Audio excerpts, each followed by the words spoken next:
An epic battle between two teams of superhumans is about to begin. Besides facing each other in an 11 vs 11 arena, they also have to deal with the worst monsters in existence. The blue team is up against venomous spiders and a giant snake. Meanwhile, the other team was gathered planning their strategy in the arena, when two players get hit by a spear that came from very far away. Just like that, the boys' counter jumps to 2 kills. The other 9 decided to split up and run in different directions. The boy spots a group and leaps from his hiding spot right into the middle of them. The red team thought they had him surrounded, but the boy dodges every attack and takes out another one, jumping to 3 kills. He grabs his spear and rips off another one's head. The last one panicked and tried to run but met the same sad ending. The boy's counter was already at 5 kills. Everyone was in shock watching a single boy wipe out an entire team. The boy jumps into the middle of them. The enemies surround him and try to attack, but the boy is locked in and takes out another one. Another enemy tries to get close and eats a punch to the face, and the counter jumps to 7 kills. The others are trembling in fear of this demonic boy. He goes on a rampage, jumping to 8 kills, 9 kills, leaving only the leader and another guy shaking in his boots. The moment the scared one looked away, he got hit in the chest and was eliminated instantly. The leader, the strongest superhuman on the team, backs off begging for mercy, but the boy is hungry for more and lands a shield strike, so powerful it made the entire arena shake. Everyone was in shock watching him eliminate all 11 superhumans, becoming the first man to ever wipe a full team in this sport called Battlefield. But to understand who this boy is, we need to go back in time, because before Battlefield became a sport, it was a reality. This very boy lived through. Everyone was living a normal life until the unexpected happened. The boy bumps into someone, and when he goes to fight, he finds out the person is a demon. And that's where it all started. Monsters emerged, and the destruction of the world began. In the middle of this war, superhumans were created to fight them. In the final dungeon, the heroes had to flee, or they would be killed by the great demon. But the greatest hero, Seo Moon-ye, decided to stay behind and sacrifice himself, saying, "I hope you guys write a biography about me." And so the gate of the final dungeon was sealed thanks to him. When the world returned to normal, a ceremony was held to unveil the statue of the great warrior. What nobody expected was that 17 years later, something would fall from the sky, right in front of Yeyu's statue. Everyone was curious to find out what it was, but what nobody expected was that it would be the hero himself, Yeyu, rising from the ashes. The great hero wakes up in the hospital in shock, completely lost in time. A nurse had to turn on the TV to convince him that the year was 2021. In the middle of so many changes, he received the worst news. His fortune had been donated to an orphanage. According to his will, his house was turned into a museum in his honor, and his car was auctioned off to charity. In the end, the savior of humanity was completely broke and homeless. While processing all of this, Ye used his scanner eyes on himself and was shocked by what he saw. Not only were his attributes still at the same level as before, but he had unlocked a new ability, immortality, which made him immune to physical death. He concluded that the act of sacrificing himself had activated this power. When the door to the room opened, in walked back Jeho, his old friend and fellow member of the 7 heroes. The two headed to the rooftop, and Xiaobei started catching his friend up on everything that had changed. That's how JP found out about Battlefield, a virtual reality sport where teams of espers compete in digital dungeons, the most popular pastime in the world since the end of the war. When Yepi asked about his country's ranking, Xiaobei simply didn't know how to say it. The answer was, last place. The MC couldn't believe it. Xiaobei decides to take his friend to stay at his place for the time being. On the way, he asks if Yepi would be interested in Battlefield, and Yepi says he doesn't want to live as a superhuman anymore. Looking out the window, he spots a female superhuman on a billboard. The MC is amazed and says she's sexy, but when Xiaobei tells him that's his daughter, the protagonist freezes, because the last time he saw her she was 6 years old. Settled in at Xiaobei's place, Yepi made it clear to everyone that his only plan was to binge every show he had missed over the years. The next morning when they opened the curtains, there were reporters everywhere trying to get to him. The MC gets up and decides to speak once and for all. At a luxury hotel, he holds a press conference. Basically, he said he's not grateful for any of it and takes the chance to say everything on his mind because he's never giving another interview again. During the press conference, an old man asked if he has any intention of becoming a Battlefield player. He simply said, no. The old man questioned why, and he said he doesn't find it exciting. The bald guy asked if it was lack of excitement or fear of failure, but our protagonist fired right back. The only thing that's a failure is that bald head of his. On his way out, a guy called out to him and said a player named Gerald Walker claimed the 7 heroes are nothing. The protagonist was like, who is this guy? But the boy explained he's the top 3 Battlefield players in the world. Ye Yupo sent a big go fuck yourself to that guy. Everyone was watching this. When Walker saw it, he was furious and decided right then to fly to Korea and meet Ye Yupo face to face. The bald guy lost it and is dying to get his hands on the MC. Holy shit, dude! The next day, someone received the startling news of a match with the US. As Jerho complained that this was too sudden, the legendary hero found his screaming annoying, and just as Jerho began to scream at him, Yahello closed the call. When asked about the matter, the head coach revealed that there is an official match with America in 2 weeks. While the hero claimed that he couldn't care less, Jerho affirmed that this was his fault for provoking Gerald Walker. The protagonist failed to recognize this name, so the head coach reminded him that this was the man he had flipped off on live TV, while claiming that he would teach him a lesson. According to the head coach, Gerald was greatly pissed off by what the protagonist said about him, which he found rather petty. The American also decided to take out his anger on the Korean team, as the one who claimed that he wasn't even among the strongest players refused to enter the game. Yahello found this rather odd, as he had no relation to the Korean team. As the head coach needed to deal with the mess his friend made, Yahello claimed that he would enjoy life for now. Only then did our hero realize something about the upcoming match. Haein would also be participating, seeing how she was playing for the Korean team. Later on, someone screamed that they had arrived home. Yahello was startled by the sound, but as he turned around to see who it was, he was left quite shocked. The girl had returned home early. Haein claimed that she wanted to see her parents, but most of all her uncle who went missing 17 years ago. When she asked about his whereabouts, her mom revealed that he was in the living room. As soon as the legendary hero greeted her, Haein was left quite overjoyed. So she rushed forward and hugged her uncle Yahello. Yahello reminded her she was an adult now, as her hug turned into a tackle. She claimed that she was happy with his return. He had feared that his niece had forgotten about him in those 17 long years. Haein claimed that she could never forget about him, as he always spent time with her and gave her the snacks that her parents refused to buy. As he pointed out how fast she had grown up, the girl revealed that she was now 23. Yahello then asked his niece if she had come back for the match, making her reveal that her main reason for returning was to see him. Haein then suddenly leaned in closer. She wanted to know if her uncle truly didn't want to enter battlefield. Yahello assumed that the girl's father had put her up to this, and affirmed that he wouldn't become an athlete. When asked about the reason, our hero claimed that he had a lot of shows he needed to catch up with. Haein tried to beg nicely, yet the protagonist refused. This made the girl claim that her uncle had changed, only for him to state that it was the other way around. As she pointed out that he used to give her anything she desired, he claimed that back then, the most she would ask for was snacks. Only then did the girl get an idea. Seeing how her uncle refused to become an athlete, she asked him to at least come with her for the avatar check at the league. The legendary hero tried to state that he had a final episode to watch, but after seeing his niece resort to her puppy eyes, the man found himself with no choice but to accept and ask about their destination. Haein claimed that he would see once he got there. A little later, uncle and niece were welcomed to the Korean Battlefield Association. The staff member urged them to follow him. Our hero began to examine the room carefully. The man then stated that they would begin with the avatar check for the athlete. With the weapon and armor having been analyzed, the synchronization of the avatar was a success. The girl braced herself before finally connecting, and just like that, Haein was now on screen. The girl then urged her uncle to observe carefully, as she asked the man for a monster in order to test the avatar. As the professional athlete braced herself, a werewolf-like monster appeared on the battlefield. Yahello was greatly shocked by this. The man explained that since Battlefield was a VR sport, they could recreate constructions, players and creatures alike in the virtual world. As he explained that new players needed to make their avatar in this association, the protagonist found it not far from his reality. With that being said, he decided to check the skills of his niece. The werewolf decided to make the first move, charging headfirst at the Korean athlete. She immediately resorted to her whip, and with a swift move of the wrist, she was able to get a hold on the neck of the hound. The monster now had no way to defend itself. Haein then redirected her trajectory, before charging at it from above, and just like that, the girl decapitated the werewolf at once. She was rather pleased with the result. With the test finally having reached its end, the player was now free to return to the real world. Haein let out a satisfied smile. After returning to the real world, the niece immediately asked her uncle about her performance. But as the hero claimed that she had a lot to learn despite being a talented fighter, Haein urged him to give it a spin, while pointing out that she was now an adult. Yahello affirmed once again that he was firmly against entering Battlefield, so his niece claimed that she was only asking him to make an avatar. Haein also wanted to satisfy her curiosity regarding the great power of the legendary hero that she had heard about from her dad. She claimed that as soon as she got old enough to understand fights, Yahello had already disappeared. Seeing how much she was insisting, our protagonist realized that he was defeated once again. Thus he accepted to give it a try, while affirming that he was simply satisfying the curiosity of his niece, who was deeply thankful. The staff member Cookie noticed that the protagonist wanted to create an avatar. He explained that normal players would have their stats measured before the test,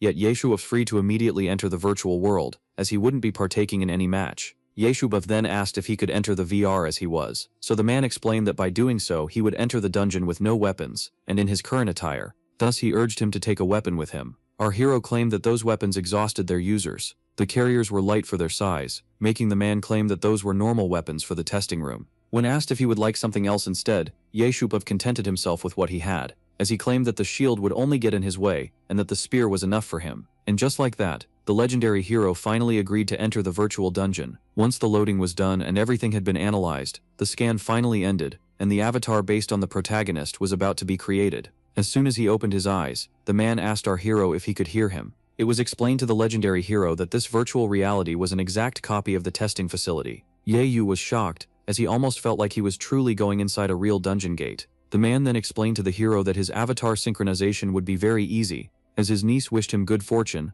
the legendary hero asked for a monster with the same stats as the one that his niece had faced. And so, with the press of a button, it began to generate. The pixels quickly began to take form, and just like that, the protagonist found himself in front of a giant monster that he immediately recognized as a Salaboon. As Yahello pointed out that these monsters seemed too different from the ones he had faced, the man noted that those were a special kind that were only weak to aura. The protagonist was also informed that data had been gathered in order to code the strongest possible form of the monster. With that being said, the Salaboon charged at the legendary hero. This one didn't flinch and kept on waiting. Only then did the perfect opportunity arrive. The disappointed protagonist quickly threw his spear, claiming that it wouldn't be necessary. He then braced himself before ending the monster with a single attack. Those watching him from the real world were left baffled. The professional athlete was particularly shocked. When asked if he truly had defeated a Salaboon with a single finger, our hero stated that it was an easy feat before criticizing the corpse animation of the monster. The man explained that this breed of monster wasn't particularly reputed for its power, but it also wasn't weak enough to be slain by a single finger. Yahello then urged the man to give him another, better monster, claiming that he needed to put something to the test. Our hero was shocked to see that this VR was no different from the real world, which made it perfect for the upcoming test. Yahello, who defeated the monster that was supposedly the strongest of his race, demanded something more challenging. Only then did a mysterious voice claim that the legendary hero wouldn't be content with a simple Salaboon. The Korean man was intrigued by the sudden words spoken in English. The man was particularly shocked as the system began to act on its own. He tried his best to retake control of the situation, but an outsider had breached the security and was trying to take control of the system. Only then did an angry presence arrive, barging through the giant hole in the wall before slicing up the monster and finally sticking the landing. The bald man wanted to know if the legendary hero was still up for a fight. Yahello recognized the one in front of him. The American explained that the Korean had challenged him first and that it was pretty cowardly of him to keep silent after seeing him actually take on the invitation. The star tanker couldn't care less about our protagonist being one of the 7 heroes and was determined to expose him as a fraud. That being said, Gerald charged at the protagonist. Yahello didn't even move as this one launched his attack. The swing of the axe dealt great damage, yet the tanker was shocked to see that it had missed and that his enemy was nowhere to be seen. Shock turned into startlement, as the other one, who had snuck behind him, claimed that he wasn't afraid. At last, the legendary hero had found a worthy challenge. With that being said, the Korean and the American were now face to face, and as tension slowly began to escalate between the two, they were being watched on the big screen. Haeyeon had a hard time following what was happening. A voice then claimed that everything was under control. As the door opened, 3 new individuals entered the room. The one with white hair assured the pro athlete that he had already agreed to this encounter. The man and the girl were shocked to see the head coach as well as the president of the association arrive. Seeing how surprised they seemed, the president explained that everything had been agreed on and that the staff must not have received the news yet. Park Jin-tae, who was the president of the Korean The Battlefield Association, asked Miss Moss if everything was to her taste. Emma Moss, who was the manager of the American player, thanked the president for granting their unusual request. Park Jin-tae laughed as he pointed out that the legendary hero wouldn't be able to oppose the decision, as he had treated him to countless meals in the past. In fact, the president thinks that this confrontation was for the better, as it might be what the protagonist needs to awaken his desire to participate in the battlefield. Back to the fight, both the Korean and the American swung their weapons at each other and clashed with all of their might, which resulted in a great burst of energy. The clash was so powerful that it blew our hero a few steps back. Even the sturdy tanker wasn't spared from the recoil of the shockwave. Now, as they stood face to face, Yahello admits to having underestimated his opponent. He decided to use his scanner eyes. This allowed him to fully see the stats and skills of his opponent. The protagonist was shocked, as his endurance and strength were maxed out, which makes him an elite tanker, as well as having decent focus. Our hero began to think that the American that seemed like he had the power to back up his arrogance. Gerald urged the Korean to stop eyeing him and resume the fight already. Yahello theorized that the talented tanker, who had both bark and bite, would have been a great help in the final dungeon back in 2005. And just as the protagonist began to analyze the ability of his opponent that was perfect for his class, he suddenly thought of something. Our hero began to think about his new ability. Yahello, who originally planned to use a virtual monster in order to test this power that he discovered in the hospital, decided to use the American instead. And with that being said, he charged headfirst at his opponent with a shocking speed. Gerald swung his axe while thinking about how predictable the move of his opponent was. The tank was then shocked as his opponent cancelled his charge right before hitting him. Yahello had now begun the test. And right before the axe could hit him, he stated to his opponent that he would show him a neat trick. With that being said, our hero found himself getting slammed to the ground. Haitian was shocked to see this happen, as the niece asked her uncle for the reason he refused to evade an attack that he could have easily dodged. Gerald found it rather odd that his opponent stood still in front of his attack, as if he aimed to be hit. But just as he tried to analyze the situation, a voice suddenly claimed that it didn't expect to feel so much pain from a single attack. After hearing this, the American was left startled. Gerald then did his best in order to evade the incoming projectile at the last second. The man was shocked by all of this, and was even more intrigued. Upon realizing that a spear had been thrown at him, he found this unbelievable, as the Korean should have been eliminated after refusing to defend against an incoming attack. The tank was even more shocked, as he began to hear coughs. Yahello was surprised to see that the programmers took the time to even add the smoke. Those in the control room were left utterly shocked, while the tank found himself unable to believe his own two eyes. Thus, as the smoke began to dissipate, the unscratched legendary hero revealed himself. And just like that, he fulfilled his promise by showing his opponent the said neat trick. The immortality skill that allows the protagonist to escape physical death had been activated. Yahello then quickly asked his opponent his opinion regarding this little performance. This one demanded to know how the protagonist survived an attack head-on. So the legendary hero, who found his test successful, said that he had acquired immortality during the battle of the last dungeon. He was shocked to see that he had gained a healing factor on top of immortality, and realized that things weren't fair.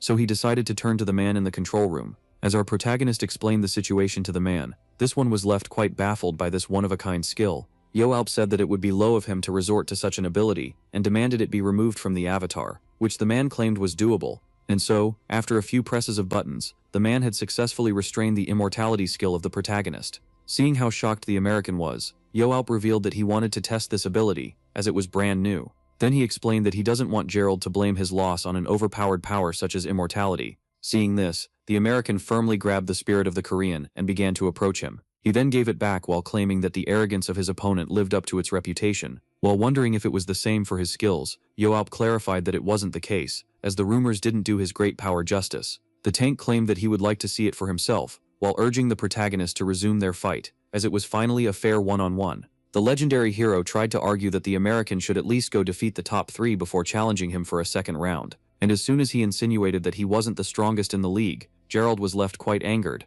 Upon seeing the big one charge at him, the protagonist realized that his words must have hit home. Gerald was determined not to hold back, and so began a relentless rampage of axe swings. And in the end, the most powerful of the slashes ultimately missed the target that suddenly vanished. Only then did the tank realize that the spearman was right behind him, and as soon as he turned around, the American noticed that the Korean was striking him with an unexpected move, and despite being quite surprised, the heavy one managed to escape just in time from the swift blow. The legendary hero couldn't help but acknowledge the skill of his opponent, who clearly had a reduced vision field due to his giant shield. Even so, he decided to finally end the fight. And so, after bracing himself, the Korean launched his spear with all of his might. The tank managed to catch it with his shield at the right moment. Even so, the throw was so powerful that it managed to blow him away a few feet. And while the protagonist was satisfied with these results, the tank found himself troubled. He was horrified to see that the quick projectile managed to change trajectories mid-air, which showcased the powerful control level of its wielder. Gerald had finally tasted the might of the legendary hero, who claimed that the victory was his.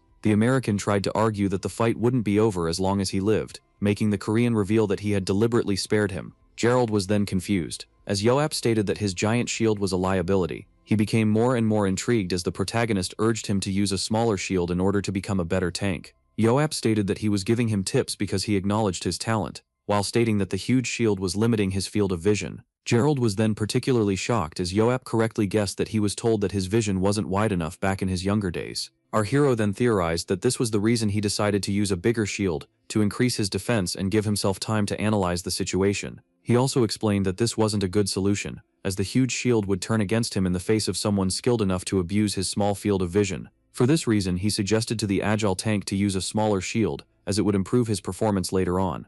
When asked if he was serious about those steps, Yahello revealed that even with them, the tank wouldn't be able to take him down. In the end, the American claimed that it might be beneficial to pick up a smaller shield. After seeing this on the big screen, the head coach was left shocked that his friend was helping the already powerful enemy player improve his game. That being said, the protagonist decided to leave and rush back to his shows back home. Yet before leaving, He claimed that he would charge Gerald a tuition fee for all the great tips that he had granted him. The man agreed, but affirmed that he had his own terms. This left the protagonist rather confused. Gerald demanded Yahello grant him a second fight during the official match. Hearing this, the legendary hero, who was too busy with his shows, affirmed that he doesn't care about Battlefield, and even cancelled the tuition fee. The tank grabbed the Korean by the shoulder, clarifying that he would do anything in order to see him participate, yet Yahello refused to go back on his decision. Seeing how the American firmly demanded a second fight, the Korean realized that he was dealing with a madman. Gerald screamed at the legendary hero for daring to waste his potential, making Yahello claim that he was free to use his power as he pleased. And so, as the two of them kept on arguing in the virtual reality, those in the real world watched in bafflement. Only then did something strike the mind of Park Jin-tae. The president suddenly had a sneaky idea to use the situation for his own benefit. The next day at the Bake residence, as he kept on watching his show, our protagonist began to wonder if the two main characters would finally become a couple, when suddenly, a flash news alert interrupted him. Important binge-watching left him quite disappointed. As things were just getting interesting, the news declared that the legendary hero who claimed that he wouldn't become an athlete might change his mind after his spar with the American tank. This one watched as the journalist revealed that this scoop was built on a low-quality video sent to them by an anonymous individual. It was also revealed that America's terms were that if they managed to win against Korea with a crushing defeat, Seo Moon-yeop would be forced to enter the next match. And as it was reported that the legendary hero himself had agreed to this condition, our protagonist was left baffled, seeing how they were suddenly putting words in his mouth. Later on, at the Korean Battlefield Association, a Karen stormed the building. This one demanded an explanation and urged the president to clarify everything. Our hero demanded to know who was the one that gave the video to the media, and he wanted to deal with them personally. He then demanded an explanation about the video itself, as the part where he refuses to enter the competition was clearly cut out. And so as the protagonist claimed that he would kill the culprit, many were shocked as the president of the association formally apologized for the inconvenience. Park Jin-tae revealed that since the tank was supported by the powerful US, and with the media and the superiors pressuring him, he had no choice but to comply. Despite understanding the struggle of his friend, the protagonist still wanted to argue. For this, he quickly assured him, calling the president by name, that he had a brilliant tactic in order to keep his friend out of Battlefield, as Yahello would only be forced to participate if the United States wins without suffering a single death. The president revealed that he had told the US that the legendary hero would only participate if they had proven their worth. Yet, as he explained that their not-so-weak Korean team would surely take out a few Americans, Yahello immediately refused, affirming once again that he doesn't want to participate. Park Jin-tae revealed that this term, unlikely to be satisfied, was the only way to arrange things, before playing the friendship card and asking the protagonist for this one favor. The president even began to beg, claiming that all of the funds would be given to a charity of the hero's choice. Despite being irritated by this matter, Yahello knew that he couldn't simply discard his long-term friendship with Park Jin-tae. Thus, he finally agreed, leaving the old man overjoyed. The president was so pleased that he rushed to kiss Yahello, who desperately tried to keep him away. The legendary hero then affirmed that the association has to stop pressuring him to join, if even one of the Americans goes down. Park Jin-tae gave his old friend his word. And so, as the president proposed going to a nice restaurant, Europe wanted to know if the president would be inviting him. The man who knew a nice place confirmed that he would be the one treating. Despite wanting to keep his promise, the president felt sorry for the legendary hero, as the battle simulations made things very clear. A little later, at the house of the head coach, the news revealed that the Battlefield Association had personally confirmed that Europe had agreed to the terms and conditions of the US app. Another channel was also announcing the same, as well as a third. Seeing how the news was everywhere on television, the protagonist couldn't take it any longer, as the scoop about him replaced every show. Seeing how much his friendship with the president was complicating things, he began considering discarding their friendship. And so, as yet another one of his shows had been replaced with some breaking news about him, the legendary binge-watcher was left extremely irritated. Thus, he decided to turn off the television and look outside. And just as the protagonist was about to pity his misfortune, his attention was suddenly grabbed by something coming from the backyard. Yeop rushed to check it out. As soon as she touched the cone, Haewon used her incredible speed in order to dash toward the other. This left her uncle somewhat impressed. The father then tossed a ball that the little girl immediately noticed. In a flash, the athlete resorted to her web in order to quickly catch it. Upon seeing this, the uncle realized that his niece must be practicing. Jianbao praised his daughter for her speed, but claimed that she needed to be even faster in order to help her teammates, seeing how she was an assistance dealer. Yeop claimed that his friend was being too severe on his own daughter, and so he decided to use his scanner eyes, and just like that, the stats of his niece were already revealed to him. Yeop quickly noticed that the girl had excellent speed and agility, with the second one having already been maxed out, yet it was safe. To say that her potential in these categories was clearly inferior to her father's meant she wouldn't be able to reach the level he expected, but seeing how she outclassed him in strength and resistance, it wouldn't be right to make her an assistance dealer. The legendary hero concluded that the training method that was excellent for his friend might not be the best choice for his daughter. Haeyeon was exhausted and demanded a small break. Our hero began to worry, seeing how the one who had just noticed him was the strongest player on the national team, and yet with this kind of training, she wouldn't be able to take out a single American player. Haeyeon asked her uncle if he had watched her practice, so he confirmed and claimed that this training might not be suited for her. Xiaobei tried to claim that his daughter just needed a little more practice in order to acquire the necessary speed, so the legendary hero affirmed to his friend that he and his daughter were two different people. Yayu revealed that agility and speed training weren't necessary any longer, as the girl didn't have as much potential as him regarding these categories. According to him, her skills with the web as well as her agility had already reached their full potential. Yayu then guessed that the head coach wanted to train his daughter to assume the same role as him due to her speed skills, yet this wouldn't suit her. The uncle then turned his attention to his niece. When asked about the next step after catching the target with the whip, the girl claimed that she would destabilize it before giving it to her team. Yayu claimed that this wasn't right, and that she needed to kill it by herself. He revealed that she wouldn't be as good of an assistance dealer as her father, as she didn't have his speed or agility, or even allies to deal the finishing blow. Thus he urged her to focus on her swordsmanship as well as strength in order to deal the finishing blow. The protagonist then picked her weapons up before deciding to show them a demonstration.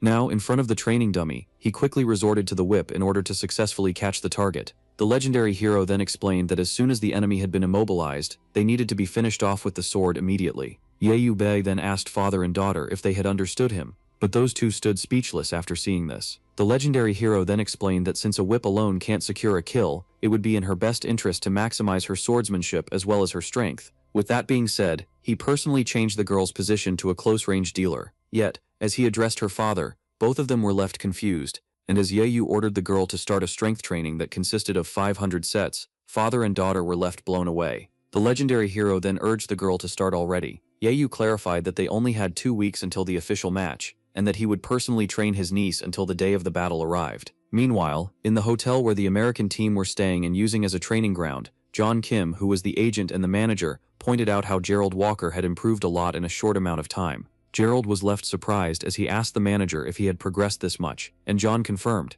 John Kim revealed that he had assumed Gerald to be fooling around upon seeing him pick up a smaller shield after his spar with the legendary hero. He then stated that he noticed that the tank had patched up his weakness in the last few days, claiming that this build might finally make him top 3. The manager then added that Gerald would need to practice his new style a little more in order to go up against speedsters like Nathan. The athlete then asked how much money this new improvement could bring him. John estimated that with the right negotiation, Gerald could increase his next salary to 10 million.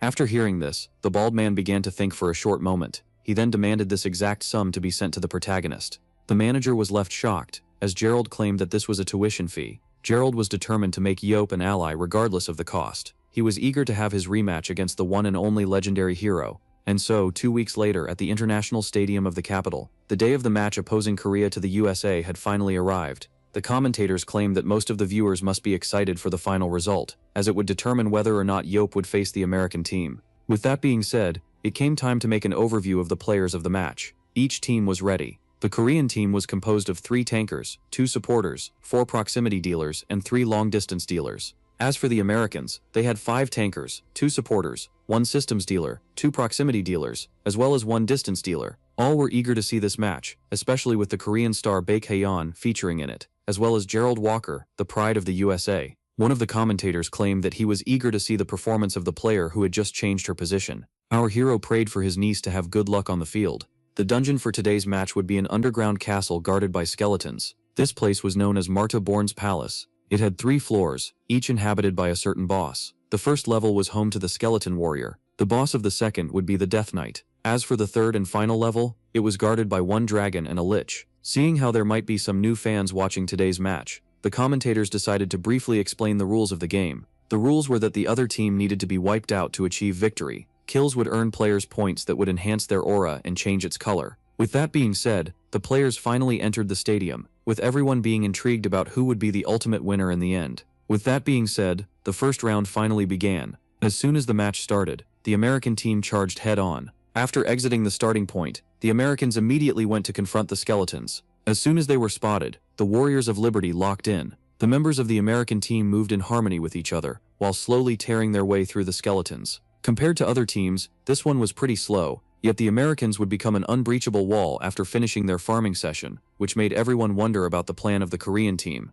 Meanwhile, on the Korean side, Haewon knew that she had to apply what she had trained for. The commentators, who were focusing on the Americans, just noticed that the Korean national team was rushing through the battlefield, only to notice something rather intriguing. For some reason, the Koreans were ignoring the skeletons. The players did the same as they dashed forward into the second area. Everything was going according to plan, according to the coach. If this little maneuver was successful, they just might achieve victory. All were left intrigued as the Koreans decided to adopt a rather aggressive approach by charging at the boss instead of farming like they normally did. This was a high-risk, high-reward tactic that could potentially earn them a lot of haunting points. Taking out the skeleton warrior would also make the floor that he was guarding close shortly after. Thus, if they managed to successfully kill the boss, the Koreans might just be able to foil the plans of the Americans. Only then did the Koreans arrive at the boss room, and just like that, the players immediately charged at the skeleton warrior. All were left on the edge of their seats as the national team immediately jumped into the boss battle. Only then did someone alert the tank about a sudden development.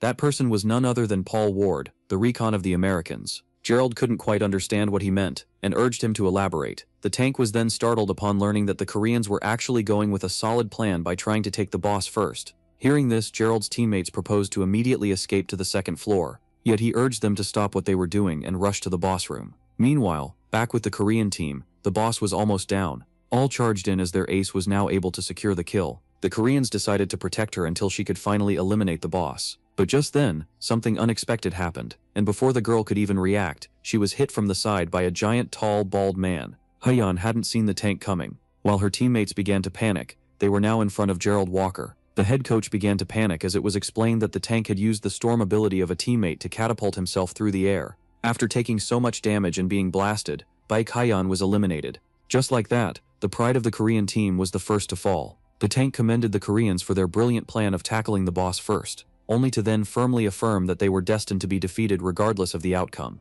Suddenly, the American attackers appeared from behind the boss, achieving a sneaky final hit. Just like that, Gerald and his team stole the kill of the first boss, forcing the level to close in 10 minutes. With that being said, the Americans decided to put an end to this round, as they charged in and slashed each of the opponents one by one. Not only was the American team able to steal the boss, but they also started to wipe out the enemy. The national team was immediately overwhelmed, and just like that, their defeat was almost at hand. In the end, as everything went silent, only one feeble Korean athlete remained breathing. Thus, Gerald decided to immediately secure the first round, and just like that, the skull of the last Asian was split in half. With that being said, the first round ended with a crushing 11-0 victory for the Americans. And so, as the second round was to begin after a break, the Korean ace was left devastated. Haeyeon was shocked to see herself lose once again. But just as she was about to think of how powerless she was, even with the help of the legendary hero, someone decided to use this chance, as the entire team was gathered, to give his opinion on the Korean team regarding their performance. Our hero claimed that he would have rather dragged his eyes through glass than witness their incompetence. Thus, he would show pity by giving them advice. One of the players tried to state that the legendary hero wasn't their coach, only to be quickly silenced by him. The girl was shocked to see her uncle in the locker room, as he explained that he was only doing this in order to avoid becoming their teammate. Yahello stated that it was no surprise to see their plan fail, as they were far weaker than their opponents, with the mental tolerance of a blonde with a broken nail, which is why, in his opinion, the Korean team could never beat their opponents as they are now, regardless of how much they repeat the match. But seeing how it would be too pathetic to see them fall powerlessly, our hero decided to be kind by teaching them how to take down the opposing star tank. Our protagonist explained to the young one that the arena of the match was a dungeon that he and the president conquered back in their younger days, claiming it to be rather easy, except for the third level, which was kind of annoying. He then affirmed that the Koreans could never get there with their pitiful skills, and decided to review their first round. The legendary hero claimed that their plan would have actually worked if they weren't a group of incompetent fodder. Yahello then addressed the forward positions, claiming that regardless of the situation, they should be aware of the enemy's position at all times, which is why they should have initiated recon first. As for the back positions, it would be in their best interest to help those in the front, seeing how useless they became as soon as their ace fell. All players were left ashamed of themselves, as the protagonist claimed that their defeat was only natural, as they were not aware of the basics. Yahello felt bad for his friend, as he had to deal with this incompetent national team. And so, after making the Korean team doubt their very reasons to exist, our hero concluded his review of the first round. With that being said, he decided to directly inform them of the plan for the second round. Later on, as soon as the second set began, the Americans made their move by splitting into two teams. After splitting into teams of 5 and 6, the team with the most players, which was also the fastest, would try to conquer the hunting grounds, allowing the team of 5, led by the star player, to farm monsters without any interruptions. According to the presenters, this tactic would allow Gerald to use his talents to the fullest. Yet as the camera turned towards the Korean team, all were left quite shocked, as the ace of the Korean team, who was missing, suddenly appeared out of nowhere. Just like the first round, the Korean team was dashing forward. All found this rather odd, as not only was the national team ditching their defensive tactics, but their star player had also changed her position. Everything was going according to the plan of the legendary hero. He knew very well that as long as they obeyed his command, things would turn out well. Baek Hae-yeon was determined to achieve victory. Meanwhile, with the recon agent of the American team in the boss room, the man affirmed to the tank that the enemy team was nowhere to be seen. He claimed that since this was a one-way path dungeon, the opponents must have adopted their old strategy by focusing on the monsters. Gerald concluded that the Koreans must have switched plans after the butchery they suffered in the first round. Seeing this, he began to think that the force to descend of the legendary hero, entering the battlefield, was now inevitable. But just as he began to think of how he would be able to use his new build against the protagonist, he heard a surprising crack. Gerald immediately turned around to check it out, only to notice a crack expanding in the wall of the dungeon. And just like that, the tank was left shocked as it exploded from the hole. Many warriors joined the battle as the Korean team suddenly arrived through the wall. The Americans were caught off guard, as they were unable to figure out how the enemy managed to do that. Back in the locker room, Yaop urged the athletes to heed his words. He stated that they would be using Haeyeon, with her great speed, to do some recon. Before leaving, he shocked everyone by claiming that they needed to ignore the monsters if the enemy tank was part of the smaller American group. According to the legendary hero, it was a well-known fact that this dungeon was a one-way path, but it wasn't actually the case. Back in the day, the burrowers created hidden tunnels they would use for sneak attacks and scouting. Before urging Haejin to use them in order to fulfill her task, Yeyu decided to inform the team of a way to uncover the entrance to the secret tunnels. As it looked exactly like a random wall, he explained that after entering it, the Koreans would be able to reach the Americans without being detected. All 11 members of the team were supposed to unite, attacking the two split American groups. And just like that, Korea managed to take the United States by surprise, and finally take them from behind. Back to the present, as soon as the ace of the Koreans landed, she recalled the advice of her uncle regarding using the legs of the tank as targets. Haejin theorized that this might not be a good strategy, as Gerald was known for being a tank that always stood tall, meaning that his legs must be pretty powerful. Ye Yuep explained that since he was using a small shield that he hadn't mastered yet, he wouldn't be able to guard his entire body, and would have a hard time protecting his allies. Then again, the legendary hero stated that Gerald was talented enough to quickly master the small shield, and that his legs couldn't exactly be labeled as weak. Yet Yeyu was certain that a group of 5, certain of its victory, would be caught off guard by the sneak attack of an entire team with the speedy Haeyeon at its head. The legendary hero was certain that his plan would make a difference, which is why he urged the national team to follow it. With that, Denise felt deeply thankful toward her uncle, and just like that, she dashed forward. The Koreans were trying to launch an attack before the enemy could even recompose themselves. The commentators guessed that the Korean, backed by the focused fire of her ally, would be the one to take on Gerald Walker. Focused fire was a skill that enhances the abilities of the target, and just like that, the girl, along with 2 allies, charged toward the axe wielder, only for these 2 allies to be quickly slain with a single swing. The tank was shocked to see Haeyeon escape his attack with her teleportation. Only then did he realize that he was never in the first place. And so, as the girl scored 2 kills, the man quickly realized that the Koreans were targeting the backlines, while a player tried to sneak him from behind. Only then did he quickly notice before unleashing an instant counterattack. After taking out a 3rd player, Gerald urged the rest of the vanguard to fall back and reposition. Seeing how there was still some time before the rest of the team came back, the 3 Americans were forced to face 8 Koreans on their own. And just like that, the assault immediately began, with each of the remaining Americans having many enemies on them. Yet the star tank was certain that they wouldn't be overpowered by such a weak team. Before throwing his axe in order to secure himself the 4th kill, she decided to grab the opportunity. Gerald was left startled, upon noticing someone behind him. He quickly turned around and took a defensive stance, only to realize that the opponent was nowhere to be seen.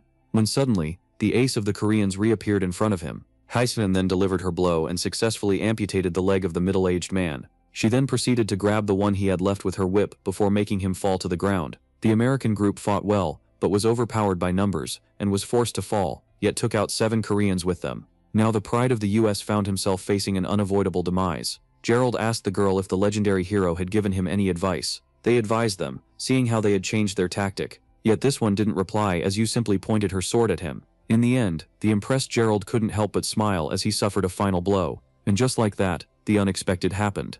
Curio managed to turn the tables and actually won a round against the United States. Upon seeing this, the head coach was left baffled, and just like that, our protagonist had fulfilled his promise by teaching the national team how to take down the powerful tank. Shortly after, the second round came to its end. The commentators immediately pointed out the excellent performance of the national team that surprised everyone. Even so, they were still unable to secure a single round against the American team. The Koreans might have been able to survive if they hadn't found themselves in front of the second American group after slaying the first one. The American tank turned around as the commentators pointed out that, even in the face of the strong American team, their supposedly weak national athletes were able to secure 5 kills. No one expected the Koreans to suddenly emerge from the wall, which made the match even more interesting. All spectators began to cheer as the MVP of the Korean team arrived. This lady had single-handedly scored 4 kills out of 5 and was labeled as the strongest Korean player. This person in question was none other than Baek Hae-yeon. Shortly after, during the interview time, a reporter from XBC Sports approached the head coach of the Korean team.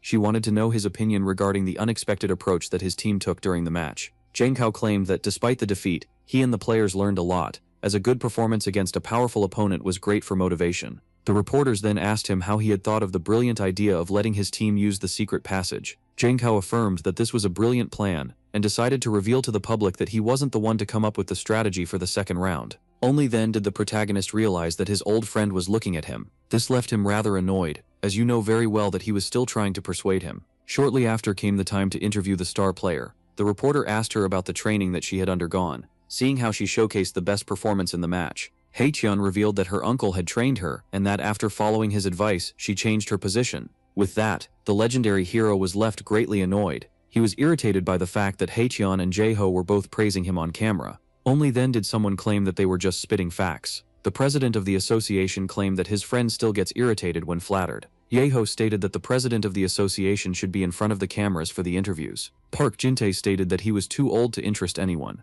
As the protagonist asked him about the matter, he decided to annoy him this time. The president pointed out how rude his friend was, as you are simply here to remember the old days, and asked Jae-ho if he had come up with the plan. The legendary hero confirmed, revealing that it wasn't very fair to use a secret tunnel that only a few knew about in order to win a sports match. He claimed that he wanted to use speed in order to overpower the tanky Americans, only to opt for a safer plan in order to remain off the battlefield. The president then stated how the niece of the protagonist had found a position that suited her after training with him. He then pointed out that it was refreshing to see his plans in action once again, while pointing out that his potential was too good to be wasted. Jae-ho humbly affirmed that he was unbeatable. Only then did Park Jin-tae suggest that the little hero abuse his abilities for a longer time. Jae-ho was left confused, as he had clearly won the bet. The president promised to never bother him again before finally explaining himself. He revealed that the Korean Battlefield Pro League season will begin in a few days. Jae-ho assumed that the man wanted him to enter it as an athlete. This one immediately denied, claiming that it would be way too ridiculous, and that he just wanted the legendary hero to face some star players in charity matches before the start of the league.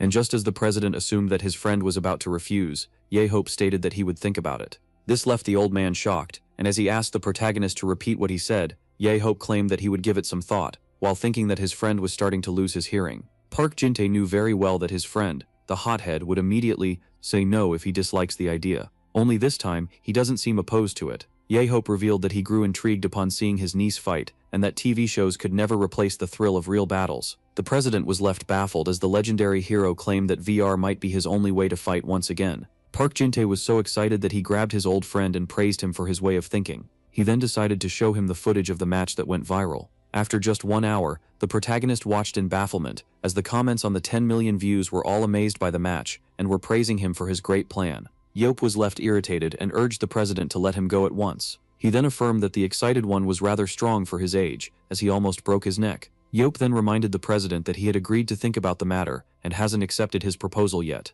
Park Jin-tae clarified that it was already a miracle that Yope didn't refuse from the start. Yope then asked his friend if the Broad League would begin in a few days, which he confirmed. Jin-tae was almost caught as Yope found it rather odd that charity matches that could damage the bodies of the players would take place before the league. Even so, the hero decided to brush the matter off, and decided to impose his own terms in case he agrees to participate. The president was intrigued, and even before knowing them, he swore to his friend that he would grant him any wish in his power if he agrees to play for charity. After hearing this, the legendary hero couldn't help but smirk. The next day, at the residence of the head coach, with his foot on the ground and his sword in hand, Jangbo was left utterly confused. The baffled man began to demand an explanation. Yeyu claimed that it was obvious, and that he had agreed to enter charity matches as the president accepted to follow his terms. The legendary hero revealed that at first he wanted to use the rest of his life to watch TV shows, before going into complete silence as he realized what he had just said. Xiaobei grew concerned for his friend. The protagonist revealed that he wanted to brace himself for the matches, despite the fact that they should be easy, seeing how the national team of the country was badly trained, which made the head coach apologize.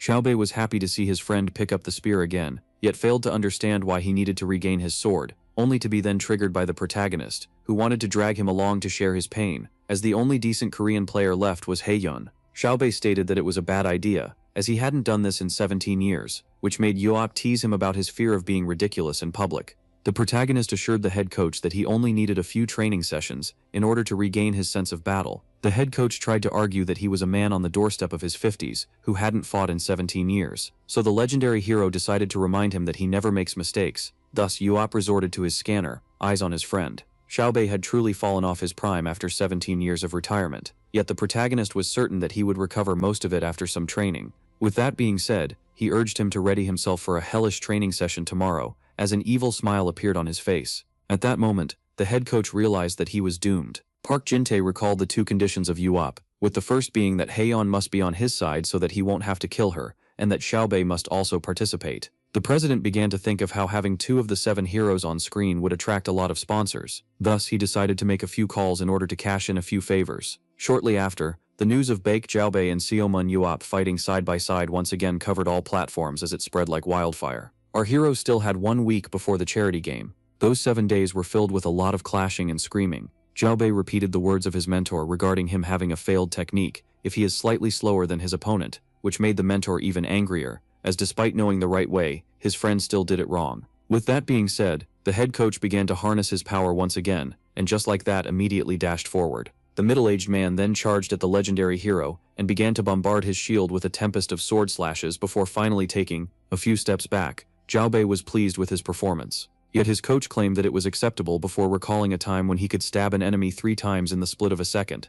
Xiaobei urged the protagonist to spare him, scolding him as he was. He was in his prime back then. He then expressed how his age was affecting him, causing great exhaustion. Xiaobei affirmed that this was but a fraction of the training they used to do, before urging the man to continue, which startled him, as they had been here for 8 hours. Our hero affirmed that he wanted to wrap things up as fast as possible in order to watch his show in peace, making his friend remind him once again that he was 48. The one in the tracksuit was left intrigued as the head coach claimed that he couldn't watch his show, seeing how he had somewhere to be. And so, later on at the Korean Battlefield Association, the protagonist was greeted by the man from before, who was known as Yoo Hyun-soo, the technical manager. He then introduced our hero to Tanner Brown from the World Battlefield Association, who was here to observe him during the tests. At that moment, Ye-Yu's attitude began to show. He pointed out that they should have been done with testing, and while the legendary hero tried to argue that his fight with Walker should have been enough, Hyun-soo revealed that he needed to take the athletic test. The manager clarified that despite there having never been any issues with data transfer,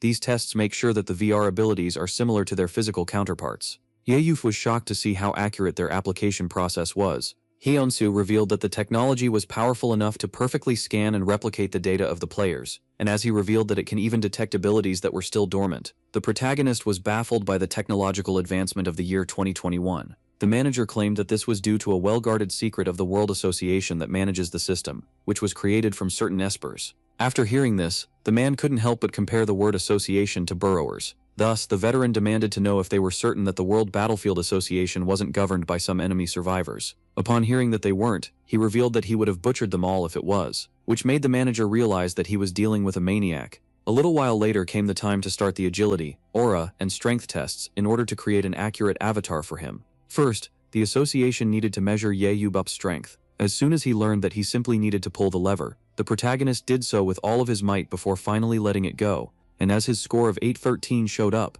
the manager asked him to repeat the test once again. Thus, the 30-year-old pulled the lever 2 more times, and upon seeing his score, he realized that this must be the limit for his strength. Inside the control room, the manager was intrigued, as he had expected the legendary hero to have abnormal strength. Now came the time for the speed test, with Ye-Yubup having to go from the first switch to the other as fast as possible until he heard the bell. Thus, as soon as the starting signal was given, the legendary hero locked his target in and charged at the first switch before quickly going to the other. Inside the room, all were shocked to see that a tanker class possessed such incredible speed, with the exception of his fellow hero. Shortly after the test came to an end, the protagonist asked for his result, which the manager revealed to be a surprising 9063. Yahello began to claim that he could have scored 970 if he had put his back into it. With that being said, came the time to repeat the test for a second time. On his second try, the legendary hero scored a 971. The manager as well as Mr. Brown were baffled to see that the tank had actually lived up to his words. Yahello then asked about the speed test high score, and was told that it was 107.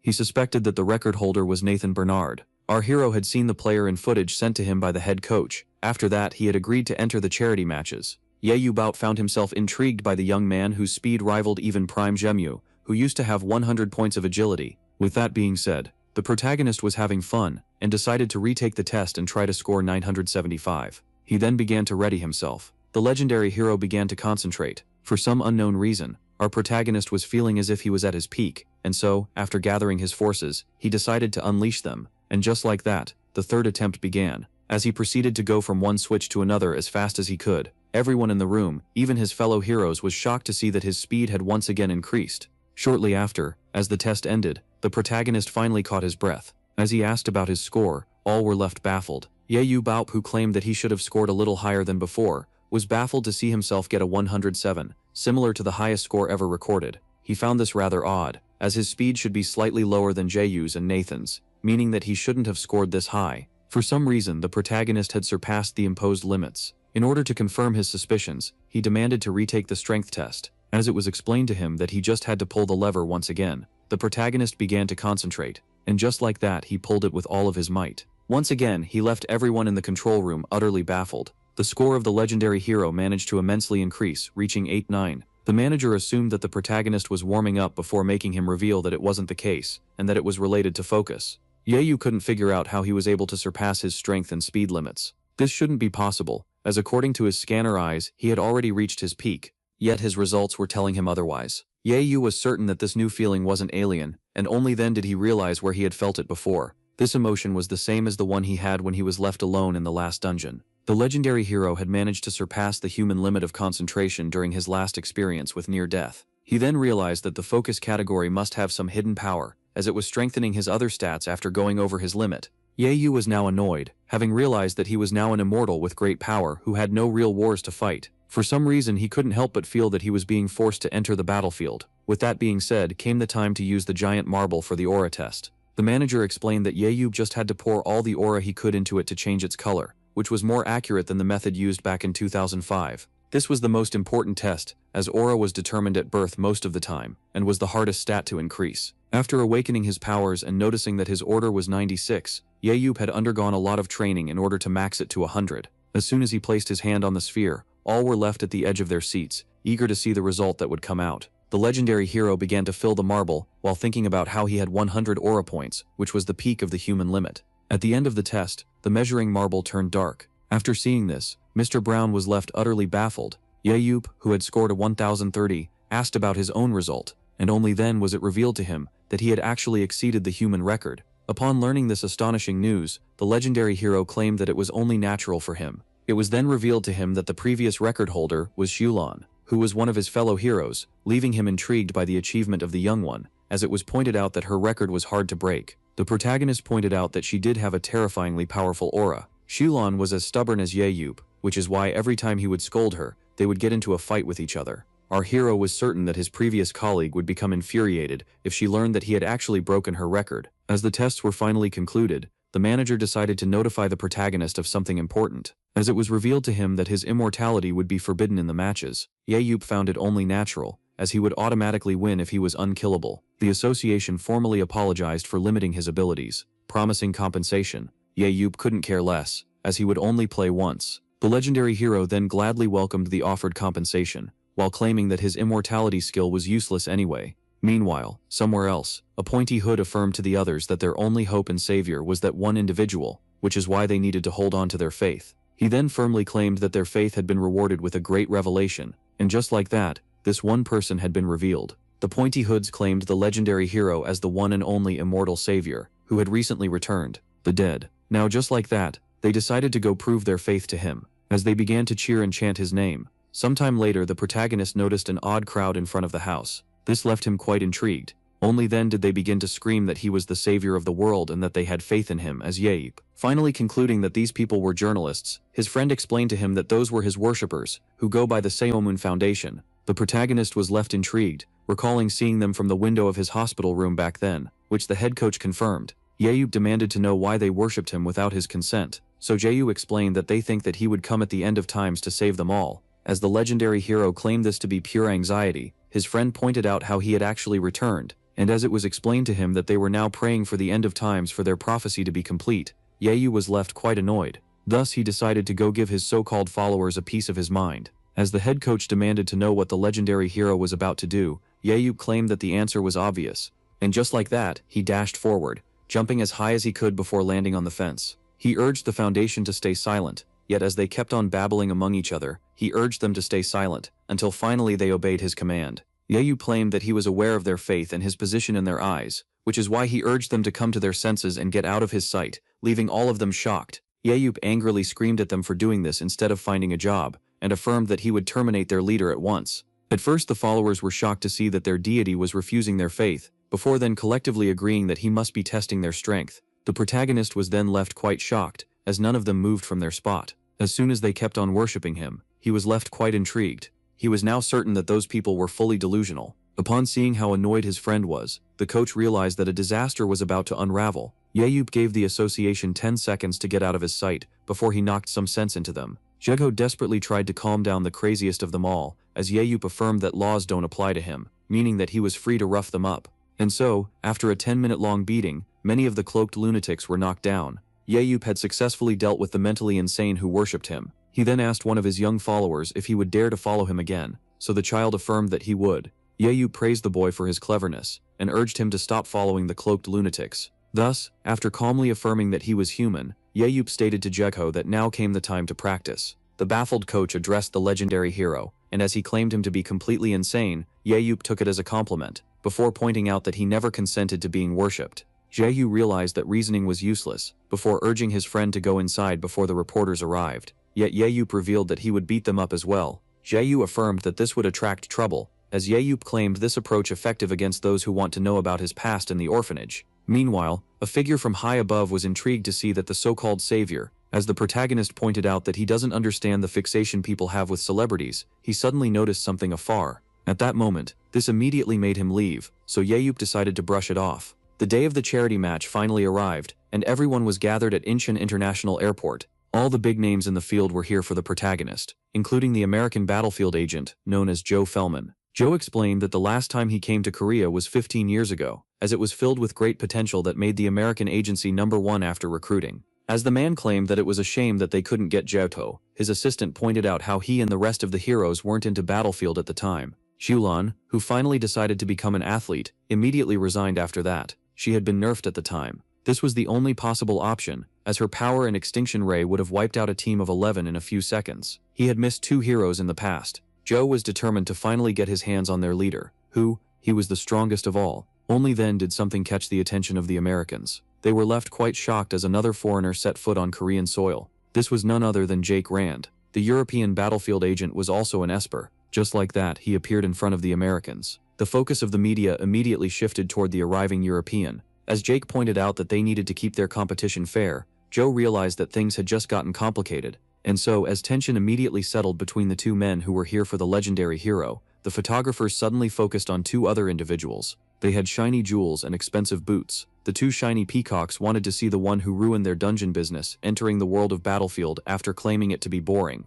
Those 2 were none other than Jane and Philip, the Morrow brothers, who own the Party Lumiere Battlefield Club, and who were also here for the legendary hero. They claimed that they would make the protagonist sign with them no matter what. At that moment, all of the agents noticed each other. Their instincts immediately kicked in. All of them were determined not to let the others steal the protagonist from them. At that moment, all heard a shocking sound. The music of high heels had the airport silent. Only then did she arrive. This lady was considered a force of destruction comparable to none. She had finally arrived in Korea. Xiaolan, who was the youngest of the 7 heroes, was here to meet an old acquaintance. Meanwhile, the stadium was overfilled with spectators. As someone claimed that the Brewer's wash would have caused more casualties, his friend urged him to stop saying such things. The individual claimed that the student would be a problem, as he had made far darker jokes, so his friends demanded that he refrain from making them at this important event. As he got out of the car, he claimed that this was debatable, and just like that, the two heroes began to walk down the red carpet. Saizumu Ye was eager to start his fun. Joey had a hard time understanding why everyone was excited about his hot-headed friend. Yewick gave credit to the coach for this, as he had made him look quite presentable. At that moment, a hungry crowd of reporters charged at the heroes. Before the protagonist could even realize the situation, his friend pushed him toward the hungry horde. Joey had focused the attention of the reporters on his friend, in order to escape them, and so they began to bombard Ye with questions. As the questions began to pour down like rain, the protagonist was left pretty annoyed by the betrayal of his friend, only to hear the name of Shulan. The mention of his old teammate shocked him, so a report revealed that the youngest of the heroes was now in Korea for the charity match. According to the rumors, one asked for the reason she would even want to attend the match. It was revealed to him that she was here to meet an old acquaintance. Only then was he left frightened as he realized that he was the one she was here for. Later on, the legendary hero opened the door dramatically. As he made his way through the locker rooms, all of his teammates were shocked to see the one and only legend in front of them. Yepur then asked the coach if he knew about the most recent matter, and while the daughter was excited to learn that Shulan was in Korea, the father began to fear the worst. Jemefa urged his friends to be wary at all times, and even carry some protection around. Yeyu tried to claim that he wasn't that bad with the girl, so Jemef reminded him of how he used to curse and bully her, until she began to cry. Even without knowing Korean, the protagonist claimed that the girl couldn't possibly seek revenge with her extinction ray, while the coach claimed that the past 17 years should have healed the grudge. Yet, unlike the girl, Yeyup hadn't aged a day and was still the same person who used to mistreat her. Back in 2005, everything was in chaos. A Chinese warrior known as Hulan was selected for the last dungeon raid and became one of the 7 heroes. Being the only daughter of a wealthy family, as well as a powerhouse, she earned herself the protection of the Chinese government. The 17-year-old Shulan grew up like royalty, yet this stubborn type who claimed that she had already reached her max despite being far from it, was greatly loathed by the team leader. For this reason he would criticize her every move. Yeyup was in fact extremely harsh toward her. In fact, the protagonist even called her a complete idiot, whose only quality was her powers. For this reason, both father and the daughter agreed that they would need to organize a second funeral for Sumun Yeyup. Yeyup decided to put this matter aside, as they had more urgent matters to attend to. He pointed out that all of the team must be aware of the rules of the charity match, but since they had a beginner among them, he decided to go over the rules quickly. According to the coach, the two teams facing each other would be Love and Hope. The opposing team, Love, was made exclusively of national players, while their team included some selected players, as well as his daughter. To make things fair, the coach of the national team, who was a proximity dealer who could teleport, would be part of Team Hope.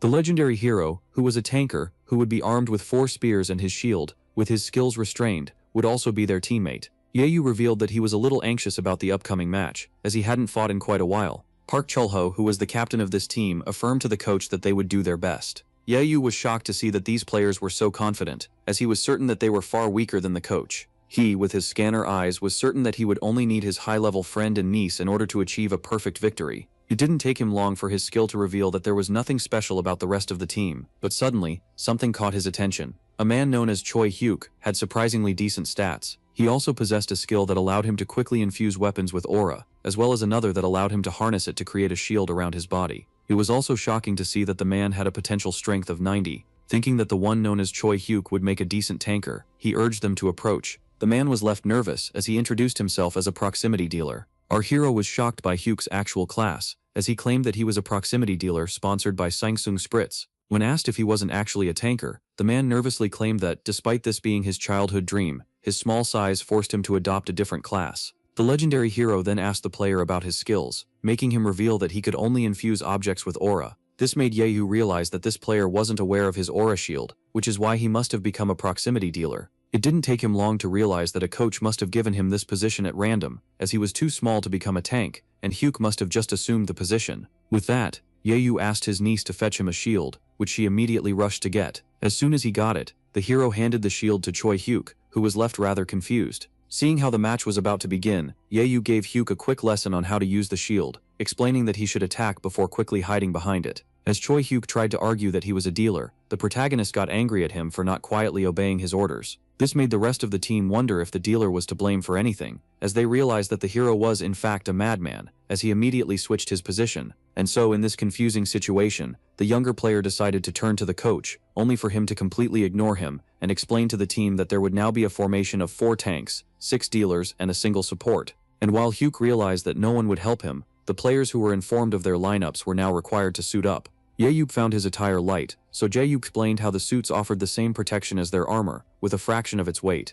Our hero claimed that he was comfortable before turning to his old friend, who claimed that he never expected to see himself in one of those suits. Jae then asked the legendary hero about his opinion regarding his original weapon, that they had slightly adjusted. After taking a good look at his equipment, Yahyup declared that he was satisfied with the modifications, as Jae revealed that this spear had received special care. The coach tried to explain that this spear was now considered a historic relic, yet Yahyup could only see a simple item he had received last year. Jae then urged the legendary hero to be wary on the field, as he was used to fighting monsters and burrowers. He revealed that despite the national team being mediocre, they were still pro players, especially trained and experienced to fight humans. Unlike the protagonist, Yahyup thanked the coach. The coach gave his warning before claiming that they would now see firsthand the prowess of the new generation. Shortly after, cheers from the crowd began to fill the stadium. All were eager to see the match between Team Hope and Team Love. The protagonist's scanner eyes revealed that the average national player was stronger than his teammates, yet he was intrigued to see no real talent among them. He then confirmed his suspicions by asking Jaeho about the player picking process, making him reveal that they mostly relied on total points. Yayu realized that none of the players were actually talented in a certain category, as they were picked based on overall points. Only then did he notice something intriguing, as a blonde player on the opposing team was eyeing him. According to Scanner Eyes, the one known as Shim Yong-soo had some pretty decent stats. With the exception of his miserable focus, Yayu immediately theorized that Yong-soo must be a spoiled rich kid, as he only had 26 focus points out of 60, and that this person wouldn't be effective in a real fight. This one asked the old man if there was a problem. Yayu was shocked to see himself being referred to as an old-timer. Yong-soo was annoyed by the presence of the protagonist, as even during the match he had adopted the same gaze that he had now. According to the blonde one, ignorant war veterans had no right to teach them about their sport, despite knowing nothing about it. Yayu urged one of his teammates to take his place. Now side by side with the blonde kid, he asked him if he had a problem with him. Yong-soo revealed that he couldn't stand the arrogance Yeop displayed during the match. Our hero couldn't help but laugh, as it was then claimed that he was tarnishing his own image by making himself look like a battlefield expert. And as Yong-soo claimed that Yayu wouldn't be amused after defeat, our hero asked him about the work of his father, making the boy reveal that he was the vice president of the association. Yayu claimed that it really showed. Only then were the players urged to go to the battlefield. Yong-soo was left quite irritated, as the hero treated him like a spoiled kid. Yayu revealed that he wanted to know about the type of man that could possibly raise a failure such as the blonde one. Due to his harsh past, he disliked pampered children who were born with a silver spoon in their mouth. Now Yayu was excited for the game, as it would allow him to give one of them a piece of the real world. As soon as the players entered the field, all began shouting the name of the protagonist. Everyone was left overjoyed, as the legendary hero finally agreed to enter the world of the battlefield, which is why this charity match would attract a lot of viewers. There were also some pretty big names in the audience, such as Gerald Walker, Joe Fellman, and Jake Grant. No one could forget the Morrill brothers, as well as the youngest of the 7 heroes, Shilon. And just like that, the long-awaited charity match began. The commentators declared that today's battle arena would be Azaz's spiraling cave. It is made of 3 circular zones with a secret tunnel leading to the concealed basement. Many types of monsters work in this dungeon, including skeletons, arachne, and serpent. As Team Love was made of national players, and Team Hope had heroes on their side, everyone was eager to see who would win. In the end, 10 minutes before the match, the coach decided to summarize everything for his team. He explained that they would start in Zone 5, while the enemy would spawn in Zone 1. Jeho explained that while they hunted and farmed in 5-1 and 5-2, the protagonist would go to 5-3 alone in order to kill the boss, Serpent. It was revealed that Serpent's death would close the entire area. The players began to doubt that even Yeop could take it on alone, as no one had done it before. Jeho explained that they would next go to Zone 6, clear it, and then use it to enter the smaller circle, where they would encounter Team Love. He then explained that he, his daughter, and his friend would certainly take on some of the opposing players. Yeyu was certain that his team could even win an all-out brawl against Team Love, and that his friend had lost his guts after becoming the national coach. Seeing how they just needed to win 2 rounds out of 3, the protagonist decided to mess around in the first but had other plans for the second. Back to the present. As Team Hope spawned in Zone 5-1, the coach told the players to take their positions. The ace of the Korean team was the main dealer of the squad in the fit. While her father and uncle were in the rear group, up front, Choi Hye-yu was also included in the forward group. Our protagonist then greeted an old acquaintance. As the ceiling was covered by arachne monsters, the creatures descended underground in order to feast on the players. Meanwhile, in Zone 1 Fire Hyun found themselves facing the same problem. Chae Woo-hyun, who was the team leader, commanded Young-soo to attack, but the blonde one, blasting fire, claimed that he didn't need to be ordered around. Just like that, the giant bugs were getting incinerated, yet the player couldn't be more annoyed. He said he couldn't believe that the so-called legendary hero was looking down on him. Young-soo thought that the 7 heroes were overhyped, especially their leader. As he took out his anger on the enemy, he was determined to personally eliminate the protagonist out of the game. Meanwhile, the legendary hero claimed to his friend that it was now time for that move. And so, after dashing forward at incredible speed, Jaeho used the protagonist's shield as a stepping stone before getting launched like a cannonball. Now, in between the giant monsters, the coach began to swing his blade as fast as possible, and as soon as he began to fall, Jaeho would arrive just in time to offer his shield as a trampoline. The teamwork was immaculate, and the monsters were getting easily wiped out. Upon seeing this, everyone was amazed by the legendary duo. Despite there being an entire swarm of arachne, the monsters were getting easily wiped out by the heroes. And so, as all the bugs on the ceiling had been incinerated, the coach began to complain about his back. With that being said, they decided to take care of the cleanup ahead. Upon seeing the 2 heroes next to each other, one couldn't help but be amazed. Despite knowing that arachne weren't reputed for their strength, they would be invincible if one couldn't crack their shells, and yet Yaeyu made the matter seem rather easy. Despite the fact that he seemed like he lacked strength, only then did Choi Yuk notice what was happening. The legendary hero was resorting to his skills. The new tanker possessed the ability Focused Aura, which allowed him to channel his energy into a weapon. As it was his first time using a shield, he couldn't help but feel out of place, but he quickly realized that he could also use his skills to reinforce it, just like his weapon. And just like that, the young man charged ahead in order to test his theory. As he took out his first bug, he began to think that in offense as well as in defense, he needed to use his skill. Yaeyu was intrigued to see the new tanker progress so fast, and so pleased by this, our hero decided to show his worth as well. When suddenly a spider attacked him out of nowhere, Yaeyu quickly grew tired of the small fry, and immediately took it out with his spear. As another one attacked from the back, he then quickly riposted with a swift move from under the arm, which left the Moro brothers excited, as they had recognized this move as the protagonist's signature, 100-centimeter throw. Yaeyu confirmed. The youngest hero knew very well that this move seemed simple at first glance, but it was actually a technique that relied on his throwing ability to make the spear reach maximum speed. Yaeyu would only catch the projectile after it moved exactly 100 centimeters.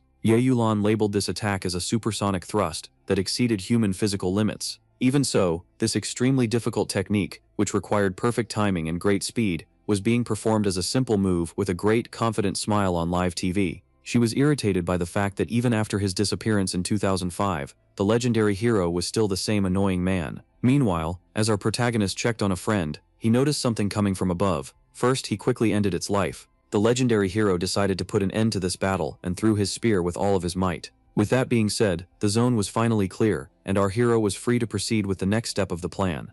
Xiaobei began to praise the team on its great performance, and as he pointed out that they needed to attack Zone 5-2, he noticed that the protagonist was missing. Xiaobei informed him that the hero went straight to the boss and urged them to catch up.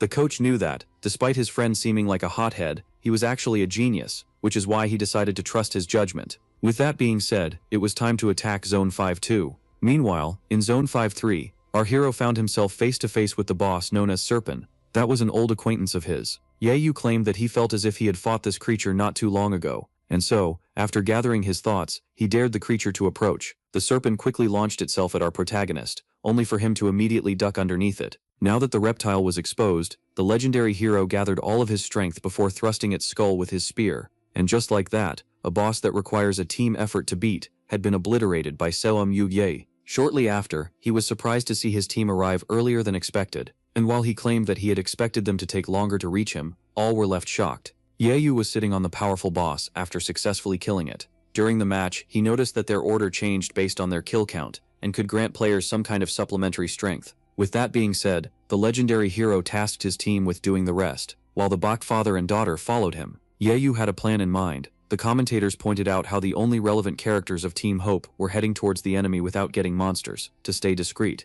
Yaeyu had noticed that the serpent lost most of its health after suffering a single hit. Combining this with the fact that the battlefield had a hunting system, and with Yaeyu only having scored a few monster kills, he began to theorize. Seeing how his aura was currently the weakest color, he theorized that his power on the field was enhanced by his overpowered mentality. At that moment, Xiaobei urged the hero to reveal his plan as they were closing in on the enemy. He wasn't surprised when Yaeyu claimed that he had spaced out, as the protagonist pointed out that he had found an Esper on Team Love that was a spoiled rich brat like Xiulan. Xiaobei quickly realized that he was referring to Young-Soo. Yaeyu explained that he would go check for him and give his orders in case the boy in question was absent. But if he managed to meet with Young-Soo, a different approach would be taken. Meanwhile, Team Love established their camp in Zone 12, which they had just wiped out. The captain decided to split his team into two groups, with 6 players going to Zone 11, and the 5 others to Zone 9, and with that being said, the players were dispatched. Shortly after, in Zone 9, the 5-man team found themselves facing a horde of arachne. Among them was Young Soo, who was blasting his flames. Due to the hunting strategy that his team was using, the player had already gained a purple aura. He found himself excited to meet face-to-face with the protagonist, as his group decided to clear the next zone.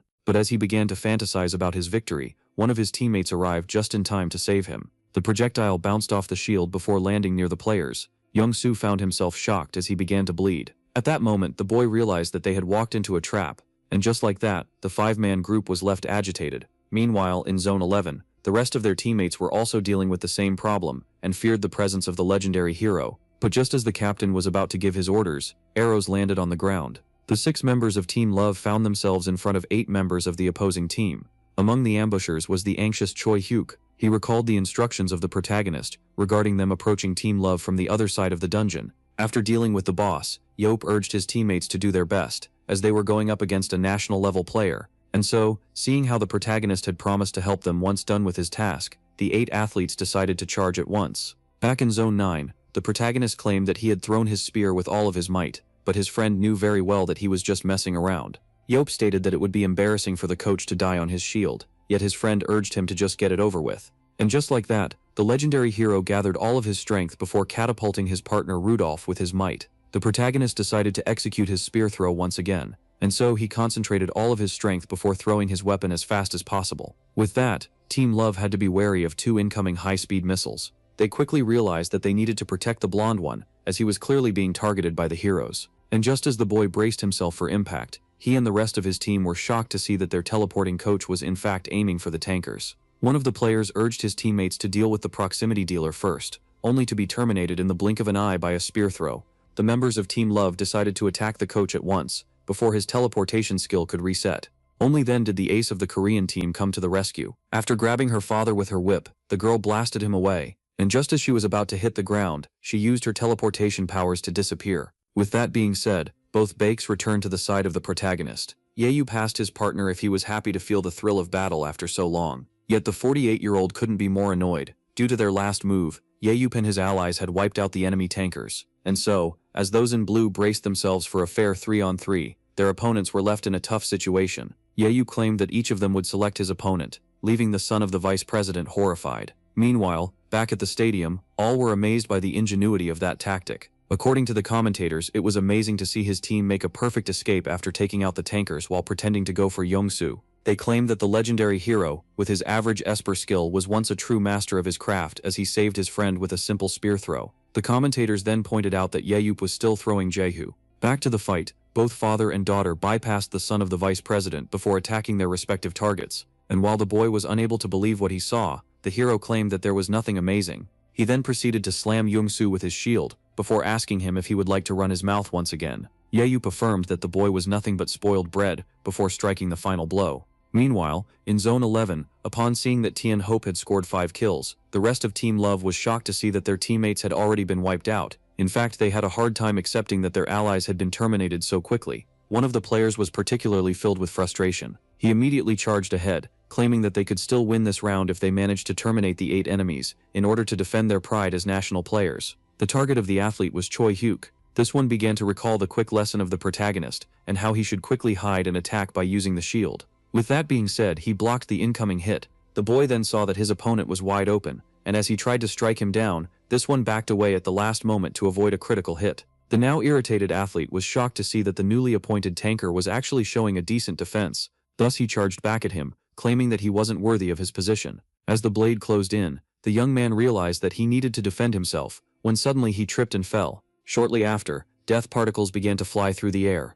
Our protagonist had achieved his 3rd kill of the round, which allowed him to save Hyuk. He praised the boy for his performance, and urged him to let them take care of the rest. Yop wanted to finish things up as fast as possible in order to commence the 2nd round. Shortly after, the 1st round ended with a crushing score of 8-0. The most victorious player of the first team was Baek Jae-ho. And so, a little later in the waiting room, all began to praise him for his performance, as everyone claimed that his technique was immaculate, and that he should just become an elite player instead of a coach. The man decided to stay humble. The 48-year-old was a little embarrassed to have partaken in the match at this age, yet was still thrilled to have picked up his sword once again.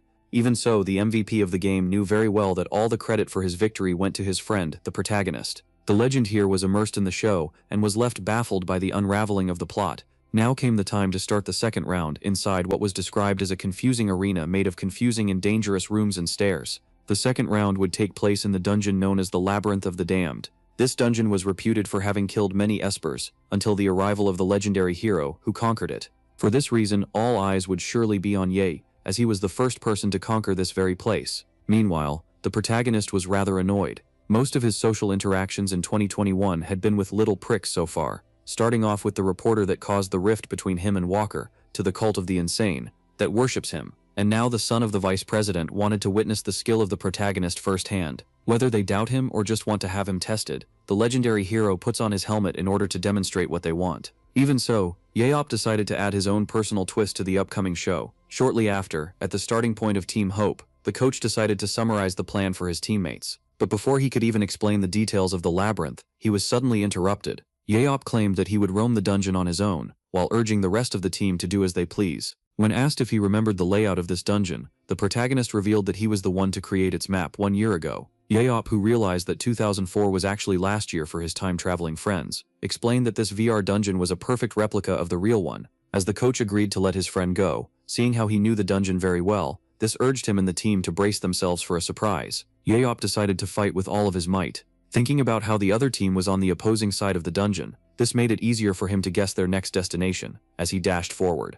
Haeyeon was concerned about her uncle going in alone, so her father reassured her that despite Yeop being a lazy bum, he was an invincible genius inside dungeons. And as he claimed that Yeop must have a plan, Haeyeon couldn't help but find Yeop outstanding. Even so, the coach began to doubt his own words, as Yeop was crazy enough to charge forward recklessly. Suddenly, the legendary hero stumbled upon some monsters. Now faced with some skeleton soldiers, a small sense of nostalgia began to kick in. Thus, Yeop decided to greet his old opponents, the skeletons, by charging them shield first. Our hero then braced himself, and as soon as the right opportunity arrived, he executed a circular attack that hit the 3 skeletons at once, and even countered one of them. Yet the 2 other monsters weren't defeated just yet. For this reason, the tank slammed one of them with his shield, before dashing forward at maximum speed in order to impale the second one as well. After successfully taking out the monsters, he began to think of how this dungeon had been conquered last year for him, but 18 years ago for the rest of the world. In the Labyrinth of the Dead, it was easy for one to die from fall damage, as gravity was 10 times stronger where there was no footing.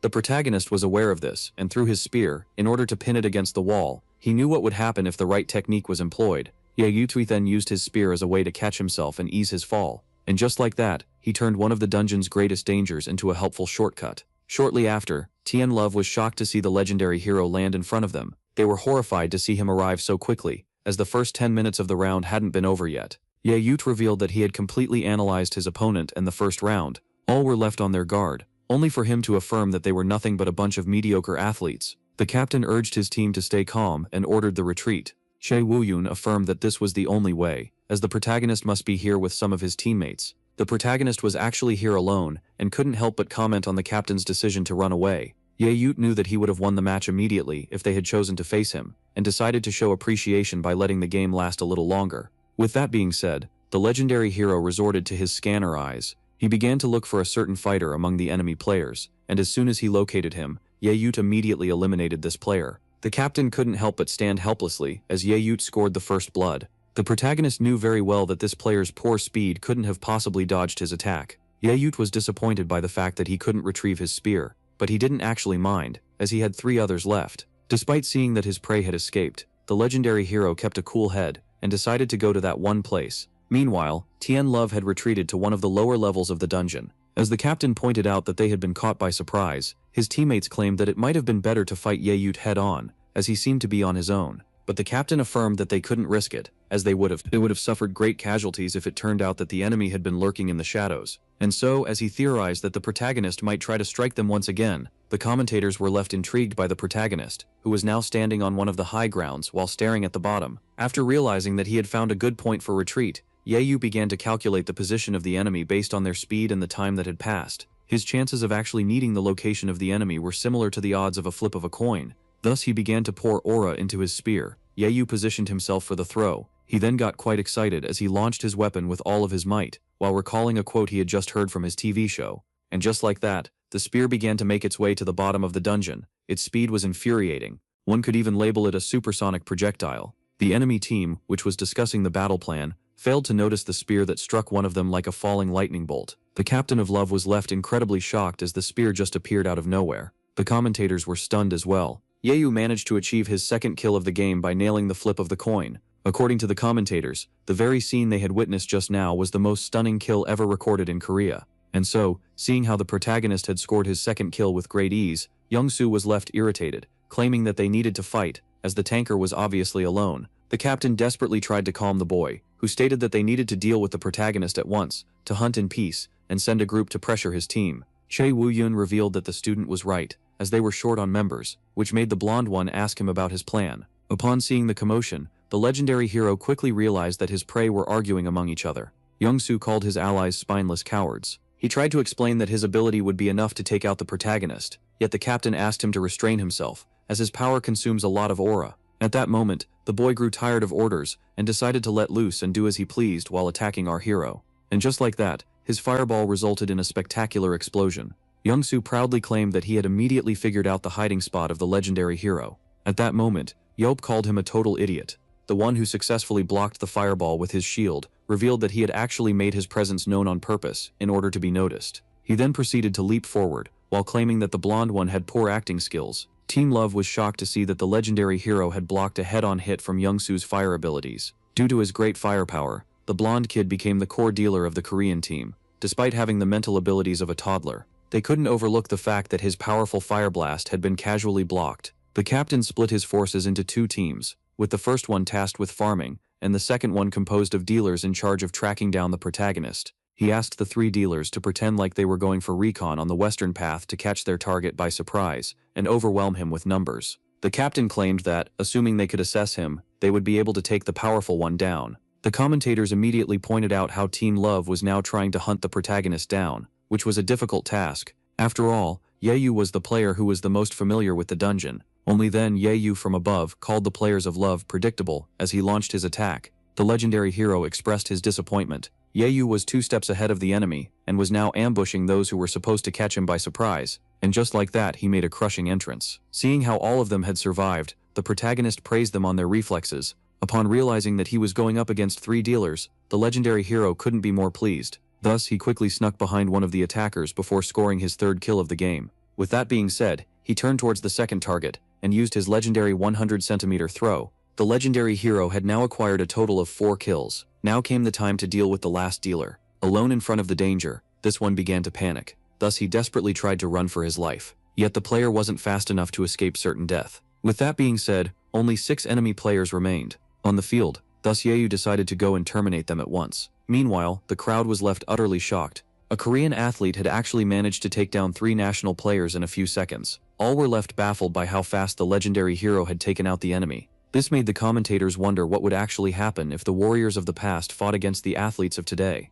After seeing this performance, Sheldon was unable to believe her own 2 eyes. She was now certain that the legendary hero had truly returned. While the commentators claimed that he was dominating the game, back in the dungeon, the team of the hero demanded to know how he had scored 5 kills, so he revealed that his aura had turned red. The team was pleased by this fast progress, and decided to join him in Zone 3-1. Shelbei claimed that the match would end before his team could join him. With that he decided to cut all communications in order to focus on the battle ahead, and just like that, the tanker leaped forward. Yamipyo then proceeded to land in front of the remaining opponents. He apologized for making them wait, claiming that he did his best to arrive sooner. The captain asked his team to keep a cool head while ordering them to get into formation. Yamipyo was entertained, as it seemed like they had come up with a strategy to take him down. He quickly noticed that players were coming at him from all sides, and just like that, the 6 of them had successfully surrounded the legendary hero. Yamipyo quickly realized that the opponent was trying to attack him from all sides, yet he was certain that this tactic couldn't work against him, as he had already predicted who would be the first to attack him.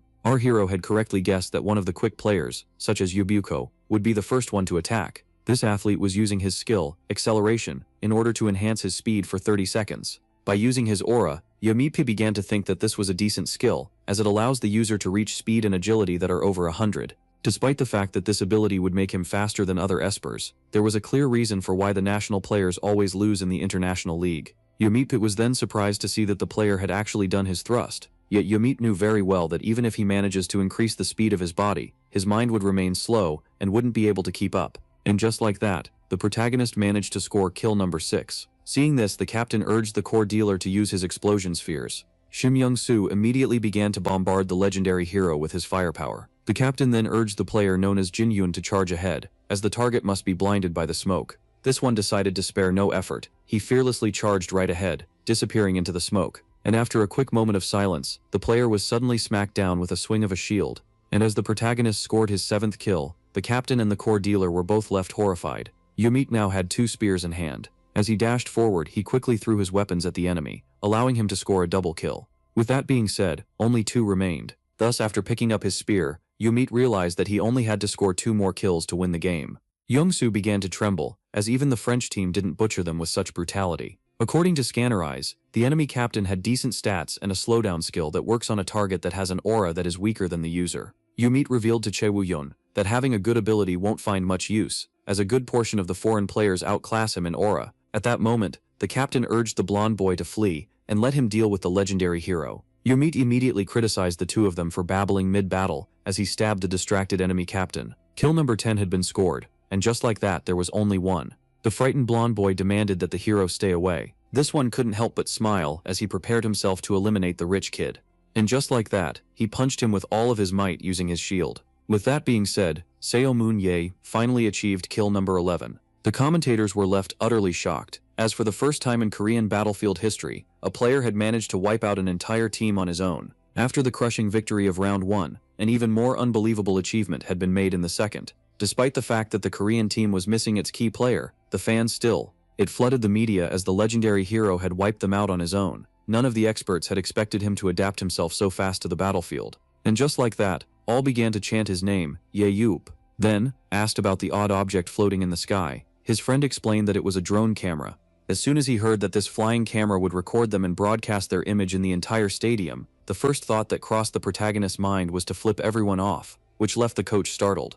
Ye-yu rushed to restrain the one who just couldn't take the matter seriously. And with that being said, the MVP of the first round dragged the MVP of the second towards the interviews. Shortly after, in front of the cameras, as the reporter presented herself, the coach humbly introduced himself as a player for this match. The protagonist gave her a nonchalant greeting. The reporter then praised both heroes for their performance, before directing her first question towards the MVP of round 1. When asked if he was expecting to do this well in the match, Ye-yu revealed that he actually didn't. The coach explained that his friend forcefully dragged him onto the field, yet due to harsh training and muscle memory, he was able to recover his skills quickly. With that being said, it came time to interview the MVP of round 2. When asked about his feat of wiping out the enemy team alone, Ye-yu revealed that it was perfectly expected and rather easy. He explained that he took it easy in the first round, in order to analyze friend and foe alike, and once done, he finally let loose in the second round. When asked if he had any advice for the opposition, he began to think of how many of them were in the wrong position and had little knowledge about their own abilities. At first, Ye-yu wanted to criticize the poor work of their coach, but upon feeling a darker presence behind him, he decided to switch to a softer tone.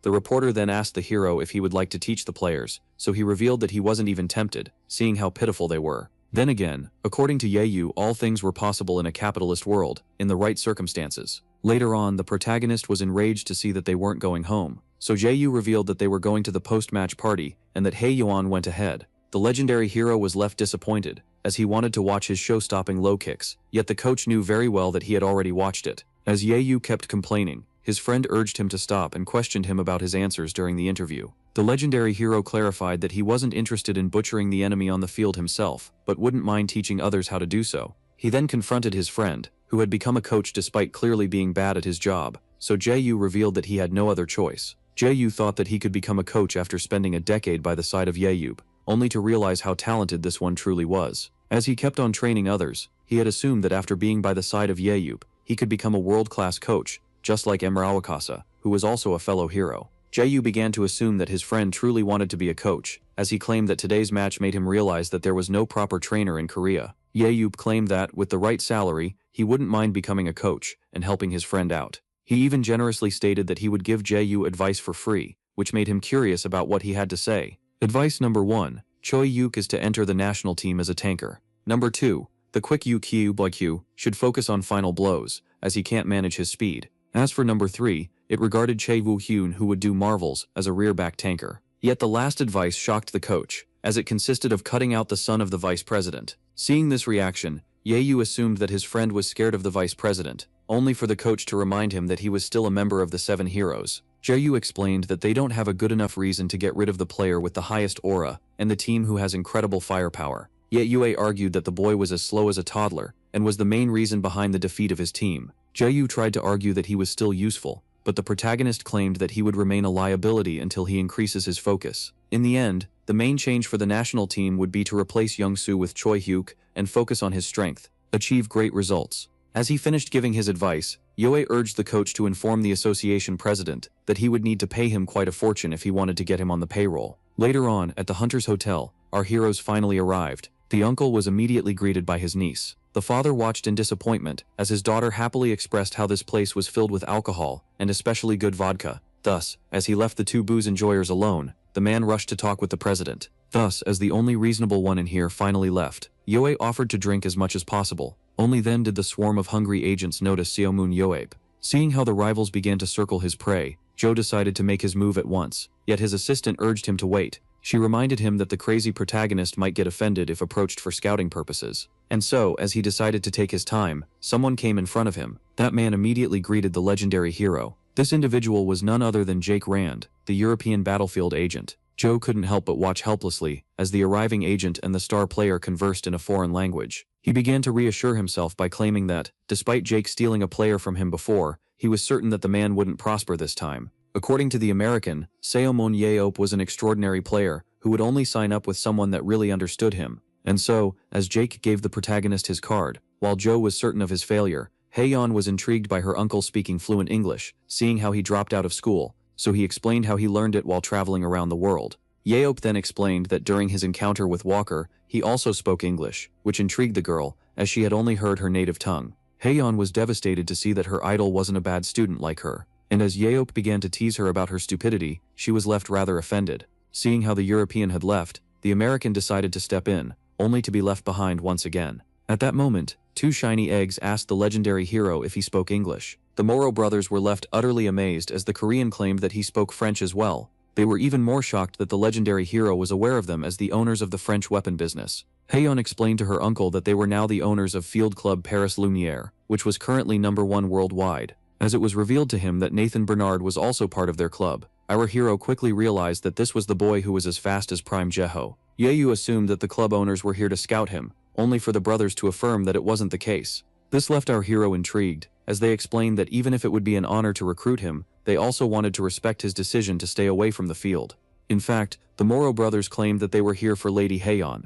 Haeyeon was shocked to see that Club Lumiere was aiming to scout her. After her French-speaking uncle explained the situation, the uncle urged his niece not to overdo it. As she thanked the bald men for considering her, they claimed that they had been observing her for some time. The shocked protagonist demanded to know if this was a ruse to enlist him, yet the French affirmed that they only spoke the truth with players. The brothers revealed that they didn't want the girl at first, as she would hesitate to score the kill. Yet after her position swap, she suddenly gained what she lacked. The protagonist found those two to have a good eye, as they explained that if her swordsmanship was enhanced, she would be a great asset to their team. They then politely extended the invite to the legendary hero, as their team would be unstoppable with him, Nathan and Haeyeon together on the field. The Moro brothers then promised a high paycheck to the protagonist, as he revealed that he would reach out to them if he ever considered becoming an athlete. Seeing how generous their offer was, Yeop asked if clubs generated a lot of money, which the brothers confirmed, in case one could train and sell powerful players. The French then stated that they were long-term admirers of the hero, and offered him a free weapon, which he gladly accepted.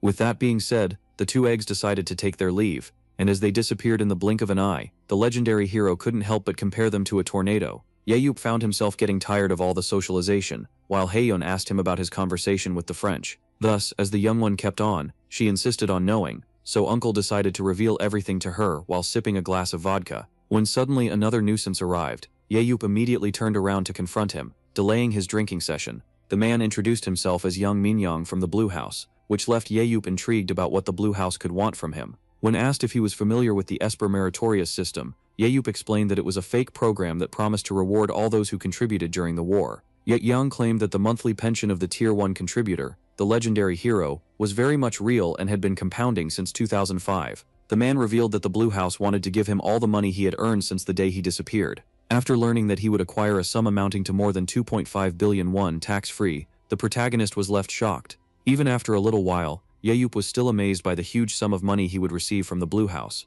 This ridiculous amount was slowly taking over his mind. As he began to calculate how much his net worth would amount to now, Haeyeon asked him why he was muttering to himself. Only then did someone else approach him. The American agent quickly introduced himself. Seeing how Jaeyu was obviously here to scout him, the exhausted Yaeyup urged him to leave at once. After hearing this, Jaeyu affirmed that he would keep it short. The agent explained that the legendary hero must still be adapting to this new world that was now free of wars and the burrers he had sworn to take out. Yaeyup was then left curious, as this one claimed that those were simply issues that would be resolved with time. According to the agent, Yaeyup would slowly build a life for himself after getting used to the peace and find a new vocation. Xiaobei then gave the Korean his card and kept pushing forward, claiming that he should contact him if he related to anything he said. Only as he walked away did the American agent realize that he was mostly speaking nonsense. The uncle found Zhao to be a rather weird man and asked his niece about him. Haeyeon revealed that the man was also known as Money Ghost, and one of the few who became rich early in the world of the battlefield after scouting Koreans. Yaeyup revealed that the man didn't talk about money and focused on emotional nonsense instead. The girl found this rather odd, as back in the day he had proposed a huge salary to her father while aiming to scout him. Even so, the hero was forced to admit that the man's speech didn't seem alien to him. A little later, the main event of the party arrived. As the donation exchange was about to commence, the host revealed that the one who donated the most would have the honor of announcing the donation. Yaeyup was shocked after learning that he was the one who had donated the most, and just like that, he was invited to the stage. Seeing how he was being labeled as the most generous donor, he asked about his net worth back in 2005. Suddenly, someone revealed that it amounted to 1.74 trillion won. The president explained that it had all been donated by him and Jaeyo, as decreed by the will of the protagonist, Yaeyup. Yaeyup thanked his old friend for this reminder, as he had forgotten how wealthy he was in the past. The protagonist began to laugh at himself for being happy with a 2 billion won pension that he would receive, seeing how his worth was once in the trillions. He even jokingly claimed that he should try to retake a few of his assets. After pausing for a short moment, Yaeyup explained that after all of his assets had been donated in 2005, he returned to a modern world that felt completely strange to him. He then pointed out how everyone claimed him to be some sort of great savior. Yaeyup declared that he didn't pick up the weapon out of compassion for the people, but for the thrill of battle instead. He even revealed his secret wish about the war raging on forever, so that he wouldn't lose his life's purpose. For this reason, Yaeyup was unable to understand why everyone called him a great savior, as in his eyes he had ended the only source of entertainment he ever had. The protagonist also stated that he was at least proud that all the children his donations had helped had now become adults. He claimed this to be his greatest feat, as he refused to let any child have a childhood as miserable as his. With that being said, the protagonist finally got off the stage. Someone then immediately praised him for his great speech. Park Jin-tae explained that the past net worth of the protagonist couldn't cover all the trouble that he had caused it, so Yaeyup blamed his behavior on his childhood. Yet, according to the president, this had nothing to do with trauma, and Yaeyup, who asked him for the reason behind his presence here, was simply born a degenerate. The president wanted to know why Yaeyup had made a mockery out of the children of the national team, yet the hero was more interested in learning why they were so weak. Jin-tae began to complain that the reputation of the team had been sullied after being wiped out by a single hero who claimed that they were used to defeat the president. Then, the president angrily explained that the players were doing their best, seeing how the government refused to fund them, yet Yaeyup claimed that this didn't concern him. His old friend affirmed that he was the main reason behind their decision, seeing how he treated them like a bunch of punks in the street. And as the president claimed that Yaeyup had given the Espers a bad image, Yaeyup tried to argue that he was only defending himself. The old man decided to cut straight to the chase and asked the protagonist to become a technical coach for the national team. But before he could even talk salary, the legendary hero refused, claiming that he had some plans in mind. Later on, while in the car, as Yaeyup talked about how 16 billion should suffice, Xiaobei grew intrigued. The coach was then utterly shocked, as he learned that his friend wanted to buy a club. Yaeyup claimed that as a Korean he couldn't stand athletes so weak, which is why he wanted to train his own players to improve the national team.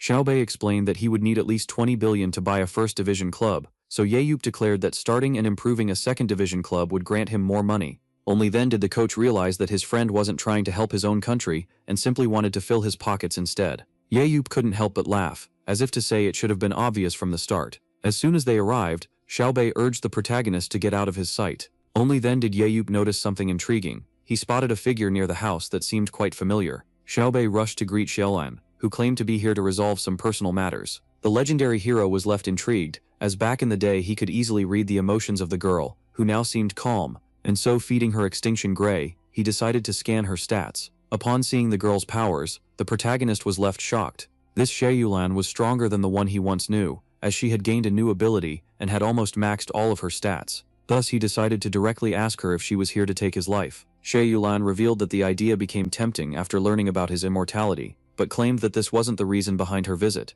Ye Yu then assumed that she was here to settle an old grudge, so he decided to remind her that he had saved her from death many times in the past. The lady claimed that she no longer held any ill will towards him, as she had forgiven his bullying long ago, and so the protagonist asked her for the reason behind her presence, only to be shocked as Xie Yulan revealed that she simply wanted to personally check if Xiaomun Ye had truly returned to this world. And with her goal being fulfilled, she decided to take her leave, which left the protagonist rather confused.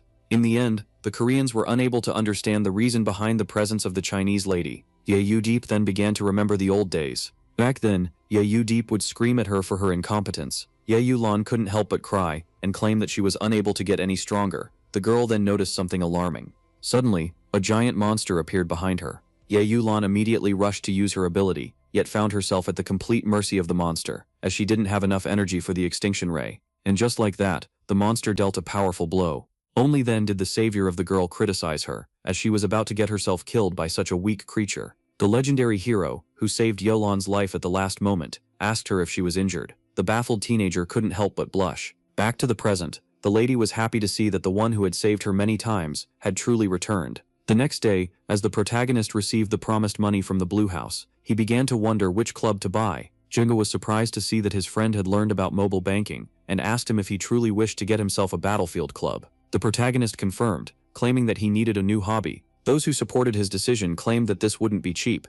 The man then offered to buy the legendary hero a KB1 League club, seeing how he was in his debt. Yet Yeyu claimed that it would be more fun to buy it with his own funds, before asking about the meaning of KB7. According to the coach, this was a league where matches were played 7 versus 7, and its teams were overall more cost-friendly than the regular ones. When asked if many players were in this league, Xiaoho revealed that all talented athletes would rather go to the second division than play 7 versus 7. Hearing this, Yeyup had finally set his mind on buying a KB2 division team, which made Joho wonder if he had already started searching for one. Yeyup affirmed that he didn't, which is why he was going to ask Park Jin-tae. After hearing the news, the president was left greatly pleased. The protagonist urged the older man to calm down, as he couldn't contain his joy upon learning that Yeyup refused to become a coach in hopes of buying a club. When asked about the clubs on the market, Park Jin-tae revealed that there were currently 3 that were for sale, including one that wanted to sell at all costs. The curiosity of the legendary hero had been piqued, and so he asked the president, with the club sales contract form in hand, about this club in question.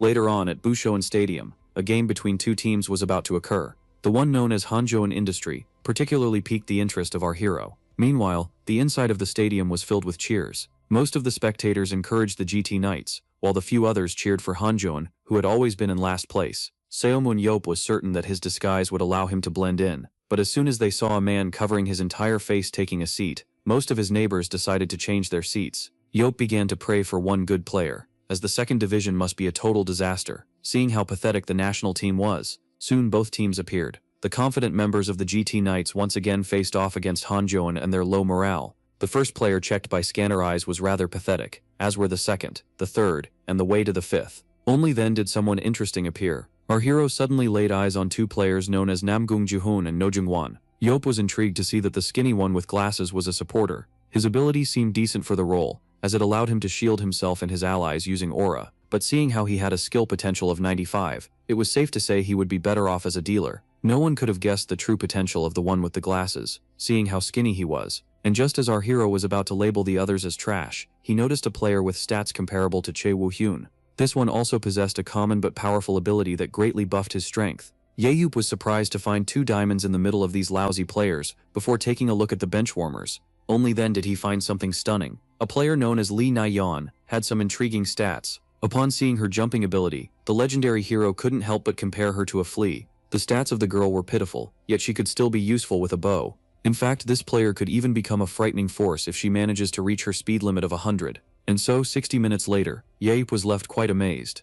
Upon looking at the crushing defeat that Hanjoan Industry had suffered, he realized just how weak they were. Yet this somewhat pleased him, as making such a pitiful team grow strong was a thrilling challenge. With that being said, the legendary hero finally decided to purchase Hanjoan Industry. 2 days had passed since then, and someone at the Battlefield Association decided to leave the team that suffered because of his management in better hands. As Yop claimed that he would make Hanjoan Industry the #1 team, its old owner claimed that he had full faith in him. And just like that, the 2 men shook hands, with the old owner affirming to the new one that he had all his support. The news of the legendary hero buying Hanzhong Industry for 5 billion won quickly made the news, yet most found this ridiculous, as they simply wanted him as a player. Later on, the president congratulated him on his new team, only to then be quite annoyed, as he heard Yope claim that the purchase shouldn't be met with praise. Park Jin-tae then asked the fight, the new owner, what are his plans regarding the team's theme? The president claimed that Yope was wise not to modify anything and to just evaluate the players, seeing how maniacs like him shouldn't try to manage. Yope then decided to take his leave, which made the president realize that he had acquired a new vehicle.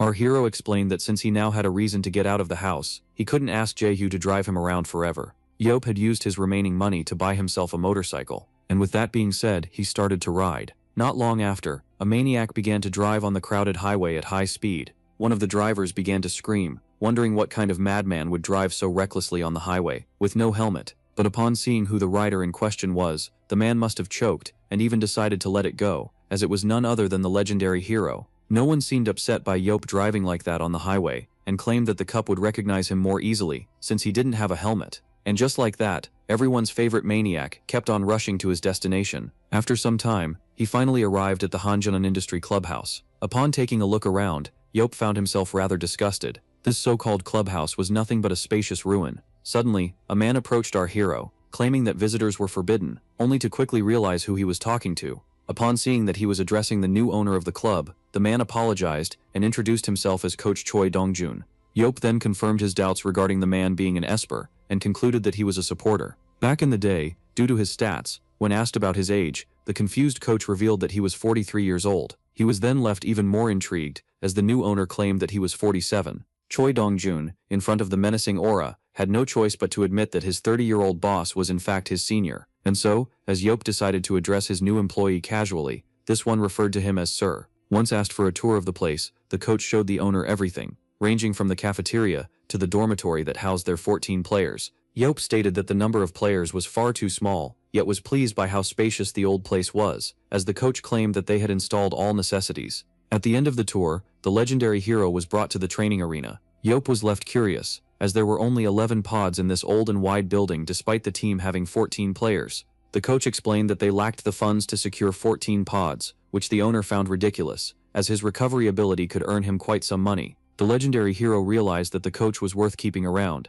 and that his main problem was the players. Choi Dongjun was then shocked, as the new owner demanded to meet the players right away. Yayu wanted to see the athletes he had exclusively asked for at once. Later on, in the lounge, the protagonist introduced himself as the new owner of the club. He couldn't help but compare the short player to a small flea as she anxiously introduced herself as Lee Nayeon. It took the new owner one look at the girl's hands to realize that she had been working hard on her archery skills. Nayeon was shocked to see the legendary hero being aware of this, as he clarified that he was skilled enough to figure out that much from her bruises. Despite her speed, the girl's lack of strength made her inadequate to be a dealer, so Yayu claimed that she must be worried about her skills not improving with training. Yayu evaluated that, due to her stats, she was probably destined to be on the bench forever. But since the little flea had piqued his interest, the legendary hero decided to change her fate by claiming that he would make her a key player. As the crazy owner claimed that she would now be adopting the theme of a mysterious thief, the girl was confused. Yayu clarified that he would turn her into a thief that robs the enemy of his focus. Yayu asked the girl if her training was leading to any progress, so she called herself hopeless, and thus the protagonist got her off the team. This was the scenario that went through the girl's head, if she decided to say yes. Yayu then reassured her that he intended to keep her on the team. In fact, he was being very serious when he claimed that he wanted her to become a key player. As the legendary hero claimed that she had one specific ability she excels at, the athlete immediately assumed that he was referring to her archery. Only for him, he went so far as to claim that even the most mediocre of espers would be useful with a bow in hand, leaving her quite shocked. According to the new owner, the greatest strength of the girl was her speed. He claimed that she should try to increase her running speed in order to pair it with her jump skill, a quick and bouncy marksman with the ideal to steal the kill of the enemy and quickly escape before getting caught. Lee Nayeon realized that her main job would be to bully the opponents, which the legendary hero Yape confirmed. Yape then firmly affirmed that this would be her one and only job, as you would need to escape as fast as possible, seeing how the enemy would loathe a kill thief. In other words, Yape wanted Lee Nayeon to be an amusing troublemaker on the field. Thus he claimed that he would ask the coach to focus on her speed, and declared that, after acquiring a decent speed, she would be able to enter the matches. Lee Nayeon asked if she could truly become a key player, so the protagonist confirmed, claiming that she had the potential to even make it to the national team. And just like that, the face of the little flea beamed with hope. When asked if he really meant what he said, the protagonist confirmed. The girl couldn't help but smile, as a bright future might be in her reach. And thus, as you begin to jump from excitement, Yahello asked her to call in Namgung Jahon on her way out. And so, a little later, another player announced himself at the door. Yahello quickly permitted him entrance. As the supporter introduced himself as Namgung Jahon, Yahello found himself in front of the skinniest Esper he had ever seen. The protagonist couldn't help but think about how his new team was filled with interesting players. As the skinny one asked for the reason he had summoned him, and upon learning that he was no longer a support, Namgung Jahon was left utterly shocked. Yahello quickly got annoyed as the player insisted that support was his true position, and so, as the legendary hero began to scan the athlete, the latter found it rather odd that a man he had never met wanted to change his position all of a sudden. The man was quite intrigued as he was ordered to become a proximity dealer. After hearing the protagonist claim that he had a talent with the sword, Namgung Jahon began to wonder if he had seen their matches. Yahello, who had slept through the entire match, falsely claimed that he wouldn't buy a team without looking it up first. The skinny one tried to argue that he had pitiful physical stats, so the hero blamed it on the fact that he only spams his ability in the back. Yahello then quickly got angered as the athlete dared to refuse his wisdom by insisting on staying a support. Supporter was the class that was most despised by the legendary hero, as 90% of its users were useless liabilities that doze off in the back. Yet the remaining 10% are the only real supporters, seeing how they possessed more than one ability. These types of players could truly help their team while being safe in the back. Thus, seeing how the skinny one only had a single ability, the protagonist would offer him a second skill. The legendary hero was particularly triggered as Namgung Jahon understood that he wanted to turn him into a sword-wielding support. Thus, he decided to politely correct him and claim that he wanted a proximity dealer with support powers on his team.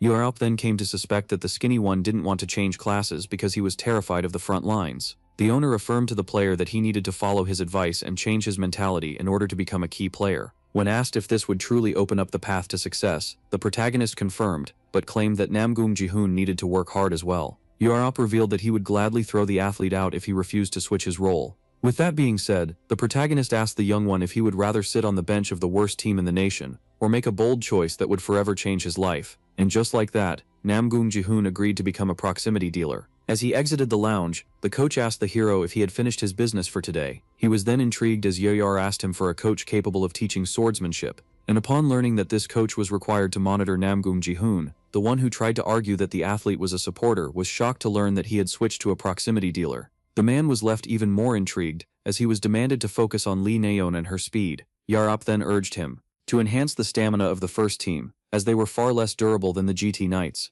But just as the owner was about to take his leave, something came to his mind. Yahello began to wonder how he should rename this team. One day later, our protagonist seemed upset. Jaho, who noticed that the protagonist was uncharacteristically lost in his thoughts, was urged to leave him alone. The national coach claimed that he was concerned about his friend, who wasn't even watching his match, and assumed that this had something to do with his new team. Jaho advised them to recruit more players, only to be startled by the protagonist suddenly standing up. The owner of the house then left, and as the freeloader claimed, he was going to recruit. As Yahello realized that he needed more players, he decided to use the loud annoyances outside in order to achieve his goal. A crowd of reporters was standing outside the gates. The legendary hero then contacted Dongjun and claimed that they needed to recruit players. The man was intrigued and claimed that they didn't have the funds or the resources to afford more than 14 players. The annoyed protagonist offered to personally buy pods in case they received new players. Yahello then asked about the cost of a single pod, making his employee answer that it amounted to 200 million won. Upon hearing this, the hero was left quite annoyed by the cheap management, as this was a laughable sum. With that being said, Dongjun was ordered to place the ad at once and make sure it only lasted 3 days. The coach tried to argue that they would need more time, as he recommended, seeing how not many players would be interested in the second division. The protagonist revealed that he had it all figured out. And so, as the swarm of reporters kept camping in front of the residence, the gates were suddenly opened. All were left shocked as they received a polite greeting as soon as they saw the protagonist. The journalists bombarded him with questions. Yahello agreed to satisfy their curiosity, but required a service in return. When asked about it, he affirmed that it was something very simple. Yahello wanted the reporters to let the world know that his team would be holding an open audition for 3 days only. And just like that, the mailbox of the recruitment department was flooded with emails. Shortly after, the coach affirmed to the owner that they had received an insane amount of applications. When asked about an exact number, he estimated something in the thousands. Choi Dongjun claimed that they only had 70 participants, as battlefield players were rather rare, which disappointed the protagonist. The coach explained that this was an abnormally high number, especially outside of transfer season. Thus our hero rushed to the office in order to personally select the players. The nature of all applications was presented to him. Yahello declared that he would take a quick look at each one, before proceeding with the interviews that the coach rushed to prepare. When a human becomes an esper, he would have to undergo a physical exam at the association in his country. The physical test allows one to assess his strength, speed, and aura. This was the same test that our protagonist had taken. Even so, he was disappointed by the results in front of him. But the most annoying part was that his scanner eyes couldn't work on lifeless sheets of paper. Even so, the legendary hero was certain that he would stumble upon one useful player by looking into them. Only then did something catch his eye. A 23-year-old man known as Jo Song-go, who had 2 abilities and claimed that he only had experience in deliveries, greatly intrigued the protagonist. His strength and speed were pitiful, as they were merely above the average Olympic gold medalist civilian. Despite having no physical qualities, his ability to share objects and vision was rather intriguing. And just like that, the legendary hero finally found a player that piqued his interest. The day of the interview finally arrived. One of the candidates excitedly greeted the protagonist, claiming that he was an admirer. According to the CV of the young man, he had played Battlefield in high school, so he claimed that he didn't see himself as a pro athlete after graduating. Yobi assumed that his presence here meant that he had a change of heart, but to his shock, this individual was simply here to get his autograph. Thus, he ordered him to get out of the room. Yobi ordered the young man to disappear from his sight. The boy tried to argue that the legendary hero couldn't talk to him like that, as it would tarnish his reputation, only to then receive a stapler to the skull. Yobi affirmed that the entire world knows that he is a madman, yet urged the boy to remember that once again. And so, as the coach desperately tried to calm the owner, the latter asked for the next candidate to enter. Upon seeing an unconscious body being escorted out of the room, all the other candidates became anxious. Now came the time to interview Jo Song-go. The nervous young man quickly introduced himself. The coach was shocked to see how bad this young man's stats were. Thus he decided to ask his superior why he had agreed to interview the boy, only for the man to have a big smile on his face. Upon using his scanner eyes, Yobi could clearly see that the young man was honest on the CV regarding his trash abilities. Yet his abilities, on the other hand, could be considered an asset. The expected first and second would allow him to transfer an object or share a scene he had witnessed to a chosen target that could be 3 kilometers away. Yet after seeing that the young man had a third skill that allowed him to share aura, the legendary hero was left pretty shocked. The ability known as aura transfer was rather rare, and a great weapon in the hands of a good tactician. Yahello immediately realized that Jo Song-go himself wasn't aware of this power, as he didn't list it on his CV. After looking at the boy's age, he noticed that he was about the same age as Nyan, which the coach confirmed. Despite being intrigued by the statement, he was even more confused, as the protagonist claimed this to be destiny. With that being said, our hero decided to start questioning the young man. Yahello wanted to know if the one who had put only delivery driver on his CV had any experience in the field, only for the boy to affirm that he didn't. This made the legendary hero curious about why Jo Song-go had applied, as his stats were enough to discourage anyone. The young man explained that he was well aware of his pathetic stats, yet revealed that the battlefield was his lifelong dream. In the past, he would always use his weakness as a reason to quickly give up, and while others might think that he was applying for the fun of it, the boy who heard about the auditions while making one of his deliveries fully intended to try accomplishing his dream. After hearing this, our hero decided to proceed with the rest of the questions. When asked about the maximum range at which he could transport an object using his ability, Jo Song-go claimed it to be 2.5 kilometers, yet Yahello knew that it was 3. While being questioned, the boy revealed that he would first use the aura location of his skill in order to triangulate the target that must receive the item. This made Yahello realize that Jo Song-go could detect anyone in the range of his skill. The young man tried to explain that he would need some time to locate every target, yet Yahello didn't mind it, as dungeons usually have few hiding places. The legendary hero realized that this ability was more useful than it seemed, as it turned out to be perfect for recon. The coach was then left intrigued as the owner claimed that all thieves require an assistant. Thus, as the protagonist asked the boy for his name once again, he revealed to him that he had actually gotten the position, and while the one with weak stats was left overjoyed, the coach was baffled. The man was even more intrigued, as Yahello explained that Jo Song-go would pair well with Lee Nyan. The legendary hero had decided to build his entire strategy around these two, claiming that they would give any opponent a run for his money. Later that day, a party was organized in order to celebrate the new owner of Hanjoan Industries. The members of the team had thrown a great cookout. Yahello was happy to see that the players were merry with each other and had high morale. Only then was he approached by the player known as No Jungwon, who was the captain of the team. After taking a look at his stats, the protagonist realized that this was one of the players who had caught his eye during the match with the GT Knights. Yahello labeled this young man as an above-average tank, who was still overqualified for this weak team. The captain personally thanked the owner for attending to their needs and promised to live up to his expectations, so Yahello stated that he wasn't looking for instant results. Thus the polite player bowed, as he claimed that he and his peers would be in the care of the great hero. After this small interaction, Yahello could safely say that No Jungwon was perfect to be a leader. Only then did he notice the thief and the delivery man interacting with each other. Yahello found Nyan to be rather extroverted.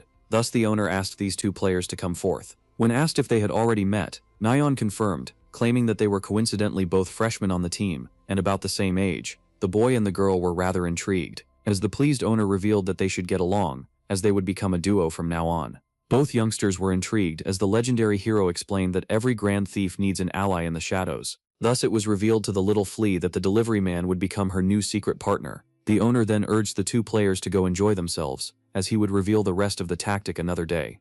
And so, as the two of them began to walk away, Yahello began to think of how he had finally obtained what could be called a team. He only had one matter left to attend to.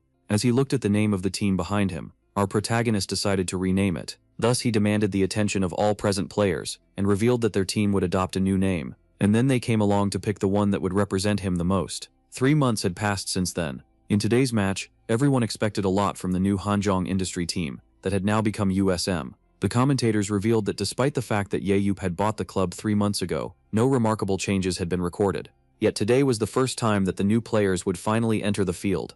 Yahello urged all of the players to stick to the plan, especially Jo Seung-ko. As the boy expressed his doubts, the owner revealed that this tactic would enhance performance and make a great show. With that being said, the legendary hero urged his trainees to get out on the field and finally demonstrate the fruit of their 3 months of harsh training. And with that being said, the first round, opposing Yao SM to Incheon BC, finally started. Someone felt great about the invite of the Dragonist, as they hadn't been to a stadium in a long time. The mother of Haechan said that she went a couple of times to cheer for her daughter at the start of her career. As for the matches of her husband, she claimed that he didn't want to invite her as long as the team was bad. Thus, as Yop realized that the choice of Jaeho had forbidden his wife from watching a national match until now, it left him pretty pissed off. When asked if his team was anything like the Korean team, the protagonist claimed that they would be interesting to watch. And just like that, he promised his old friend a grand spectacle. The dungeon of round 1 would be Wizard Canyon. It was a beautiful fantasy-like place that also allowed aerial and aquatic combat, which meant that players would need to adapt quickly in order to achieve victory. The commentators claimed that everyone was taking interest in the YSM team, seeing how they had changed their key players 3 months before the match. The coach was shocked that the runner could achieve a 100-meter jog in a mere 3 seconds. Lee Na-yeon was undoubtedly an incredible runner.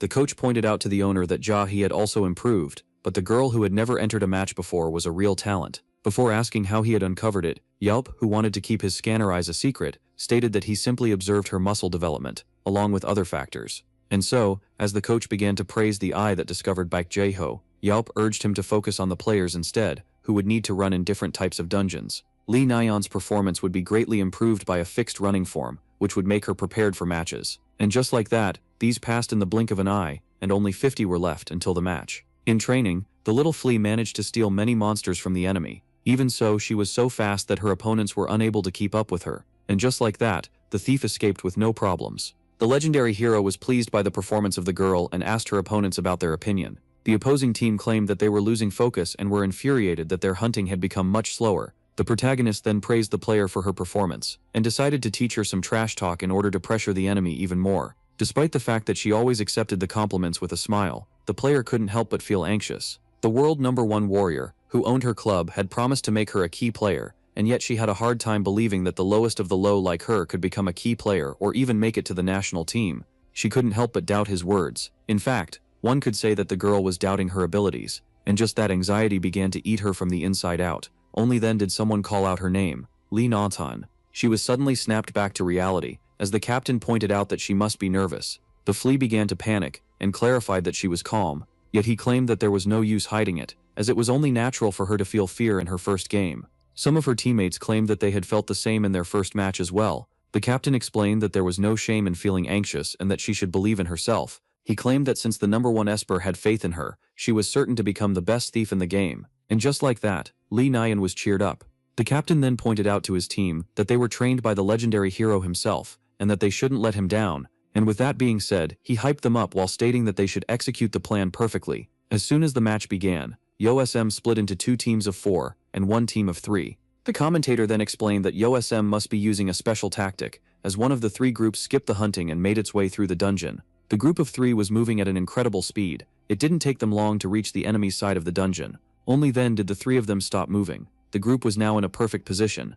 Jo Seung-yu picked up a rock on the ground, claiming that it should do the trick. And with that being said, the boy began to use his objective transfer skill, and with that began the scouting process. This ability, which allows one to search for a target within a 3-kilometer radius, was perfect for recon, as it had a manual search engine to locate a receiver, and with that being said, he began the search. Movement was quickly detected. Jo Sung-ho had found a squad made up of 4 opponents, and was even able to recognize each one of them by name. Jo Sung-ho then informed the girl that the enemy was on the higher ground. With that being said, the flea went into position. She then braced herself before leaping forward. Lee Na-yeon achieved a high and graceful jump, only to then notice something nearby. The thief found herself in front of espers battling dragons. Na-yeon had successfully found the enemy. The girl then readied herself to stick the landing, before jumping into the air again. Right after, Lee Na-yeon was happy to see that none of the opposing players would be fast enough to catch her. Meanwhile, the 4 opponents didn't notice her, as they were too focused on the hunt. The tank urged his teammates to push forward, as the monsters were almost down. Only then was one of their targets ended by an arrow shot. The players found themselves pissed off as their kill had been stolen, but the tank urged his teammates to keep their minds on the hunt. He then proceeded to send Ji-wook in order to deal with the invading enemy. This one dashed toward the girl at high speed, and just before he could hit her with his blade, the strike missed its target as it landed on the ground. Ji-wook, who was surprised to see the opponent vanish, was told that he was looking in the wrong direction. The swordsman then turned his attention toward her, as she stole another kill by bombarding the monster with arrows. The swordsman was left quite annoyed and realized that he must predict where the killer thief would land in order to win, and so as soon as she was about to touch the ground, he decided to make his move. Lee Na-yeon kept on taunting the blade wielder, as she kept dodging his attacks. Ji-wook was left pissed off by the archer. Humaki claimed that he was too slow to hit her. The commentators pointed out how the flea was getting in the head of the enemy, and how no one was able to keep up with her speed. The archer then found herself with an empty quiver, thus she asked her partner for more ammo. The annoying kill thief, who had received arrows from Jo Sen-hyu, would keep on bullying the enemy, seeing how she was in possession of a continuous arrow supply, but just as the commentator pointed out that the ability of the support made him a key player, he noticed something intriguing. Jo Sen-hyu pulled out a book out of nowhere, and so as the boy told his partner to notify him if she ran out of ammo, all were left shocked as he began reading comics in the middle of the battle. A few weeks before the match, while the team was still training, despite the many efforts of the B team, its players found themselves unable to keep up. The kill thief, Ye, claimed the girl to be a natural rage baiter, and that would do wonders in the field. Her partner, on the other hand, was having a hard time finding hiding spots, meaning that it would take him some time before delivering the arrows. Yabe decided to keep Namgong Ji-hun by his side at all times, as he had the right abilities and stats to act as a protector. At that moment, the boy found a hiding spot. He then picked up the quiver and transferred it to the girl. As he kept on doing this back and forth, the coach and the owner watched in intrigue. Ye wanted to know if the player would keep acting like a machine, so the coach confirmed, claiming that he had nothing else to do. The legendary hero explained that this scene was too boring, thus he decided to make the athlete adopt a funnier approach. For this reason, the boy began to read comics in the middle of the battlefield. His surroundings weren't peaceful either. The reading session of the supporter was happening in the middle of a battle. The commentators claimed this to be an intriguing scene, as Namgung Ji-hun was doing his best to slay every young wyvern while his teammate relaxed on the ground. The crowd found this to be rather ridiculous, and were unable to believe that Inchin was struggling against this joke of a team. As soon as the thief notified her partner that she ran out of ammo, he quickly picked up a quiver and transferred it to her. After seeing this, the legendary hero couldn't help but burst out laughing. The woman realized that he was the one who had told the team to act as such, and so, as the legendary hero began to show off, proud of his good eye for talent, the lady asked him to use his gifts to help her husband. Ye revealed that Zhang Bao had ignored his advice regarding replacing the son of the vice president with Choi Hyuk on the team. The woman explained that despite her husband being out of the house for his job, she was aware of a conflict between him and the boy in question, which intrigued the protagonist. Ye decided to put this matter aside, claiming that his friend should be more professional regarding his coaching career. Only then did the attention of these two turn towards the match once again. 2 additional players had joined the hunt for the flea, who was now in danger. Yet even with more players, they were still struggling to catch the thief. Her partner asked her to keep dodging the blows and flee by using a specific path. Na-yeon agreed.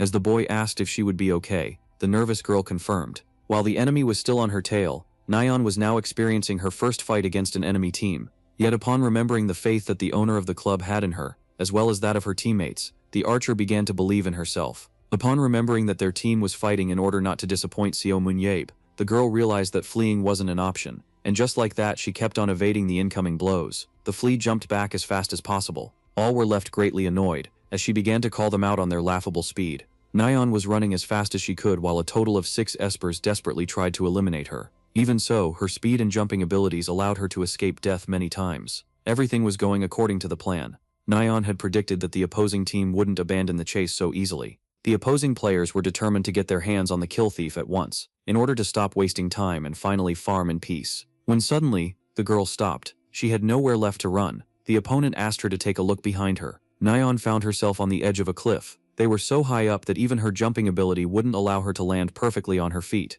The flea had no choice but to agree with the enemy. She shouted with a smile that she was now cornered and had nowhere to escape. The team was confused as she pointed out that they would certainly not spare her, only to then be surprised by an unexpected twist. Suddenly, the rest of USM appeared from behind a giant rock. As her allies landed on the platform, the thief playfully claimed that they would not spare them as well. Nyan claimed that the enemy was now doomed. All were left shocked by this, as no one had expected the USM athletes to appear from behind the rock. And just like that, Inchan, who couldn't hunt properly, was forced to face a team that took its sweet time farming. In other words, the red team had no way of fighting back. And so, as the 6 members were getting butchered, the remaining players of the thief rushed to assist them, yet it was pointless. And just like that, the team that scored the lowest on the leaderboard surprised everyone with its crushing victory. The commentators claimed that, in this entertaining match, they had discovered 2 new talented athletes. The players in question were the thief and her partner. As everyone was excited to witness their future games, just like that, Lee Nyan and Jo Sung-ho were bathed in admiration in their first match. Even so, the 2 surprised players had a hard time believing this.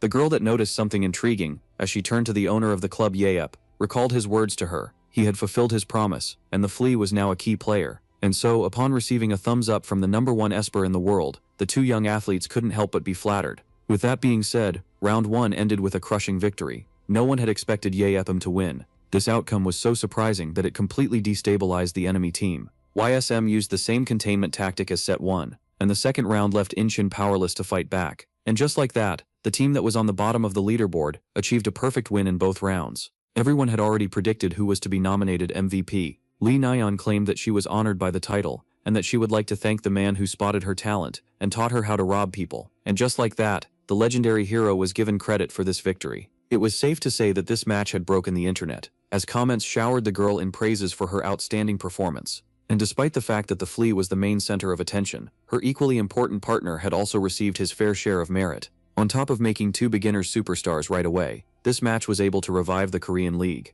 The legendary hero who created the strategy and discovered the thief and her partner also caught the eyes of the public. And just like that, his brilliance and hunch for discovering talented players shook the world once again. Some days after the match, the protagonist was asked if he had truly discovered the thief and her partner. Yaek affirmed to Jaeho that he was telling the truth, and that he wouldn't lie in that matter, which the coach found logical. The hero then began to show off his good eye for talent, as his friend asked him if Lee Nyan and Jo Sung-go could become an asset to the national team. For this reason, the protagonist urged him to focus on Cho Yuk first, who was refusing to become a tanker, yet Jaeho explained that he had convinced him. The boy explained to the coach that despite his desire to become a national player, his team was firmly against it, which the protagonist found to be a convincing explanation. Jaeho revealed that the Korean coaches despised him, as he was a stranger to the game yet entered the national team out of merit, so Jaeho criticized their tutoring performance. Jaeho expressed his desire to meet those so-called coaches and see if they would dare to criticize his methods. Yet Jaeho knew very well that they wouldn't dare to utter a word for fear of getting beaten up by the madman.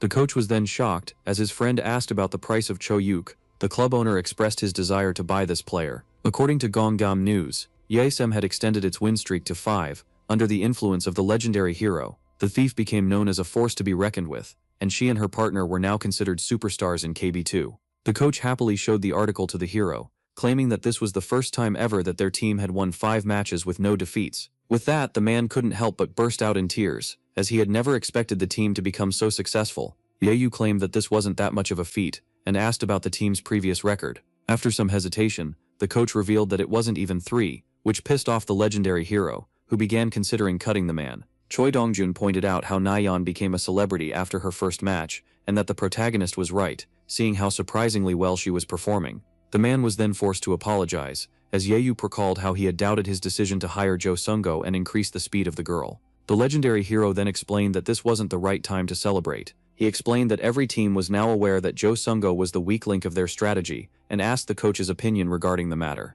Dongjun, he claimed that they should prioritize his protection. He was then pretty pissed off by the arrogant owner, who claimed that he wasn't totally worthless after all. But the man quickly hid his anger as the hero looked his way. The owner then asked the coach to keep up the good work with the team. Even after the training of Jo-hoon and No Jung-won bore its fruits, Dongjun affirmed that he would. The protagonist explained that he was fond of his confidence, claiming that he expects a lot of victories. Upon learning that the owner wanted a win rate of 50%, the man was left utterly shocked. He couldn't help but shake, as the team that was already living its best days had only been able to achieve a 31% win rate so far, yet had no choice but to accept. The captain began to think of how 50% would have been impossible for the team in the past, yet was certain that the owner wasn't speaking recklessly. Despite this, the player knew that the one threatening to exercise his childhood trauma on the coach in case of failure was someone very tactical. No Jungwon was able to become an athlete due to the sponsorship he received from Henjin, and despite its new name, the captain of the team was happy to finally have a chance to repay it back. Ye Yumen declared that since the entire team was in the restaurant, it wouldn't be right to simply bully the coach.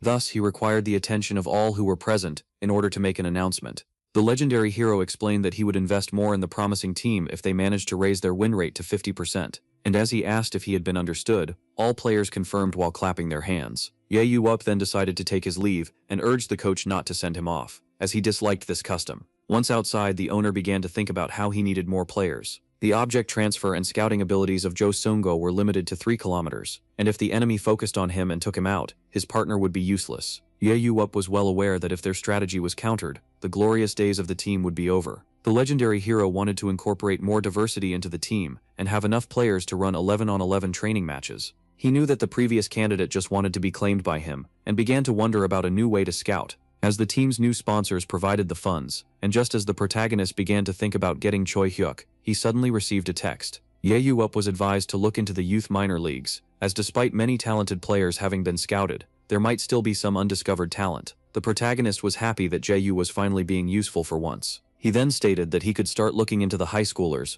once the second half of the year begins. Ye-SM peaked at 6 wins, just like the protagonist had predicted. The opposing teams used tactics in order to counter the dynamic duo, yet as the morale of the team was lowering, its captain took things in hand, allowing new strategies independent of Ye-Yuup's tactics to see the light. And so the team that was ranked last place among 20 teams kept climbing and scored 10 wins and 8 defeats. Ye-SM managed to become ranked 9th before slightly dropping to rank 11 at the end of the season. The win rate of the team was over 55%. With that being said, summer finally arrived, and with it the opportunity to look for new players. One day, in front of the Battlefield Club of Youngmyung High School, a crowd was gathered. The Battlefield coach of the school, Kim Jung-moon, greeted the legendary hero, who explained that he was here as a club owner. Ye-Yup revealed that he didn't have any specific characteristics in mind, and asked to roam the place, so the coach offered to give him a tour. Once inside, Ye-Yup was surprised to see how well-equipped the high school club was. Only then did he notice something intriguing. Ye-Yup spotted a player nearby that seemed talented.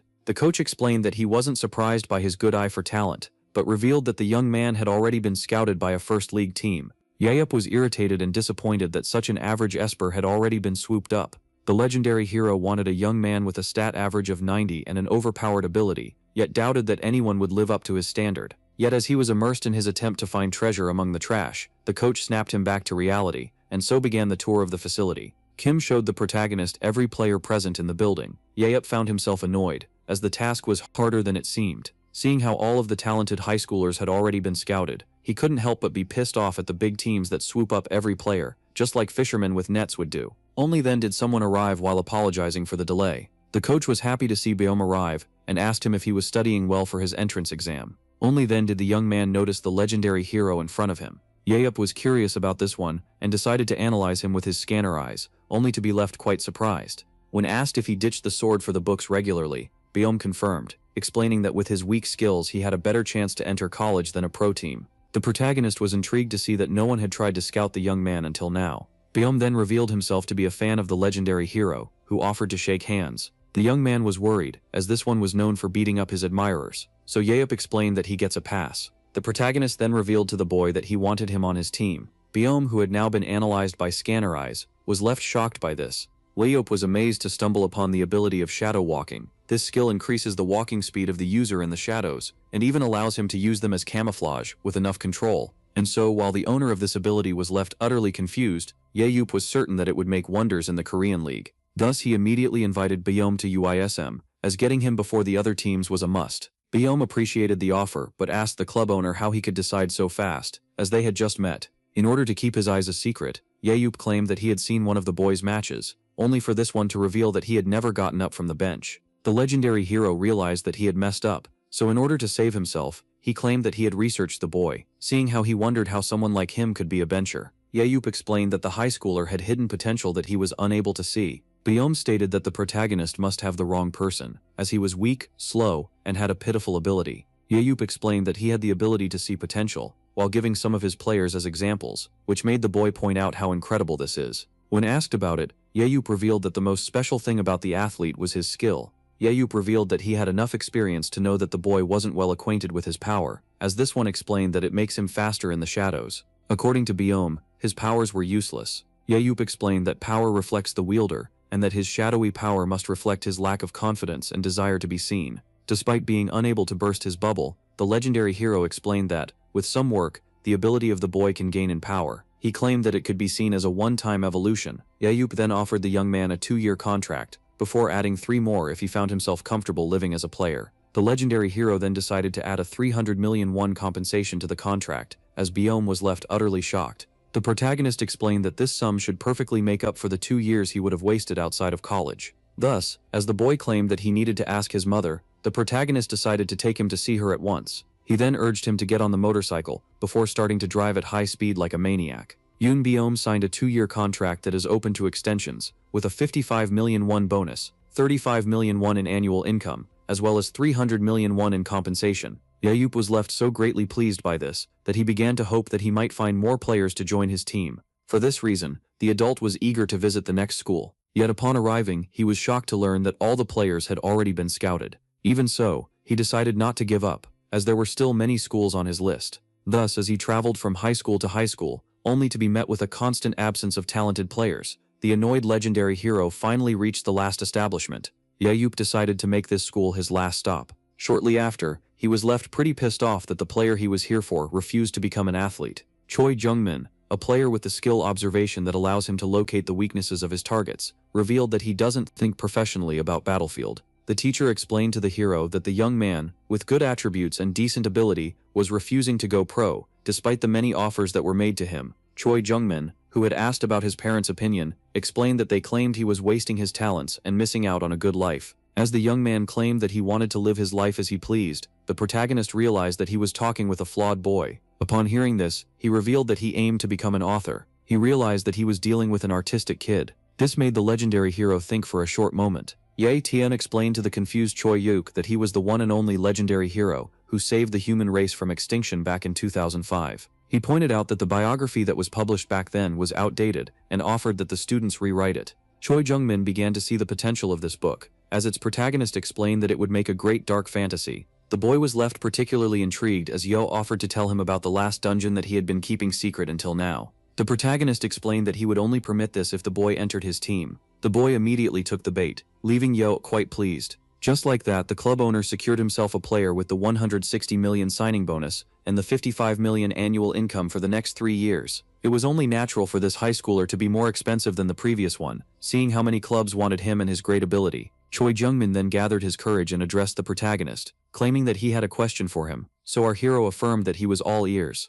The boy wanted to know how Yo was free of weaknesses. It was the first time that Choi Jungmin had met someone this powerful. He revealed that when he laid eyes on the French team, all of them possessed some kind of hole in their defenses. Unlike the protagonist, Yop explained that he was one of a kind, so the boy stated that he should become a player instead of a club owner. Yop stated that it should have been obvious, and that the charity match loathed taking the lives of humans. After fulfilling the curiosity of the young man, he urged him to get back inside and wait for a call from their team. With that being said, the legendary hero decided to tackle the most important matter at hand. Yop called Jo, who asked him if he had had any luck during his player hunt. The coach, who explained that all talented kids would usually be scouted by summer, was surprised to hear that his friend had found 2 players. Jo was even more intrigued, as it seemed like Yop, who called to let him know that he would be home late, was eager to get his hands on Choi Yop. The protagonist wanted to see the player in person in order to have a chat. When asked about the location of this meeting, he stated that it was obvious. That night, at Sangsong Spritz Clubhouse, the protagonist decided to pay its coach a visit.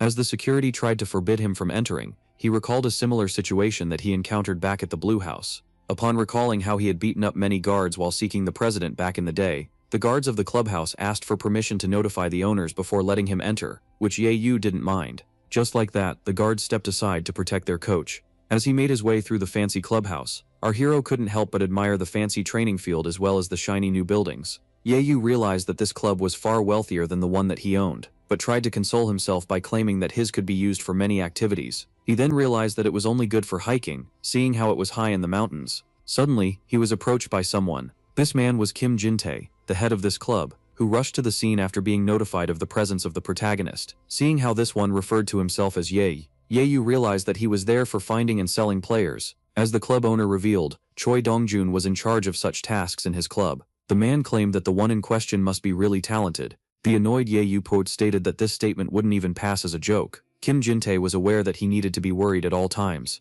as no one knew when Yeyu would get angry and have another episode. Our protagonist was shocked to see that the head of the club knew that he was there. He was here to meet the coach. He was also aware of his intention to recruit Choi Hyuk. Everyone knows that Yeyu recommended Choi Hyuk as a tanker, but Coach Choi Moon-sung, in an act of rebellion, refused to let him switch. Seeing how the meeting between the protagonist and the said coach would only result in disaster, the head of the club offered to negotiate with him instead.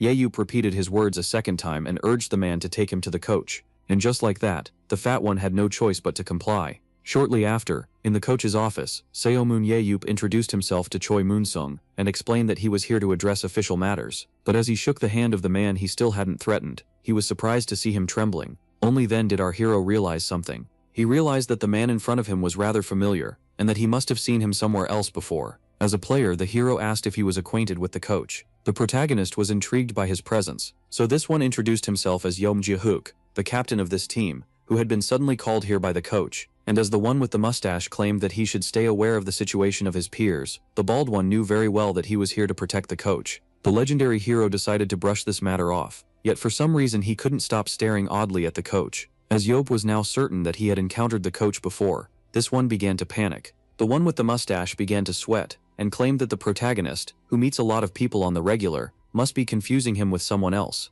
But as our hero insisted, the man reminded him that they were here to discuss the contract of a player, and as it seemed like the protagonist finally remembered, the man was left startled. But as it turned out, the legendary hero was still trying to remember. The coach affirmed that they had never seen each other before, yet Yuriwope kept on trying to remember. As the poor man urged him to stop trying to recall bad memories, and as the mustache man urged him to just give up, it all came back to the protagonist. The coach was left stunned, as the maniac finally remembered him. Yuriwope explained that he would never forget those who had irritated him in the dungeons. Our protagonist got quickly angry as he remembered the man as the annoyance from the 1993 Temple of Vengeful Spirit. Yuriwope began to wonder why he had spared the coach, whom he had sworn to kill back then. Upon learning that the legendary hero had returned, the man began to grow his mustache, yet tried to hide himself from the madman. Choi Moon-sung wanted the protagonist to forget about 1993. For the first time in history, 200 espers had gathered in front of the unconquered gate of the Vengeful Spirit Temple, in front of the station at the capital. The leader of this army was deemed an 18-year-old genius who wanted to adopt a safe strategy to protect his men,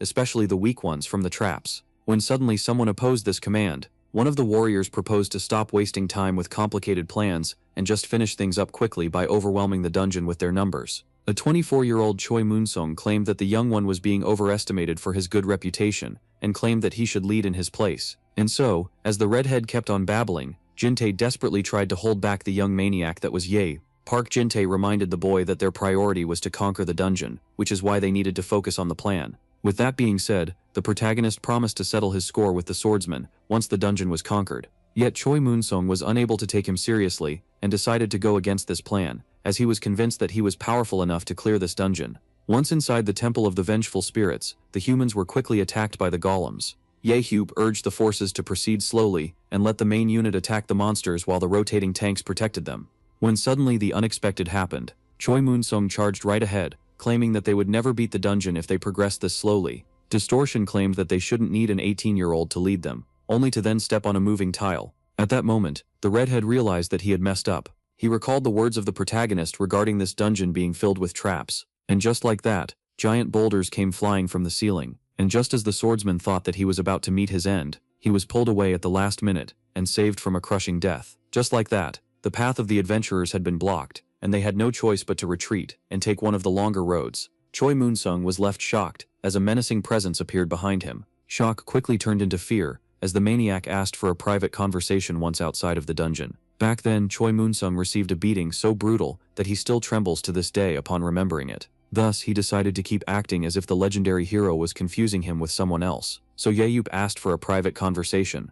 Seeing how scared the man had gotten, the protagonist tried to reassure him. Yet as Yop claimed that he would never try to settle a grudge that started back in the 90s, Choi Moon-sung wasn't so sure about that. The protagonist then asked the other two to exit the room, but revealed that he didn't mind talking in front of them. With that being said, the one with the mustache was now left cornered, so he asked the head and the captain of the team to leave them alone. As soon as they exited the place, the menacing Ye pointed out how Choi Moon-sung was the loudmouth from back then, who ignored his orders. He pointed out how his insubordination added an extra 9 hours to the raid back then. The coach had no choice but to admit the truth, claiming that he was once immature in a past that they should forget. Despite that, he was older than Yabe by 6 years. Choi Moon-sung then pointed out how he had received the beating of his life from the protagonist, as soon as they exited the dungeon. Yabe claimed that he didn't remember this part, so the man angrily affirmed that this lash of anger was the only reason Yabe spared him. So, as the coach proposed a new start, the protagonist agreed, claiming that it would be wrong to beat him over an old mistake. But as Yabe stated that he had every right to assault him because of a new one,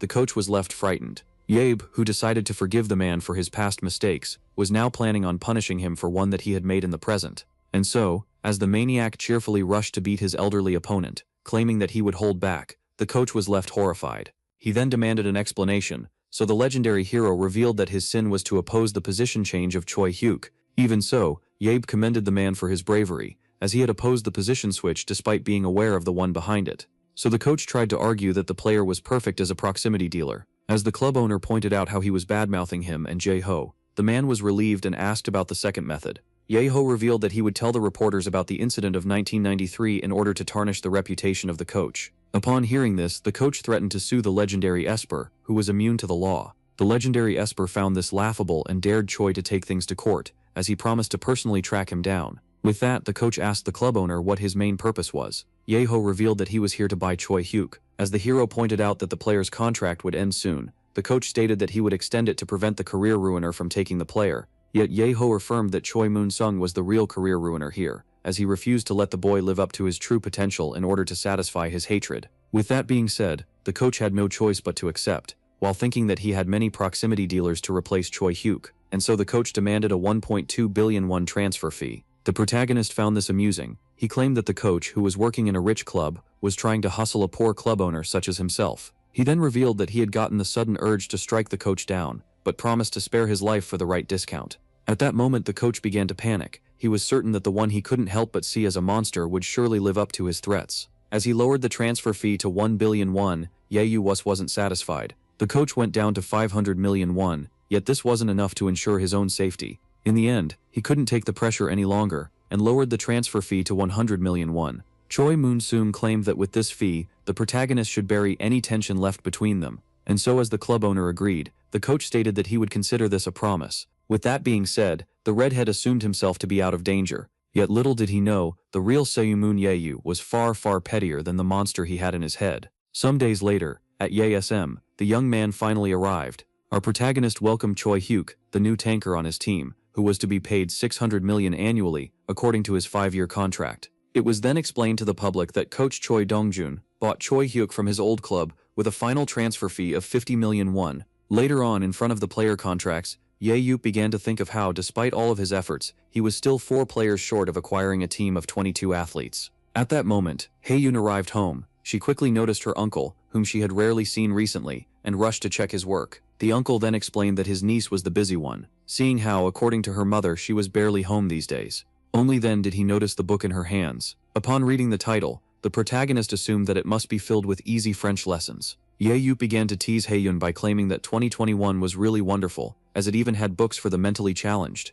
Seeing how hard the French was, the girl urged her uncle to come with her to France. Upon hearing this, the protagonist was intrigued. Later on, Jake Rand, the European agent, explained that the only thing left for the girl's contract to be complete was to complete the physical test in Paris. After the first half of the season, the athlete who switched her position became the MVP of the league and was praised as the #1 proximity leader. The Moro brothers, who had their eye on her for a while, immediately invited the girl to their club. Hae-yeon had now signed the contract with Paris Lumiere and was about to start her journey in the European League. After realizing why his niece wanted to learn French, the uncle realized that he had been too busy to take care of her, yet was reassured, as her agent was worthy of trust. After completing the negotiation with the athlete, the agent decided to turn to the club owner. He revealed that the Moro brothers had invited the protagonist to their club, and seeing how confused he was, Jake explained to Yeojip that they wanted him as a translator for the girl, and also aimed to give him a present. At that moment, the legendary hero remembered how the brothers, who still had their advanced weapon workshop, claimed themselves to be long-term admirers,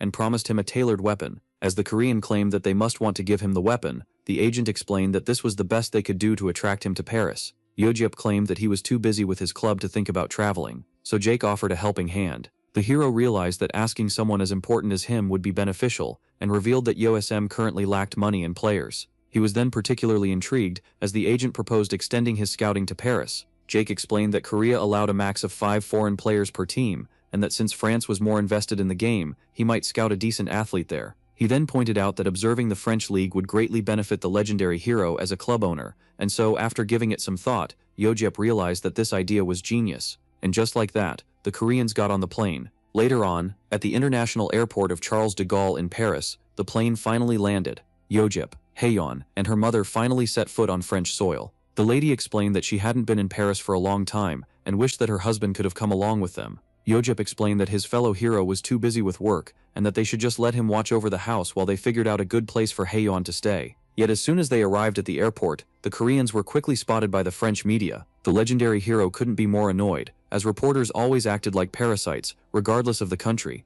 Only then did the bald egg behind the commotion appear.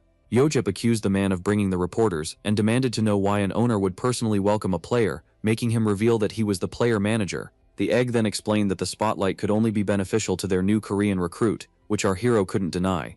The legendary hero quickly realized that he was dealing with a sly man, as this one urged him to answer some questions on camera. For the sake of his niece, the reporter asked the legendary hero regarding his opinion of his first trip in 2021. He revealed that he was here as a tourist instead of a warrior, which left him pleased. He was then asked whether he was here due to a personal friendship with the Moro brothers, or to become one of their players.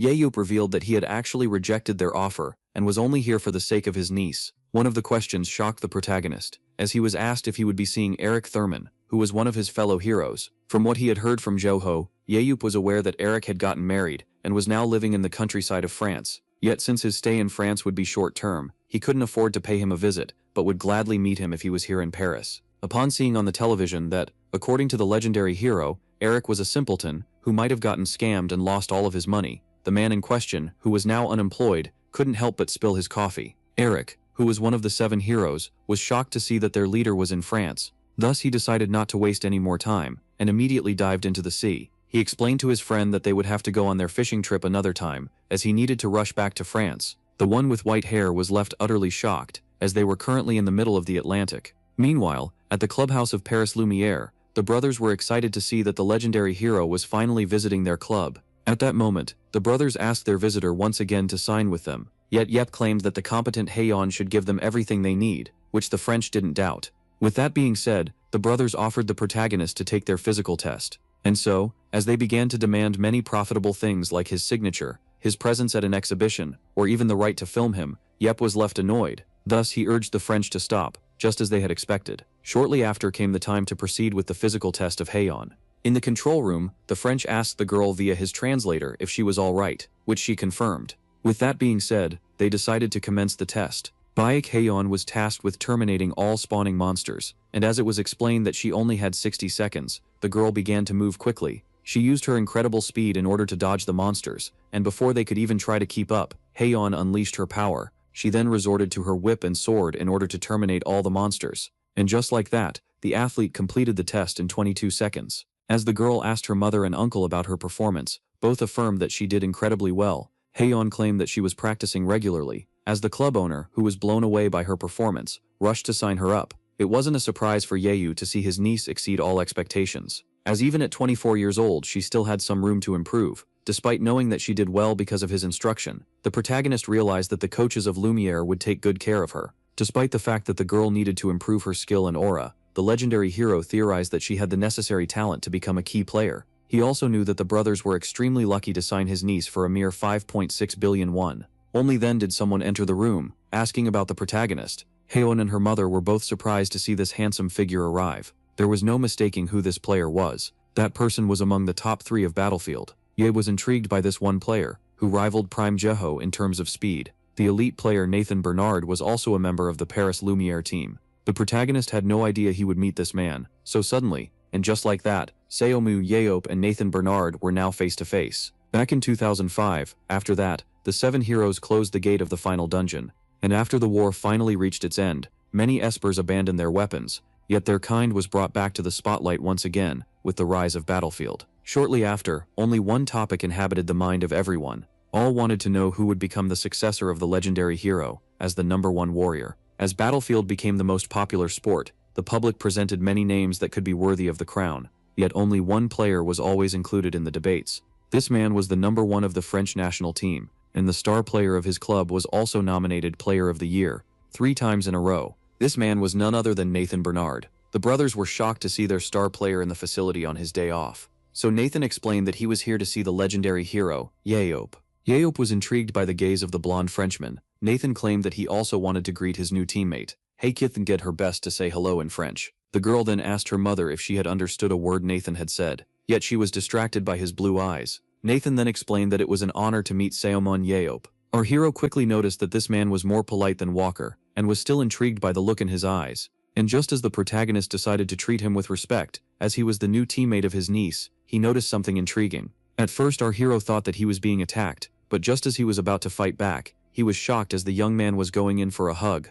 Yeop couldn't help but panic, as Nathan was being too emotional for him. The legendary hero, who hadn't been caught off guard in a long time, received a warm welcome from Nathan, and just as the French player wanted to introduce himself, Yeop explained that he had seen him on video before praising his skills. Nathan, once flattered to see his childhood hero compliment him, explained that he was still far from his level. Yeop realized that this young man, with his insane stats and skill, was truly worthy of his praise. The only thing that wasn't particularly exceptional about Nathan was his maximum stamina. He was also intrigued by his powerful ability, known as alter ego, which allows him to split into 2 connected copies, each of which has a fraction of his aura. Yeop noticed that the young man, who still had room to become stronger, had the potential to even surpass Prime Joro, and seeing how his skills were highly technical, if they could be combined well with his alter ego, even his weak stat, his stamina, was still higher than the average first division tanker in Korea. Yeop began to wonder about the performance of Bernard against Walker, who possessed great strength, stamina, and maximum speed.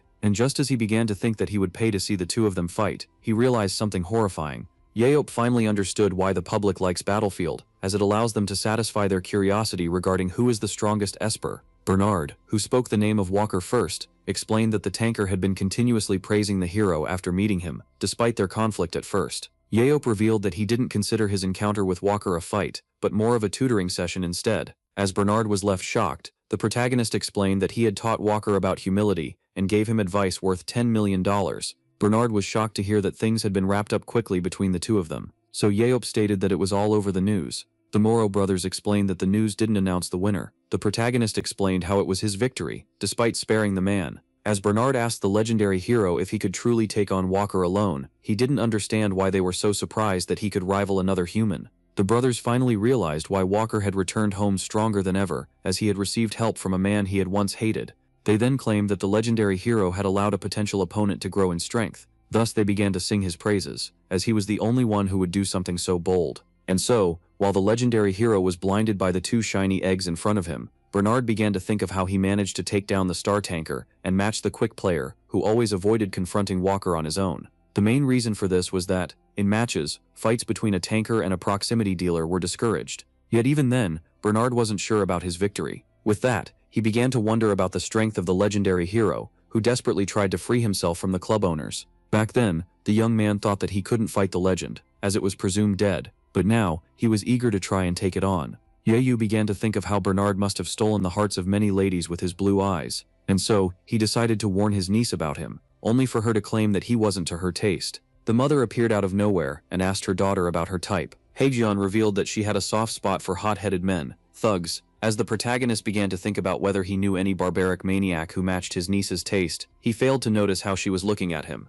The girl's mother tried to claim that this type only attracts problems, but Haejeon explained that they achieve great feats. As the mother tried to convince her daughter to go for a man like her father, Haejeon quickly closed the matter, claiming that her love life was private. Despite the fact that only Wok popped up in the hero's mind when thinking about vulgar barbarians, he wouldn't let this man date his niece. Later on, Haejeon decided to go on a shopping spree with her mother, and promised to get him something nice. Bernard Leah assured the protagonist that he would escort the ladies, without knowing that he was the one the protagonist was. Even so, due to the Brand One's intervention, Yeyu was spared from shopping, As the brothers suggested going to visit the workshop, his eyes quickly began to sparkle as the time to receive his gift finally arrived. Later on, at the weapon factory, as the brothers gave him a tour of the place, Yahello began to observe the workers. He realized that this environment was healthy, as even when the owners were around, the workers remained unfazed. The owners of the club then showed our hero the weapons crafted in this workshop. One blade quickly caught Yahello's attention. The legendary hero, who had used countless types and tiers of weapons, found this sword worthy of praise. The brothers perfectly expected Yahello immediately recognize a weapon of good quality. With the arrival of the battlefield, the weapon industry was reignited, and despite the hardships, the Moro brothers turned this workshop into the #1 worldwide. Despite the fact that they only wanted to protect the blacksmiths that worked under them at first, they were able to make a fortune in their hardest time. As the hero began to think that those destined for success couldn't fail, they revealed that for this reason they were able to make him good weapons. The brothers were glad that they could finally present their gift to the protagonist. With the press of a button, the vault was quickly opened, revealing some sticks under the name of the legendary hero. Yahello quickly recognized those as spears. While the brothers urged him to give them a try, our hero was unable to find the button that extended them. So the manufacturers explained that the spear runs on aura. He began to power his aura into it, allowing the weapon to finally unfold. The club owners claimed that these spears were better than the hero's old weapons, as they were made by master craftsmen using the best quality materials. They also explained that it didn't matter that these weapons were more fragile than the old ones in real life, as they would only be used inside the virtual world. As he closed the spear using aura, the protagonist found this logical, as his days in real-life dungeons were over. The brothers then claimed that this weapon could stay with the protagonist for life, if cared for properly. Yahello couldn't help but feel bad, as he was taking this miracle of technology as a present. So the Moro brothers explained that despite this weapon having been tailor-made for him, he won't be the only one to use it. Yahello was left quite shocked as he learned that the brothers intended to sell countless copies of the spear used by the legendary hero. The protagonist couldn't help but feel scammed, as he discovered that the brothers were using him to sponsor their new product. At that moment they explained to him that if things worked out well for them, he would receive a generous fee. The brothers promised an annual payment of 2 billion won, as well as an extra 4.1 billion won each time he decided to use their product in a match. With that being said, the French asked the Korean about his opinion regarding this deal. The warrior and our protagonist tried refusing the offer, but his club owner side forced him to quickly accept this lucrative offer. As he signed the contract, the brothers asked him if he had read the whole thing. They then reminded him of the article that forbids him from discarding the weapon. As the protagonist claimed that he didn't mind it, to his shock, they brought up the fact that he isn't labeled as a player. The brothers then explained to him that only registered players were allowed to carry weapons. As he tried to argue that he had immunity, the hero was left shocked upon learning that immunity doesn't apply to customs. Yahello explained that he would like to avoid forcing his way into Korea with these spears in order to avoid the wrath of customs. And the president reassured him that there was a simple solution. They explained that since he was restricted from carrying the weapon with him, he had to register as a player. Later on, mother and daughter came back from their shopping spree with a gift for the uncle, only to find him completely defeated. Haeyeon asked the legendary hero about his problems. Earlier that day, when he was asked to become a player, the brothers clarified that he should register at the Korean Battlefield Association, before doing the same at the international organization. They explained that since the registration process was in the hands of the international association, the protagonist could register in Korea while in France. The brothers said they could send one of their staff to execute the process, as the protagonist had already created his avatar, which made things even simpler. As the legendary hero lashed out at the club owners upon realizing that they had planned all of this, they urged him to take it easy. Yet the madman was having a hard time containing his anger. Yahello began fighting the urge to scramble the eggs, who claimed that their bargaining talents allowed them to succeed, despite him being wary at all times. They then explained that there was no downside to becoming a player, only advantages, and that Yahello was bound to lose regardless of his choice. The brothers then explained that they would never harm their idol, for whom they had a collection room where they had stored his previous car, the vanity necklace he had won, and the diary he had given up on the 5th day, which they had bought at an auction.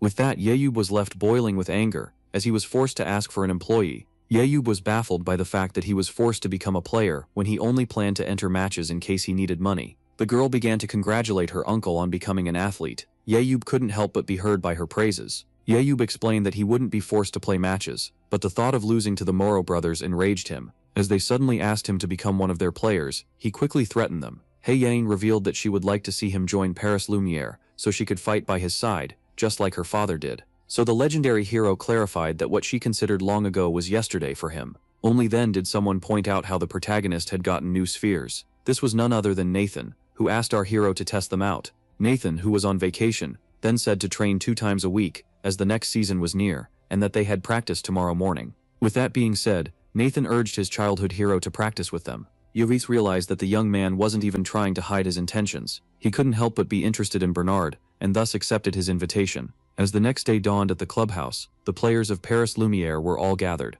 Haemun was extra motivated for her first practice with the team. Her uncle asked her to take it easy, as she wouldn't look cool if she seemed overexcited. He explained that she took after her father, who was so anxious during his first mission that he fainted after 10 minutes, which made the girl laugh. And just as the legendary hero pointed out that everyone was relaxed, the atmosphere in the room suddenly changed. All the players noticed that Seo Moon-ye was in the room. They began to whisper about how he was immortal and the strongest of all, as well as how the Moro brothers had actually managed to drag him here. Yet one player stood silent. Haeyeon. Haeyeon, who couldn't understand French, realized that they were all whispering about her uncle, and motivated herself by recalling that she was related to two heroes. Only then did a big tall black dude approach the protagonist. Yaebu stood on his guard while the player introduced himself as the main tanker of the team, Chichi Lucas, and just as the legendary hero thought that the player was here to fight, he asked him to sign his jersey. And so, after granting the wish of the giant fan, Yaeyu asked him to look over his niece, which he accepted to do while being overjoyed by the autograph.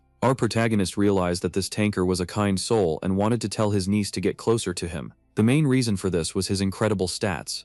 On top of having most of his attributes over 90, Lucas had a recovery skill as well as a defensive ability. Yaeyu realized that despite Nathan being the number one on the team, this player was just as powerful. He realized that the marketing must not do Chichi justice, as he had the potential to become one of the strongest players, and he even surpassed Nathan in speed. Yaeyu realized that this young man could also play as a proximity dealer. He was also intrigued by his green blessing skill. Seeing how this power didn't concern fighting, he began to assume that the tall one was a plant enthusiast. Bernard then asked the protagonist if he had already met Chichi Lucas. The blonde one explained that his tall friend was amazing. On top of being a player, he was managing a charity foundation dedicated to forest protection. Thus, after understanding why the tall one had a plant-related ability, the protagonist asked Bernard why he seemed so happy today. The young man explained that he was unable to hide his joy, as his dream was about to be realized. Bernard revealed that he had always wanted to surpass the legendary hero. Seeing how he was part of the next wave of espers, the Frenchman explained that he idolized Seo Moon-ye, but also considered him a wall to bypass. When he was young, he would look at the statue of the protagonist, whom he thought had perished inside the final dungeon. For this reason, Bernard thought that he could never have a chance to fight him head-on. But as it turned out, the legendary hero managed to come back alive. And so, as our hero stated that Bernard must want to defeat him, the boy explained that he had every right to dream. Bernard stated that he would keep on trying, and that he would spare no effort in today's battle. Upon hearing this, the spearman couldn't help but smile. Only then did someone make a flashy entrance. The coach of the team, Dubois Guffin, introduced himself to the protagonist as he arrived with the club owners. He immediately proposed dividing the teams. The man explained that normally, for training matches, the players were divided between Team Chichi and Team Nathan. But since they were graced with the presence of the legendary hero, the match would pit his team against that of Nathan. Leope then asked Dubois if he split the teams based on their positions and skills, only for him to deny it. As he claimed their club had a precise technique to divide the players, Yaeyu decided to learn it, as it could be beneficial for his YSM. So the coach revealed how teams were divided, by a game of rock, paper, scissors. The team of the protagonist included him, Lucas, as well as his friends, along with some other side characters. As for Nathan, he had 10 of his trustworthy teammates to help him. And so, with the teams having finally been established, the players were now free to start the match. Just like that, the 22 players were transported inside the dungeon. Team Yaeyu was characterized by its blue uniforms, while their opponents were wearing white. Our hero quickly realized that this spacious dungeon was perfect for all-out team brawls, as field tactics would be useless. This made him realize that his one-on-one with Nathan was being forced, but the protagonist had no problem with it. The coach explained to the players that they had 55 seconds to discuss their formation before the 5-second countdown. With that being said, the legendary hero resorted to his scanner eyes in order to perfect the team's formation. He decided to put the main tanker in his usual position. The blonde one was to be a frontline tanker, and the one next to him a sub-tanker that would cover for the main vanguards. Yaeyu explained that this strategy would focus on front tankers, and that they might change the formation depending on how much their main one moved. Chichi was left baffled. He claimed that the legendary hero must have a lot of information on their team, as he had just recreated their normal formation. He pointed out that the protagonist must have researched them a lot, so Yaeyu decided to lie by confirming Lucas's suspicions. Yaeyu then asked his teammates to pay him no mind, as he wanted to focus on Nathan. With that being said, he decided to inform his teammates about the plan. All he wanted was for them to see the confrontation between the number one of the team and the number one of the world. Yaeyu would be too focused on the match to do so. After finishing taking care of his team, Yaeyu decided to take a look at the enemy. He quickly noticed that his opponent would be dual-wielding swords, which could be hard to go against. Yet it wouldn't be impossible, as dual-wielders usually focus on their dominant hand. And despite the looks, Yayu knew that the boy's style would be tricky. With that, the protagonist began to wonder which of Bernard's hands was the dominant one. With that being said, the countdown started as Team Yayu stood prepared. Team Bernard also seemed confident. And with that being said, the battle finally started. The protagonist elongated his weapon. Meanwhile, back at the control room, the coach asked the owners if Yayu was aware that Nathan is ambidextrous. They confirmed that he surely wasn't. Dubois stated that, in that case, the protagonist might struggle against Nathan, who was known for his deadly and random attack patterns. He claimed that those with a good eye, like Seomun Yayu, would struggle more against Nathan and his alter ego. With that, he began to speculate that Nathan Bernard could become the Esper that overcomes the legendary hero. Back at the dungeon, both teams charged at each other. As the French clashed together, the Koreans went straight towards their target. As he was going up against Nathan, both made sure not to fall behind the other. With that being said, the dual wielder charged at the spearman first. In order to protect himself from the swords, the spear wielder, who had the advantage in range, decided to take the fight up close for some reason. And just like that, the two of them clashed with each other. As Nathan attacked his shield, Yayo predicted that the young man was going for a feint. But just as Nathan was about to score the first blood, the protagonist blocked him with his shield at the last minute. While thinking about how fast he was,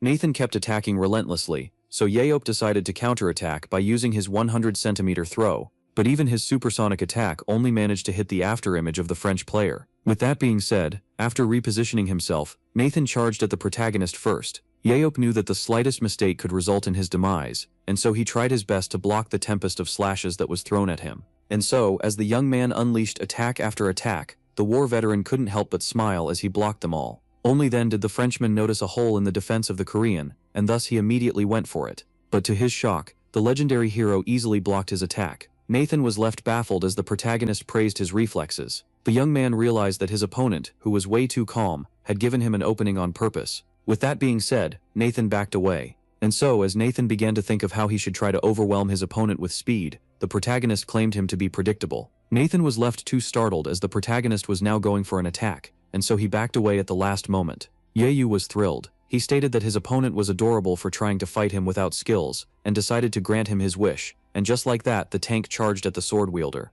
Nathan had no choice but to try and escape every attack that was thrown at him. He quickly realized that the legendary hero had an astonishing offensive game. The young man realized that the opposing spear and shield were perfectly synchronized, and that ignoring one would result in death by the other. Yayu was also maintaining a certain distance between the two of them that allowed him to attack relentlessly without worrying about a counterattack. According to Nathan, only the legendary hero could show such a perfect performance. Nathan knew that the only way for him to win was to try and attack, yet with the defense of the protagonist, who thought that he was giving up, this would be impossible. Thus, the French player realized that the only way for him to win was to get some help. And just like that, he decided to fight with all of his might. Suddenly, the young man began to pixelate before slowly deconstructing his body. The protagonist was left intrigued, seeing how the Frenchman was now putting out his signature skill that divides him into two different copies. Our hero couldn't help but smile as he finally had the chance to fight Alter Ego. Meanwhile, in the control room, all began to talk about how, despite Nathan being the world's #1 weapon user, Seomun Yop was the best in history. The one with the glasses then pointed out that the legendary hero wasn't prepared for this type of fight. He explained that the war veteran only had experience in fighting burrowers, while Nathan had spent his entire life going up against humans, which makes this fight even more intriguing. Dubois explained that Yayu has reached the pinnacle of human skills, while the other one tried to argue that Alter Ego might turn things in favor of Nathan. It was also explained that the war veteran would now be fighting two weapon masters with unpredictable attacks. According to the one with the glasses, the legendary hero was going to struggle a lot. Meanwhile, back in the arena, with the fight of the two Espers, the two Nathans charged at their opponent. And so, as the Korean was now being attacked from the front, he realized that the other copy was standing behind him, and just like that, he was bombarded with a tempest of slashes.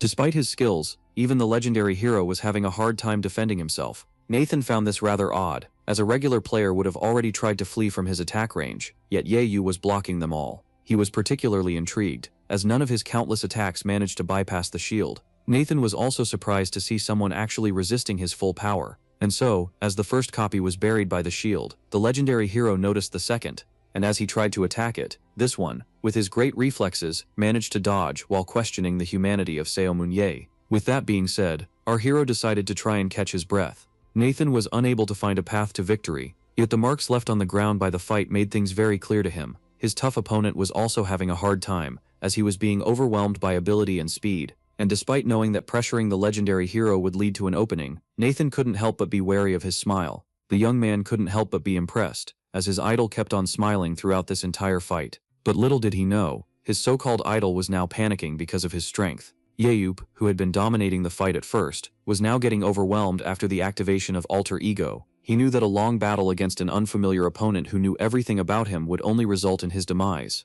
The legendary hero had no choice but to take a risk. On top of the perfect coordination between the two copies, each Nathan also had perfect synchronization between his left and right hand. Thus Yahello decided to put his mind into the battle, as he was now facing a strong opponent. He knew very well that Nathan was unpredictable and faster than him, and so, seeing this, the protagonist decided to take a very particular gamble. Thus he dared Nathan to approach. As Nathan charged at him at high speed, the young man rushed at the war veteran with his sword in hand, but to his shock, Yahello evaded with ease. This greatly baffled the French speedster. Only then did the protagonist decide to stab him with his spear. Yet Nathan couldn't help but smile, as this was the perfect opening for his copy. And just like that, Yahello's arm was slashed off. Seomun Yahello was now disarmed. Those in the control room were left utterly shocked. The man with the glasses stated that this would give Nathan a great advantage. With that, the protagonist was left thankful toward the French player, as he had perfectly expected him to try and slash his right arm and let his guard down afterward. And just like that, the protagonist, still armed with his shield, made the first one fall into his trap. With that being said, he smashed the first copy with his shield. Yahello stated that he was grateful toward Nathan for falling right into his trap. With that, the one-armed legendary hero had to face the remaining copy of Nathan Bernard. But just as the Frenchman decided to go for the final blow, he was suddenly stopped by Lucas. The Korean claimed that their confrontation had ended in a tie. He then pointed out that his team had won, as Nathan, who was too immersed in his one-on-one, had forgotten that they were in the middle of a match. And so, after giving the final blow, Team Yahello achieved victory. Shortly after, as Yahello claimed that the first round was unexpectedly hard, Nathan asked him if he had sacrificed his arm on purpose. The protagonist explained that he had taken a risk in order to take down the alter ego. While Nathan was annoyed by the fact that he had let himself get tricked, the coach arrived, claiming that this was an incredible match, and praised the protagonist for distinguishing the real Nathan from the fake, with no prior research. Yahello was happy to learn that there was still one more round, as it allowed him to settle the score with Nathan. The legendary hero explained that he would have a better chance against the unpredictable player if he observed his performance one more time before the match. At that moment, the coach explained that this could be arranged for Yahello, who accepted to partake in the match. And so, Dubois Goffin asked Sumyun Yahello to come with him. Shortly after, in the match analytics lab of the club, the man with the glasses praised the player for his performance during the first round. As Yahello revealed that he was intrigued by the man he had mistaken for a coach, Dubois introduced him as Gabriel Sana, who analyzes the practice matches. The Frenchman then politely bowed to the Korean in an Asian style to show respect. The legendary hero quickly used his scanner eyes on this one. He then pointed out that Gabriel must not be a retired player, seeing how low his stats were. The one with the glasses then praised our protagonist for his observational skills, as Yahello accepted the compliment. He then asked about the function of this lab, wondering if it was only good for replaying match footage. Gabriel reassured him that it was more complex than that, and explained that after the war, the analytics of battle greatly improved. He then introduced the hero to the Esper Analysis System, or EAS, that can record everything regarding players, such as skills, stats, and weapons. According to Gabriel, this system was far more accurate than the naked human eye, which is why all big clubs use it. Yahello pointed out how espers with good observational skills used to earn a lot of money by improving others and leading dungeon raids. According to Gabriel, knowledge was power, which is why there was a huge gap between the teams that had EAS and those that didn't. When asked if the system was created in Paris Lumiere, the man denied it and explained how complex and expensive it was. Yahello was curious about the price, so he was informed that it cost 3.4 billion won, not counting the huge fee demanded by the coaches who were acquainted with it. The hero, who knew that his scanner eyes were a perfect substitute for EAS, claimed that this system might be useful to his coaches. He was certain that with this precise data, he would finally be able to silence the nonsense of Choi Dong-jun. And just as our hero began to think that he was unable to spend such a fortune to make his annoying coach shut up, he suddenly got an idea. Yahello turned to the Moro brothers with an offer in mind. Our protagonist promised that, in exchange for an EAS and being introduced to someone who had experience with it, he would give them his battle data. The brothers quickly realized that this data would be greatly beneficial to the spear and shield users in their club. They also couldn't forget that, despite their giant collection on the legendary hero, none of the videos had much of his battle data. Thus, the brothers who idolized our protagonist found this to be too good of a deal, and with that being said, they immediately accepted the offer of Seomun Yelp, leaving him quite pleased. The protagonist then asked everyone to brace themselves for the second round, which would be much more fun than the first one. Now in the washroom, the hero began to think of how, having fallen for the trick of the brothers, he had acquired a course for game analytics and a new weapon in France. The protagonist then began to think of how different fighting against a person felt, yet he couldn't actually call it fighting, as it was more of a sport that didn't involve lives being at stake. Yeju thought that he would die before seeing the day when he would fight in times of peace. He also couldn't deny that the confrontation with Nathan was amazing, as it was the first time in 2021 that he actually felt the thrill of battle. Yeju couldn't deny that Nathan was the strongest Esper he had ever fought. Even so, the one with the scanner eyes didn't want to be overpowered by someone so young. Only then did he notice something intriguing. Yeju had acquired a new ability called Amplification that allows him to enhance one skill or boost a physical stat by 10 points.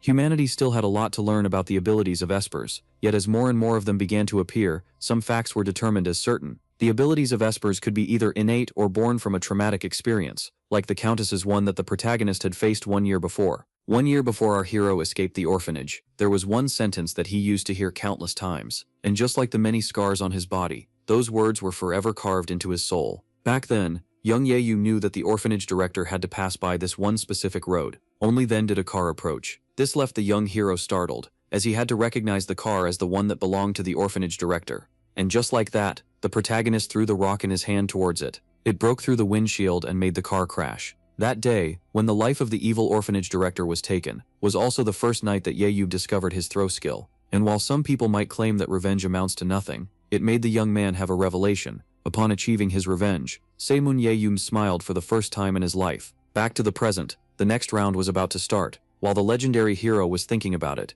his new skill, he began to wonder if he had acquired it while fighting the French speedster. But he also theorized that it might have something to do with his 110 mentality. Yeyu realized that being pushed to his very best could be enabled by an intense experience. So this new skill was overpowered, as it allowed his strong stats to go over 100 and his weak ones to become all-powerful. And as the protagonist began to think of how eager he was to put it to the test in the match, he was suddenly snapped back to reality. This was none other than his niece calling him. Yeyu asked the girl about her performance in the first round, and was shocked to learn that she had died after a single assist. Yun explained that she was too focused on kills. It was God of Guard while using teleportation. This reminded the veteran of how, back in his time, they thought teleporting attacks were suicidal. He also stated that the French players were incompetent, like those they had back home, which is why she should use her power as a means to escape. Yeyu then decided to cheer his niece up, saying that a proximity dealer needed to be daring. She revealed that she was worried about him fighting Nathan once again, and so he affirmed to his niece that he was all-powerful. She found it to be a bunch of nonsense, as he had clearly lost an arm during the first round. And as Haeyun tried to argue that alter ego was more powerful than throwing, her uncle asked her to have faith in him. He claimed that he would defeat the Frenchman for sure this time. With that being said, the second round was about to begin. As the countdown started, Yeyu was intrigued by how the polite Nathan became a different person with a sword in hand. He then began to wonder what to amplify in order to take down the alter ego user. Yet the answer seemed pretty obvious, and just like that, the legendary hero resorted to his new skill. As soon as the match began, the blue and white teams charged at each other and clashed while exchanging blows. All players were doing their best, especially the Korean newcomer. The fight between the two teams of elite Ospreys was going wild. Despite having used his new ability, Yeyu was unable to feel any change in himself, yet he was certain that fighting would make him feel the difference. And just like that, the legendary hero found himself in front of the French ace. The two powerhouses were now face to face. Yeyu urged Nathan not to hold back, and with that being said, both of them began to prepare their signature skills. While Nathan was creating his alter ego, Yeyu braced himself to go for a throw. And with that being said, the spear was launched at supersonic speed. Its target was the blonde young man. Nathan realized that the spear was incredibly fast, but Yeyu had predicted that the young man would think himself fast enough to evade it, and only then did the spear suddenly accelerate, before changing trajectories. The second Nathan was hit in the chest, Yeyu had successfully taken down his target. He knew that Nathan was fast enough to evade his projectile, but the other copy wouldn't be fast enough, seeing how it wasn't expecting to be the target of the attack. Nathan was left intrigued as the already launched spear was able to gain speed. He was left particularly confused, as there was no data of the legendary hero being able to accelerate his projectiles. With that being said, the Frenchman was left particularly annoyed and decided to flee, as he didn't expect Yoe to have such a hidden ability. He decided to get away as fast as possible, as he was almost out of aura. Only then did the protagonist command the young man on his wife's judgment. Yeob claimed that only a top player would accept being overpowered in a one-on-one, and go regroup with his team. The protagonist stated that Nathan didn't expect his alter ego to be eliminated so quickly, before stating that he should have analyzed things faster. He then affirmed to the French ace that the victory of the second round belonged to them. And just like that, Nathan Bernard was eliminated. Shortly after, the player pointed out that there was a third practice round, but to his shock, the protagonist claimed that he was tired, and that was enough for him. As Nathan began to beg for one more round, Yahello found him to be rather arrogant, as he still thought that he had a chance against him. Even so, he decided to accept the challenge. As soon as the third round began, Nathan resorted to his alter ego. Yahello found his decision to give it his all from the start to be very wise. With that being said, Nathan charged at Yahello. His idol thought this was the final round, as he charged at the protagonist. The young man realized this was his last chance. He had to try to take him down. Yet the legendary hero awaited the French ace to come and attack him. Every single synchronized, quick, and unpredictable attack pattern had already been analyzed by the protagonist. With that being said, he resorted to his amplify skill. The legendary hero then began to twirl his spear into the air before going for the attack. Just like that, the Frenchman and the Korean clashed together. The battle between Yahello and the two Nathans grew fiercer by the second, but the speed of Nathan Bernard was not something to be joked about. The skilled player was starting to overwhelm the war veteran. Yahello realized that the persistence of his opponent was admirable, and that he would be in a pickle if Nathan managed to slash him in the back. The best approach for the spearman would be to constantly move in order to keep the two Nathans in front of him and make them use as much energy as possible. Our protagonist knew that he was slower than Nathan, but he was skilled, and often did not let any of the Nathans sneak up behind him. He also knew very well that the swordsman wouldn't be able to keep up if he kept wasting stamina, uselessly. And so, as the legendary hero kept on running, there was one fact that he couldn't deny. Nathan was getting closer to catching him. Seeing how the young man's movements were getting more and more dangerous, the war veteran needed to distract him at once. Only then did a genius idea spark in his mind.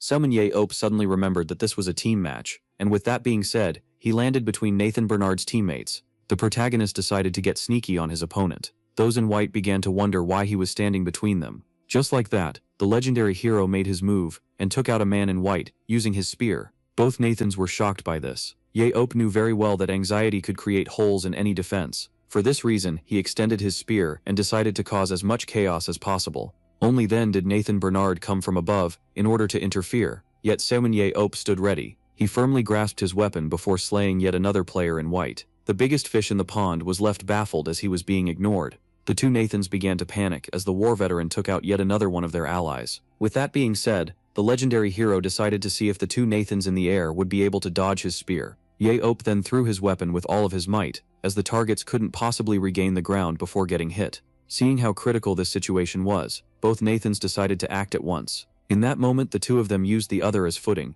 in order to dodge the incoming supersonic spear. Yet despite their success, the two Nathans were left horrified, as two more of their teammates went down, impaled by the protagonist. Everything was going according to the protagonist's plan. He revealed that he had used Nathan Bernard in order to take out the white team one by one. Yahello revealed that it was brilliant to use each other in order to evade the attack, but they made the mistake of blocking the view of their allies, who couldn't see it coming. The protagonist revealed that due to the quick movements of the French ace, the rest of his team wasn't able to react in time, and thus Yahello allowed Nathan to approach, while urging him to be more wary of his surroundings. Meanwhile, those in the control room were left astonished. The coach was left shocked, as what seemed to be an escape at first, turned out to be a devilish plot to limit Nathan's movements. As the brothers couldn't help but praise the legendary hero for his great performance, he began to question who they were rooting for. Dubois claimed that the Pride of France surely had a hidden trick in order to turn the tables. But Gabriel doubted this, as Nathan was clearly at a disadvantage, before pointing out the spearmanship of the protagonist. For some unknown reason,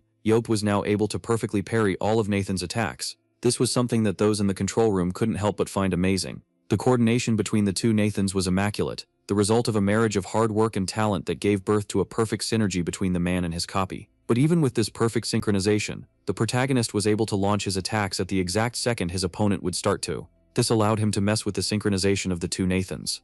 Only then did the protagonist turn around as he noticed something startling. The Ace of France was definitely faster than the legendary hero, and the only reason Yahello was able to keep up with someone that outspeeds him was his perfect timing, which made it seem like he was reading the mind of his opponent. Only then did one of the Nathans sneak up behind Yahello. This one immediately braced himself before launching his spear at high speed, but the second copy came in clutch in order to defend the first one, and just like that, the two speedsters charged at the tank. Yet the one that remained unfazed was Yahello. Then he jumped back as the blonde one approached him at high speed. Gabriel explained that the performance of the war veteran with the one-hand shield was exemplary, as it was basic but perfect. Yahello was seizing every opportunity he had to counterattack before making a run for it, in order to ensure his safety. The legendary hero had even weaponized the shield that he used to attack one of the Nathans. This one was left annoyed as he had gotten too far from his target, and before the red one could even react, Yahello was able to terminate his copy. Just like that, Nathan was left stunned. He couldn't believe his eyes, as there was no doubt left in his mind. The hero of humanity and the strongest of all,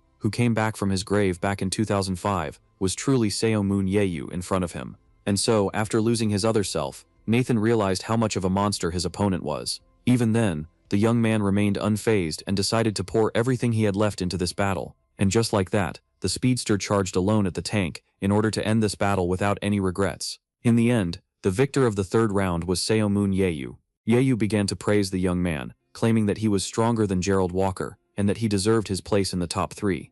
The war veteran then decided to give the athlete some free advice by explaining that he needed to increase his strength. Yahello was certain that this would greatly help Nathan, as he still had 12 points left to achieve maximum strength. But just as the athlete was expressing gratitude towards the protagonist, the coach arrived while praising both of their performances. Dubois Goffin explained that he had expected Nathan to win, yet Yahello was able to continuously find new ways to take him down. The coach then asked the legendary hero how he was able to keep up with the French ace and his alter ego. Yahello admitted that Nathan was a fearsome foe and that the coordination with his copy was the result of great hard work, which is why he needed a skill of 110 to beat him. So he decided to give them the only logical explanation he could, by claiming that this feat was possible because he was the legendary hero. And with that being said, the day finally ended. The coach expressed gratitude towards the warm weather and everyone who participated in the practice. Yahello said it had been an enjoyable experience and asked the French to take care of his niece, so Dubois claimed that they would make her worthy of her salary. Baek Haeyeon seemed upset. Not only had she failed to score a single kill, but after her death in the first round she became more wary in the second and third. And so, after playing 3 matches, she was able to accumulate a mere 4 assists. Her uncle immediately tried to cheer her up, but to his shock, she firmly affirmed that her performance was acceptable for a first match. Yahello was confused as his niece turned to him with sparkling eyes while stating that she wouldn't cry over her bad performance and promised to become a top athlete. And so, upon seeing how fired up she was, the protagonist realized that it would be pointless to worry about Haeyeon, as he had done everything in his power to help her. Now, with some free time on his hands, the legendary hero decided to put his new skill to the test. That night at the hotel, Yahello began to wonder about his new amplification skill. He was particularly interested in the part that explained that amplification could enhance other abilities. Our protagonist had already experienced enhancing his own stats, yet had no idea what would happen if he amplified his powers. With that being said, he proceeded with the first experiment by enhancing Scanner Eyes. The boosted version of the skill allowed the protagonist to see even more stats, and even work its magic through videos. Now Yahello became able to see the stats known as leadership and tactics, and was even able to see the window panel of the players through their footage. He realized that this skill would be amazing for scouting. The narcissist began to think that it was obvious that he would have 100 points of leadership. Upon using Amplify on his throwing skill, the legendary hero gained the ability to recall his own projectiles. In order to test this convenience, Yahello decided to use his toothbrush for the experiment. Despite being annoyed that retrieving the item costs aura, Yahello was certain that adding a fun characteristic of Mjolnir to his spear could turn out to be beneficial. Yahello was left particularly pleased by this new power, as it would allow him to execute more diverse attacks. Now came the time to test Amplify on immortality. Seeing how this was the most powerful skill of all, the war veteran couldn't help but be anxious, as he couldn't predict the outcome. Even so, the protagonist decided to try his fortune, and only then did something intriguing start to happen. It seemed like some sort of white aura was covering the body of the immortal being. He immediately began to panic, thinking that he was about to meet a horrifying fate. But upon opening his eyes, the intriguing result of the amplified immortality showed itself. This skill allows Seomun Yahello to turn into an invulnerable aura ghost and phase through objects for 2 minutes. The legendary hero was shocked to see himself made of pure aura, so he immediately began to check himself out. While doing so, he wondered if there was a way to test the skill. Only then did he remember the phasing part in the description and decide to see if this was true. The war veteran then rushed headfirst, trying to pass through the glass window in his bathroom. Our protagonist was then left quite amazed, as he was now outside. In this astral form, Seomun Yahello would be immune to all attacks, yet he began to wonder if he could get offensive while in this state. But just as he began to speculate that he should return to his room to repeat the experiment with the toothbrush, he felt a dark aura rising. Yahello could recognize this dark energy anywhere, and so the legendary hero rushed at full speed to the Eiffel Tower. A burrower had been detected. Upon locating this, the war veteran couldn't help but smile. The legendary hero firmly grabbed his spear and was overjoyed at the chance of fighting his old enemies once again. And with that being said, he launched himself forward at high speed. He flew above the magnificent buildings of Paris as fast as possible, making his way through the city in the blink of an eye. Upon getting closer to the Eiffel Tower, Yeop began to think of how his old enemies had survived the war. But this fact, which would horrify most, lifted our favorite battle-crazed maniac to the heavens. And just like that, he launched his spear at high speed. He was particularly pleased as it had reached its target. He was extremely happy to see that his fear had made the enemy react. And with that being said, he rushed headfirst toward the Eiffel Tower once again. Once there, the legendary hero could perfectly feel the aura of the burrower. According to him, the creature wasn't far away. Yeop explained that if the underground civilization had disappeared so easily, he would have been extremely disappointed. But as he kept on monologuing, a window panel suddenly popped up. He was then informed that his 2 minutes were finally up. And just like that, the astral body was recalled to its initial starting point. Seisomun Yeop couldn't be more annoyed, seeing how he was just about to get his hands on the monster. With that being said, the protagonist woke up in his fleshy body. He was now back in his bathroom. He couldn't believe what just happened. Our hero quietly stood up before expressing his anger on the wall. He couldn't believe how inconvenient the reset time turned out to be. The angered war veteran began to wonder about the reset time of amplification, as he was desperate to get back in his ghost form. Only then did he realize something intriguing. To his shock, the energy of the burrower had completely disappeared. Meanwhile, the servant apologized to the third one for failing this simple task. He tried to explain that he was impaled with a spear out of nowhere, but the third one didn't want to hear any of it, and decided to punish him by inflicting upon him eternal sleep and replacing him with another. And just like that, blood splattered everywhere. The third one, who was well aware that it was still too soon for them to act, was eager to finally lay his eyes upon the light of the beginning. Shortly after, our protagonist regained his spectral form. His first experience made him come to some conclusions. While in his astral body, the physical world would be unable to interact with the legendary hero. Yet the legendary hero would be able to act in the physical world as he pleased. Yup was left pretty annoyed, as the energy that he had felt was now gone. He knew that he could be mistaken, but seeing how he didn't find his spear at the site, he assumed that someone must have already retrieved it. Semun Yup was at least certain of one thing: his determination to get his hands on the burrower, if it ever resurfaced again. Later on, as Gabriel Sana introduced himself to the protagonist, Yup recognized him as the one from the replay lab. The Moro brothers recalled how the legendary hero had agreed to give them his battle data in exchange for a coach who knew how to run the EAS. Before pointing out how Gabriel would be going with him to Korea, Yup immediately used his amplified scanner eyes on the one with the glasses.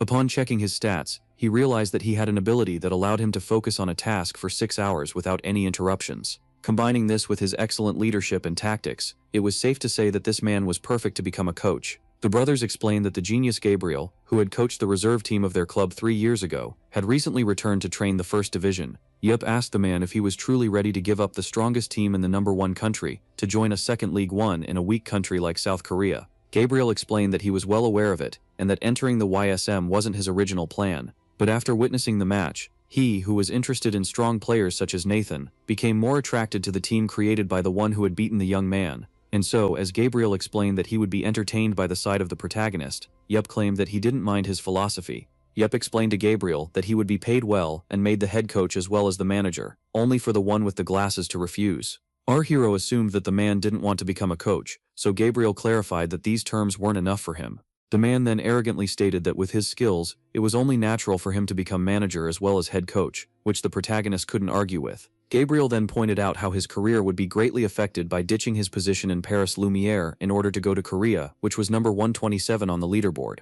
Thus Gabriel explained that it would be beneficial for his career to turn a second league division team into the strongest one in the country. With that being said, the man decided to lay out his terms, and so, after hearing what he had to say, the brothers were left particularly shocked. As for the war veteran, after giving it a small thought, he agreed to Gabriel's terms. And just like that, the club owner and his new coach came to an agreement. The brothers were happy, claiming that this should form a deep bond between the legendary hero and their club that would always be mentioned alongside him. They then revealed that they had posted his picture in their uniform without his consent, as this was too good of an opportunity. The brothers then urged the protagonist to spare them, as they had just signed off on his sponsorship contract. This left the annoyed one no choice but to let them slide. Despite failing to scout a new player, Yeyu was able to acquire the EAS, a talented coach who could run it, and a new ability in France, with his gains having exceeded his expectations. The protagonist returned to Korea early, yet even after the legendary hero returned home, the official accounts of Paris Lumiere had been covered with his photos for a long time.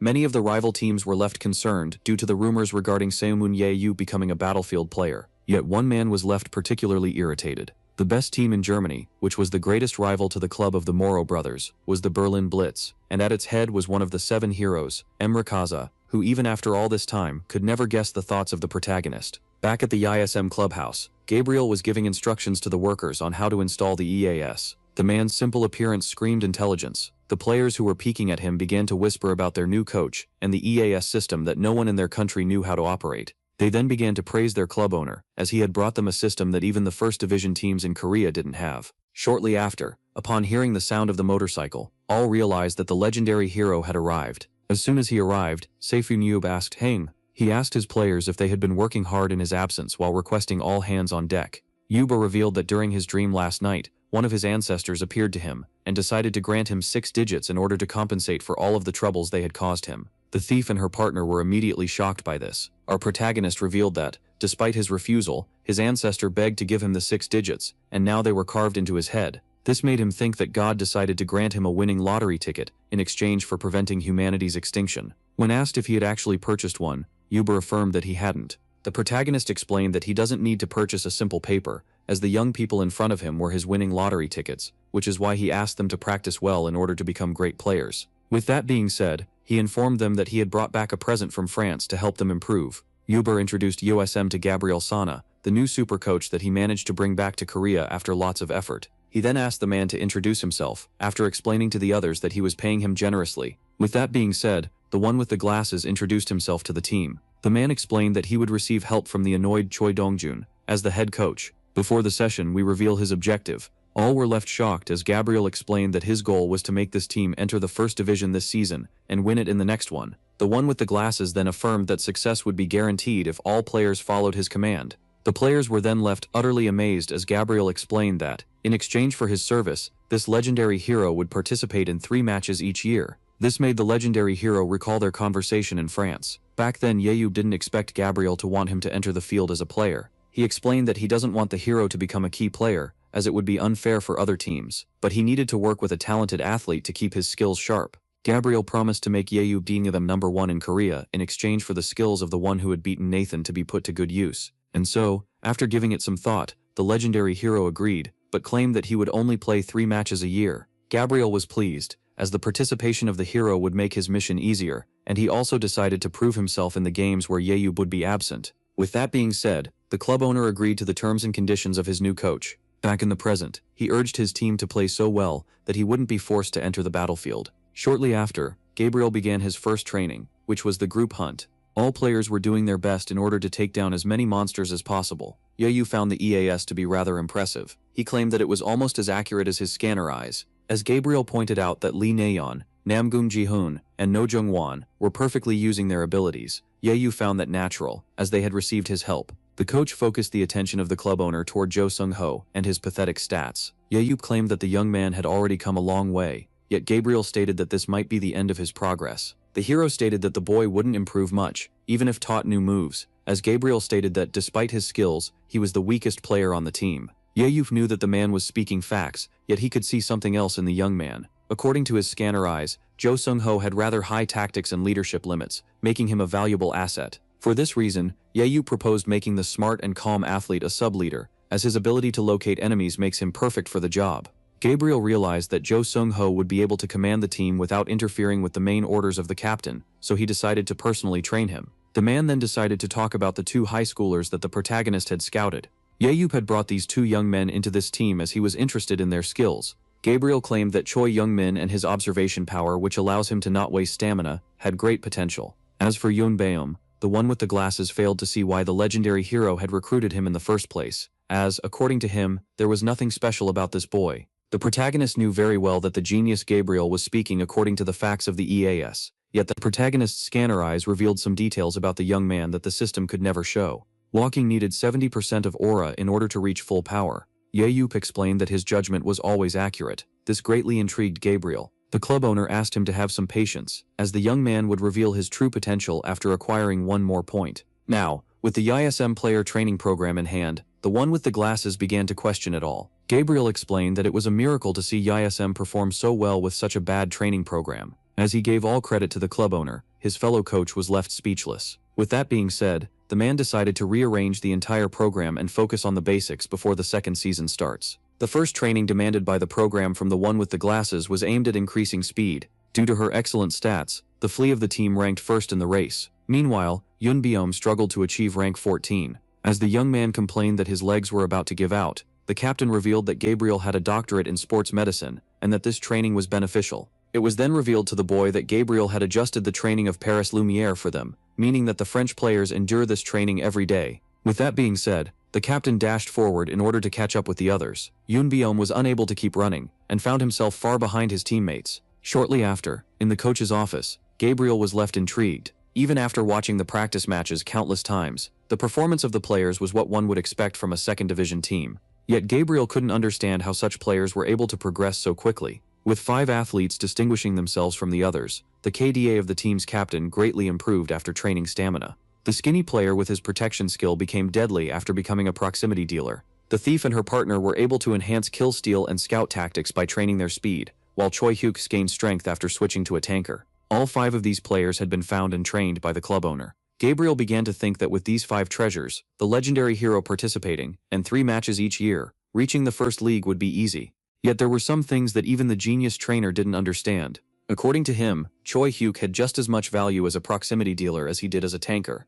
Just as he began to question the decision of his superior, he noticed something intriguing. Gabriel rushed to check his suspicions. Upon seeing how Choi Hyuk was receiving less damage than he should, he realized that the young player had a passive ability. He began to think that the club owner switched the player's position after noticing this detail. As Gabriel recalled how the legendary hero claimed that he never made mistakes, he began to question his humanity. Meanwhile, Yun Biom curled up somewhere to cry over his misery. Only then was he noticed by the club owner, who asked the startled boy to address him more casually. Now that the player was calling him by his first name, the war veteran was pleased. With that being said, he asked about what was weighing him down. Biom immediately began to complain about being the weakest link on the team. Seeing how his junior Young Min was already a key player, he began to question if being a professional athlete was his real vocation. Yahello explained that this was because the other boy was talented, which made Biom feel even worse. He asked for the reason he had been scouted in the first place. He had a hard time believing that the club owner wanted him for his ability, as even with it he was much slower than the thief. Thus Yahello was forced to remind him once again that good training would allow powers to evolve. When asked if he was certain about it, the hero revealed that he was just gambling on the boy's ability. This made Biom think that the club owner didn't care about his future. Seeing this, the club owner reminded the crybaby that he would receive 300 million won if he quit the team, according to the contract. The protagonist realized that he needed to take some special measures and began to drag the young man with him. Shortly after, the boy was left intrigued, as he was forced on a sudden hike. Yahello stated that he didn't want to pay the young man, so he would get him a better mindset, so that he would stay as a player instead of holding on to reality. Biom claimed that it was intriguing to see an adult. He gave such bad advice that the annoyed orphan explained that he was never properly educated. The boy was then shocked as the club owner claimed that he had put together the perfect Hola training for him in the mountains. Yahello revealed that an Esper's aura evolves in a place that matches it, which is why he was able to grow so much in the dungeons. Our hero explained that he had found a use for himself inside the dungeons, leaving the young one intrigued. Our protagonist then began to recall some harsh words that were regularly said to him during his childhood. Back at the orphanage, the director was a particularly mean person who entertained himself by beating the children.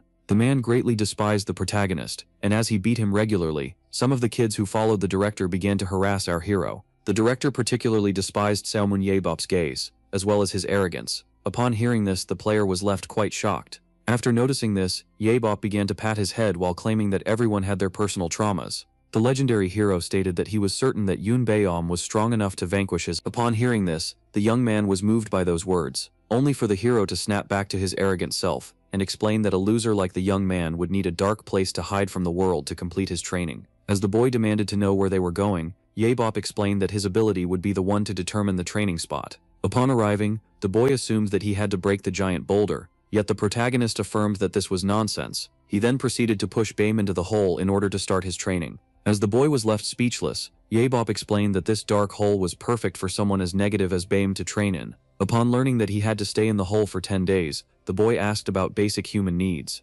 Yebop told him to keep silent and follow his orders, as this training was more important than food or even going to the bathroom. Baem realized that he was dealing with a madman, as the club owner decided to confiscate his phone. The boy doubted his ability to survive this training, and began to plan his escape, only for the legendary hero to remind him that there would be consequences if he tried to ditch the training. Just like that, the young man was doomed. With the protagonist finally leaving the scene, the young man was irritated by the craziness that he had to endure. The exhausted player lay down on the ground. young Baeum was certain that he was unable to complete such training. While playing for his high school club, the boy spent his time on the bench. Even in the few opportunities he got to play, everyone would just ignore him. In reality, young Baeum deeply desired to become a useful and skilled battlefield player. Yet upon seeing his own pitiful performance, the boy grew more aware of his weaknesses. Just as he was about to give up, young Baeum remembered the day someone invited him to their team. Upon recalling how the protagonist claimed that his ability had the power to evolve, the boy began to question his own talent. He found some courage in himself, after thinking about how the world's best Esper had faith in him,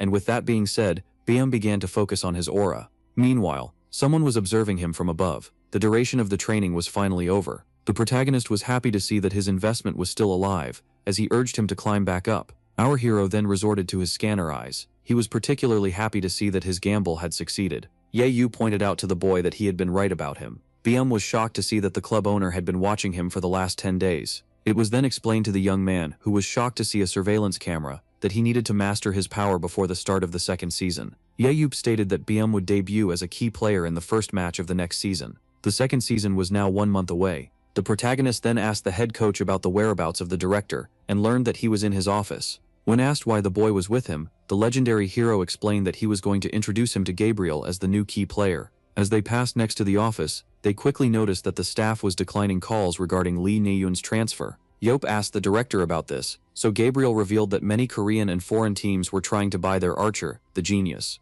The trainer explained that there was a team in the Middle East that offered them $5 million for the thief and her partner, which baffled the protagonist. When asked if he was willing to proceed with the transfer, Yeop stated that this sum was far too little. The protagonist explained that he was ready to sell Lee Na-yeon, but not Jo Seung-ho, as he was far too precious to discard. Gabriel, who trained Jo, claimed that he had a great sense of tactics and was pretty skilled with his powers, making him a perfect match for Yeop and his shenanigans. Our hero agreed, as he had already thought of many tactics that involved the young man, while Gabriel explained that Daniel Mance would be a great model for him. The mention of the German name intrigued the protagonist, so the coach explained how this boy was among the top 3 in Battlefield and the #1 support in the world. Gabriel explained that Yeop might be familiar with his coach, Emre Kasa, who was one of his fellow heroes back in the day. This man would try to control the movements of the protagonist. For example, he would forbid him from drinking his body weight in vodka in order to set a good example for the rest of the team. Yeop wasn't quite surprised to learn that his serious colleague was now leading a team. Despite not being interested in his fellow hero, Yeop was interested in the young man, whom he would like to meet, as he is in the top 3 despite being a support. The protagonist then decided to address a more important matter with the coach, seeing how they needed to take YSM to the first division before thinking of challenging the Germans. Yeop claimed that he wanted Yoon Baeum to be a key player. This greatly confused Gabriel, as the young man hadn't shown any progress lately. So Yeop reassured the Frenchman that he would change his mind after seeing the player in action, as their investment would turn out to be quite fruitful. 1 month quickly passed, and the second season of the league had already started. The first season was marked with many interesting events, with one of them being the rise of a team through the second division league. The team in question would now partake in the first match of the season against the GT Knights, whom they had been competing with even before the arrival of Yeop. The commentators pointed out how YSM had once again changed its key players by adding Yoon Baeum to the formation. All eyes would now be on this young man, as he was personally selected by the legendary hero. 10 minutes before the start of the match, Jo Seung-har and Yoon Baeum learned that this game was their chance to prove themselves. According to Gabriel, USM had 5 vital players with imperfect harmony: the thief, her partner, Four Eyes, the author, and the one normal tanker.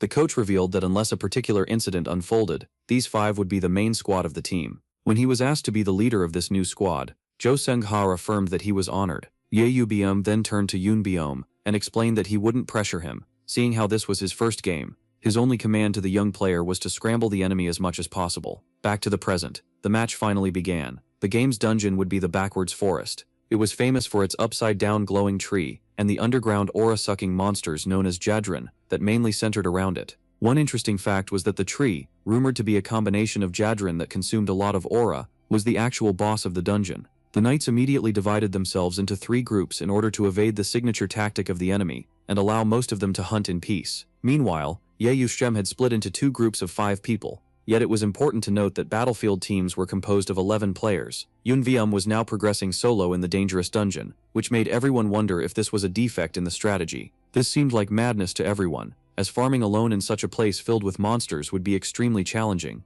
With that being said, the young man resorted to his power, shadow walking, which accelerated the user in the shadows and allowed him to perfectly fuse with them after reaching a certain level of aura. Meanwhile, the first team of knights were left quite intrigued, as they didn't expect the number of Jadron to be this high. Suddenly, arrows were shot in their direction, making them realize that Li Naiyan had already located them. The leader of this group urged his teammates to proceed calmly and locate the partner of the thief. The one with the red hair found himself quite pleased that they were being targeted by the enemy. The thief and her accomplice, as he had a special weapon to counter them. And so, as the four knights began to move quickly, one of the knights resorted to his perception power, which allows him to detect any nearby life form. Now, under a rain of arrows, the knights decided to proceed cautiously, despite their low damage. Only then did the perception skill work its magic. The player was able to locate the archer, as well as 3 enemies fighting the monsters, and labeled the 5th one that was hiding as Jo Song-go. With that being said, they rushed to take out the partner of the thief, in order to counter the signature tactic of YOSM.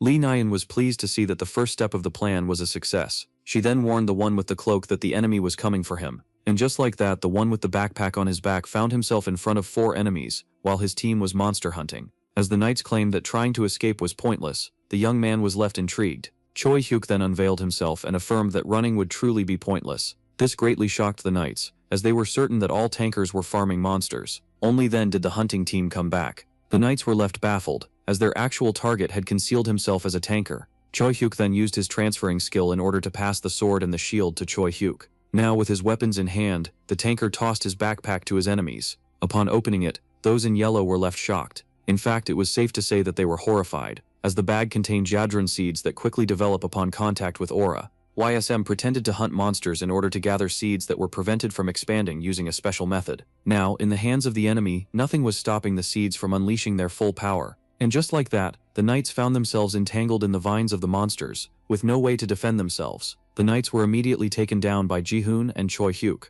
Choi Jung-min earned himself a kill as well. Team 3, which was made of 3 people, was horrified to learn that the first team had already been eliminated. Thus they decided to regroup with the others after finishing their hunt. Only then did the monster on Nisha's attack. Before lifting the archer by the leg, the one with the buzz cut declared to the others that saving their teammate was their top priority. And just like that, he charged at the monster head first, before firmly grasping his blade in hand and cutting the vine that was holding his ally hostage. Now, with the archer out of danger, the player realized that they needed to kill the monster as quickly as possible, only to suddenly find his second ally swinging his blade at the void. The knight was infuriated by the one that seemed to be wasting time, yet he couldn't afford to pay him any attention, as taking down the Jadron was his top priority. And so, after many efforts, the knights were finally able to slay the monster. As he tried to catch his breath, the one with the shield was annoyed by the fact that they had wasted their precious time on a single monster. He immediately turned to his teammate and began to scream at him for getting distracted in the middle of the match. And just as he touched his shoulder in order to confront him about his pointless sword swings from earlier, the head of this one began to disintegrate. As Yoon Byom scored his first kill, the player, who couldn't hear the commentators, was left horrified. He quickly realized that they were under attack but failed to locate the enemy. Only then did the shadows begin to move. The hunter slowly approached his prey, and before the clueless prey could even realize the danger, its head was suddenly sliced off. Now, with the archer having been decapitated, Yoon Byom earned himself his second kill, leaving the third knight horrified. The boy found himself in a pickle, as he had been spotted, and so as he disappeared into the shadow, the knight was left particularly baffled. He began to panic while searching for the opponent, as this was his first time facing such a unique ability. Only then did he notice a shadow drawing near. As soon as Yoon Byom emerged from the darkness, the one with the shield was left startled, but managed to counterattack just in time. The boy was amazed by the quick reflexes of his opponent, as he realized that this one couldn't be caught by surprise. With that being said, Yoon Byom had no idea how to proceed from this point on. A few days earlier, Yeop asked the player what would happen in case he failed a sneak attack, so he explained how he would be forced into a duel that he would lose. The club owner explained that he wasn't right, but he also wasn't wrong. The war veteran explained that nothing is predetermined in battle. The boy began to complain about how he couldn't take down someone stronger than him. Yeop then proceeded to kick the boy for continuously interrupting him. He urged him to listen and to use his head. The young man asked how he could possibly take down someone stronger than him. The protagonist explained that he would need to limit the enemy's options. Yoon Byom was then asked about the opponent's obvious reaction when he immerses himself in the shadows. The boy claimed that the enemy would either wait for him to come out or avoid shadowy places. Byom confirmed that the athlete was right, and that those were the only 2 viable options for the opponent. He also added that under pressure, the thought process of human beings would be greatly limited. The club owner explained that the athlete would use this obvious surprise attack to his advantage. He then presented him with his new weapons, which were a short sword and a crossbow. But as the boy tried to argue that he was a longsword user, Yebyom told him to shut up while explaining that he doesn't have Ju-hoon's swordsmanship. which is why he needed to adopt a different approach. Back in the present, the young man emerged from the shadow with his crossbow.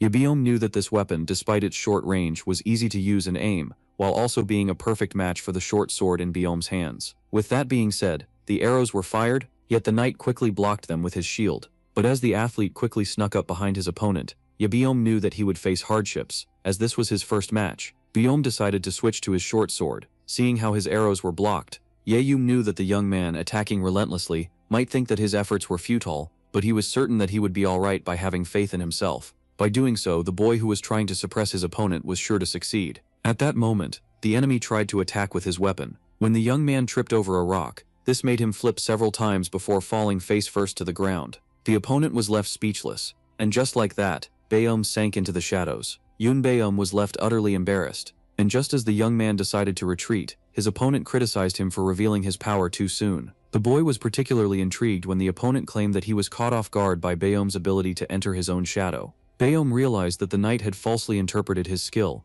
and decided to use this error to his advantage. On the other side of the map, the second team of GT Knights had already been dealt with, and thus only the player fighting Baeum remained. Yet the victory of ASM didn't seem so certain, as the remaining members found themselves surrounded by countless Jadran's monsters. The 5 remaining UASM members had to defeat the creatures in order to join their teammate, yet could lose their lives in the process. Thus if the squad of 5 falls to the monsters and Baeum gets slain by the remaining knight, UASM would have lost the match. Meanwhile, the confrontation between the crossbow user and the shield wielder was growing fiercer by the second. Both sides, who were still uninjured, seemed evenly matched. As the young man resorted to his ability for defense and offense, the shield wielder knew very well that he could have killed this opponent if it wasn't for the power he uses to evade all of his attacks. Only then did the knight notice the young man behind him and try to catch him by surprise, while demanding that he fight like a man. Everyone was left shocked as Baeum evaded a fatal blow at the last second. Even so, the boy had sustained some damage. Seeing this, his opponent was left overjoyed.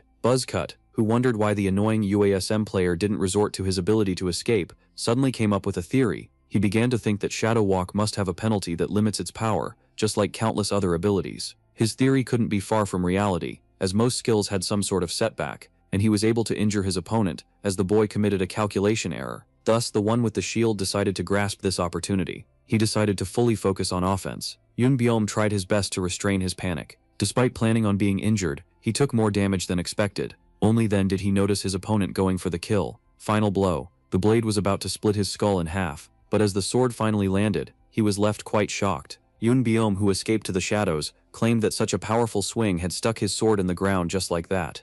The enemy now had no way of defending himself. The shadow user decided to quickly make his move. Baeum then thanked the opponent for falsely interpreting his powers. Just like that, the young man went for the final blow. He revealed that his power doesn't allow him to hide in his shadow, but to roam freely in the darkness of the dungeon. With that being said, Baeum slashed the enemy player. Just like that, the young man was able to score his third kill. Baeum was unable to believe it, as he had actually achieved victory. The words of our protagonist turned out to be right once again. Baeum couldn't help but cry tears of pure joy. The victory of USM marked the end of the second division's first game. Its MVP was the Shadow Wielder, and the comments all began to praise the performance of the new rising star, as well as the man that scouted him. After seeing this match, the club owner came to a realization. By including the Shadow Wielder as a damage dealer, and Josu Hungo as a secondary leader, Team USM would easily enter the first division. Our hero realized that the task of making his team the #1 nationally was surprisingly too easy. Thus he began to wonder if he could expand his dream to a global scale in order to make the challenge more thrilling. A few days later, at the Bach residence, the 3 leaders found themselves worried. Seeing how Gabriel was doing too good of a job to bother him, the club owner began to think that he should put Dongjun in charge in order to stay on his back. After binging the TV series that he was watching, the protagonist had nothing left to do. Thus he began to speedrun his way through the channels, but was unable to find anything entertaining. With that being said, he finally turned off the TV, and just like that, the hero was overwhelmed with boredom. Yelbei began to wonder if there was anything entertaining to do, yet little did he know, something unexpected was waiting for him at the door. Shortly after, someone rang the doorbell. Yelbei rushed to check who was at the door, and was shocked to see the French god of the axe, Eric Thyrum, who was one of the 7 heroes in front of him. Eric asked his friend why he was introducing him like that. The legendary hero claimed that he was simply going with the flow. When asked for the reason behind his presence in Korea, the god of the axe claimed that he was offended that the protagonist didn't visit him while in France. So the war wielder recalled how he had promised on the news to meet with his friend if he met him in Paris. So Eric claimed that he had watched the broadcast. The man explained that at that time he was on a fishing trip on the Atlantic, so he tried to swim his way back to France, only to get lost on the way. The protagonist pointed out that Eric could have just returned by boat. Eric claimed that for not realizing the obvious, his wife had forbidden him from fishing. Eric always tells his wife that she doesn't need to worry about him, seeing how good his fortune was. This wasn't entirely wrong, as with his skills, the god of the axe was hard to take down. Eric, despite not knowing the numbers, was well aware that his skills, which provide additional luck and stats in times of need, make him more durable than others. As the protagonist began to think that his fellow hero would never be easy to kill, Shungbei was left pleasantly surprised, as she had reunited with an old friend. Shortly after, the housewife prepared a small meal for the espers. Eric explained that he never thought that he would get to enjoy another meal with the legendary hero. He then asked the protagonist why he had hidden his immortality skill, as his return from the dungeon impacted everyone, especially Joho.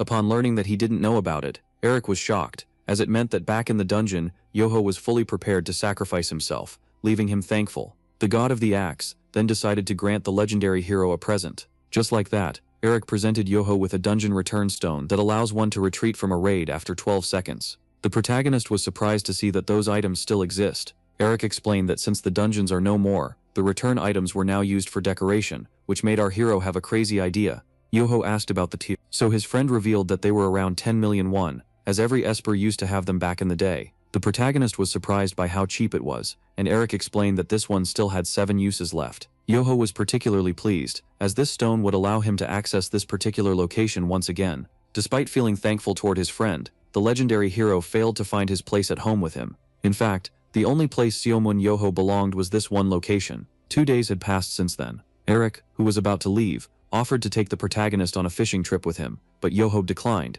as he knew the man was using him as an excuse to go fishing. Seeing how his scheme was uncovered, Eric began to beg, so Yoho advised him to take his wife on a vacation, where he could convince her to lift his punishment. The friend of our hero bid him farewell, explaining that he would consider his advice and ask him to come pay him a visit when he could. With that being said, the legendary hero decided to take his leave as well. Yoho quickly prepared his backpack. Xiaobei asked him about his destination, so the hero revealed that he was going on a vacation. The coach correctly predicted that his friend would be absent for 4 days. Xiaobei then pointed out how, in the past, Yoho used to take such short and secret vacations regularly. The legendary hero revealed that he had a secret location he liked to go to, and the coach was surprised to see that he didn't know about it. The protagonist claimed that he still had a private life, and with that being said, Yoho promised to return in 4 days. Now on his motorcycle, the legendary hero put on his helmet, in order not to be recognized by anyone. With that, the war veteran went on his way. After some time riding, he finally arrived in Gangwon-do. Now in the middle of nowhere, Yeyu finally arrived at the right coordinates. The unexpected turning stone granted to him by Eric would allow the protagonist to exit the dungeon without destroying it. Yeyu had stored many dungeon drops in his secret place, such as bones, magic stones, and monster fur. He began to think that these items would be ideal to prepare for the upcoming winter trade market. With that being said, the esper gathered his aura in his feet before executing an extremely high jump. Yeyu aimed to reach the top as fast as possible, until finally, he arrived. Our protagonist was quite pleased upon seeing the giant boulder in front of him. He immediately tried to move the colossal rock, and after some effort, it was finally out of his way. Yeyu couldn't believe his eyes, as everything was just as he had left it. He immediately reached out to the portal in front of him, and upon sensing its power, the legendary hero couldn't help but smile. It had been a long time since he had visited this place. Someone Yeyu was now inside his private dungeon. As soon as he arrived, he took a deep breath. For some reason, the air inside the dungeon had some sort of effect on the protagonist. Upon entering a dungeon, the legendary hero would attain mental clarity. It was the first time that the war veteran felt at his peak, after his experience in the final dungeon. Our protagonist, who managed to wipe out a dungeon without destroying its core, turned it into his own private place. He had truly longed for this place. Dungeons were the only thing that could make the blood of the legendary hero pump. After the final dungeon, the only regret of our hero was not being able to conquer it. Despite the fact that there was no need to go back, this failure still haunted our hero. According to Yeyu, his death in the final dungeon would have been the perfect end to his thrilling life. He began to think that the death of his warrior side in the final dungeon would have allowed him to adopt a more civil lifestyle. Back then, someone informed the protagonist that it was an esper secret that humanity was far weaker than the burrowers. The man explained to the boy that he might not grasp this fact that every esper needed to know, as he still hadn't experienced a dungeon. For that reason, older espers always trained the newly emerged ones, so that they could become their hope for a different future. Park Jin-tae was shocked to see that the boy couldn't care less. Young Yeyu affirmed that he didn't care about anyone else, and that he was only here for the dungeons. For this reason, the legendary hero thought that his survival after the pinnacle of his glory was a mistake, as times of peace didn't suit him.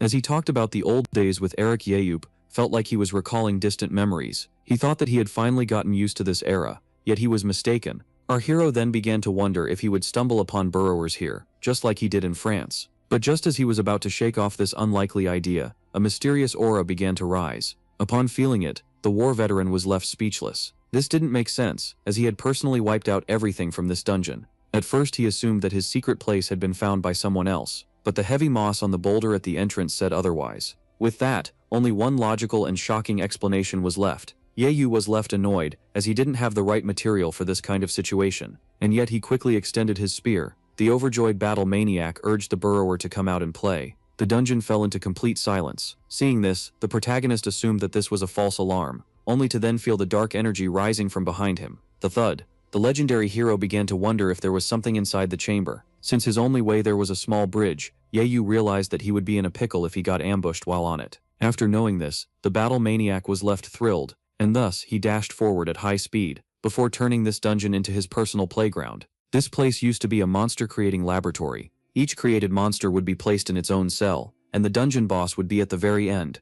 Back in 2005, when Yahello claimed this place as his, he realized that it was the perfect place to store all sorts of items and treasures. Thus, our hero began to wonder if he had forgotten to wipe out something inside the dungeon. The dark aura grew stronger as he got closer to the chamber. Yahello felt thrilled, as the enemy was now near. Judging by the dragging sound, our protagonist theorized that the monster ahead was either a reptile or a plant. But the war veteran couldn't care less about the nature of the enemy. Yahello was just eager to come face to face with it. Only then did he notice the incoming attack. Yahello quickly backed away at the last second.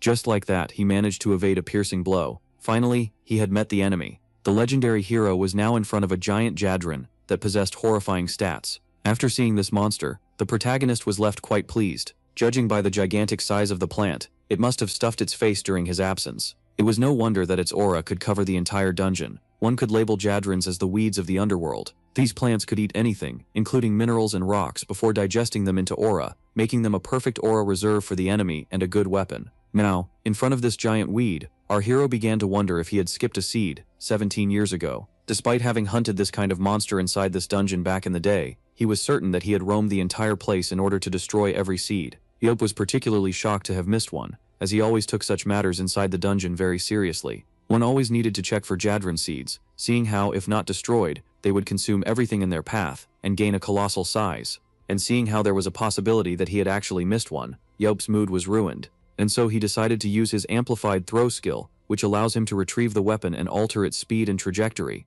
With that being said, the monster charged at the warrior. As it attacked him with its many vines, he stood still. Only then was he able to parry every incoming hit using his spear. The legendary hero then resorted to his enhanced throw skill, and with that, his spear was launched at the Jadron at supersonic speed. Yahello was able to score a critical hit. The legendary hero then proceeded to jump forward. He was now above the monster. Yahello ordered his weapon to return to his hand. The spear obeyed its master's command. The war veteran managed to retrieve his weapon while avoiding the incoming blows. With that being said, the legendary hero decided to wrap things up.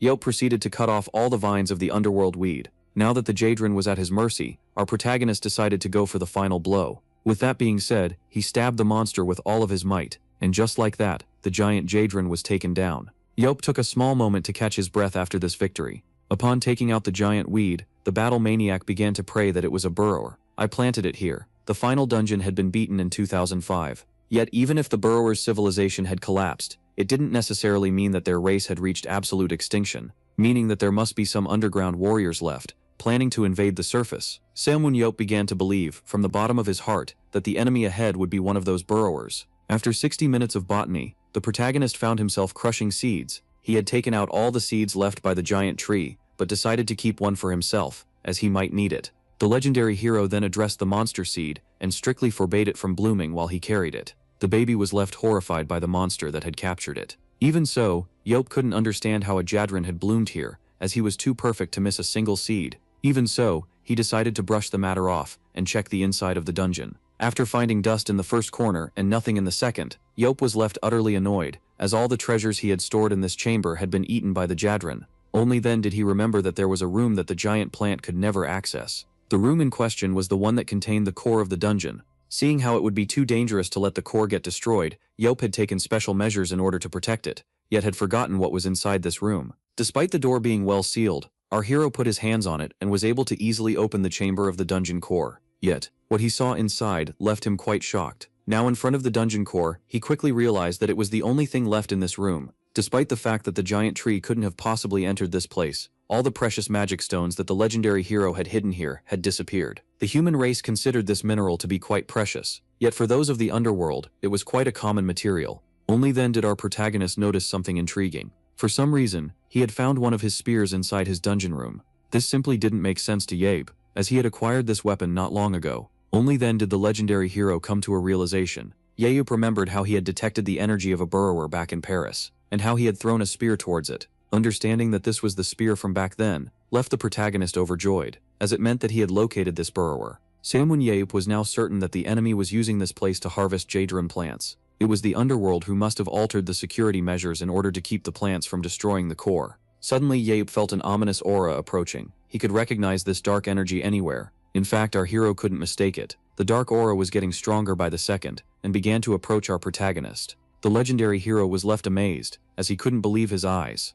This time, the two of them were now face to face. Seeing how the burrowers weren't fully extinct, the legendary hero was reunited with his reason to live once again. Our video ends here. If you liked it, leave your like. See you next time. Bye bye.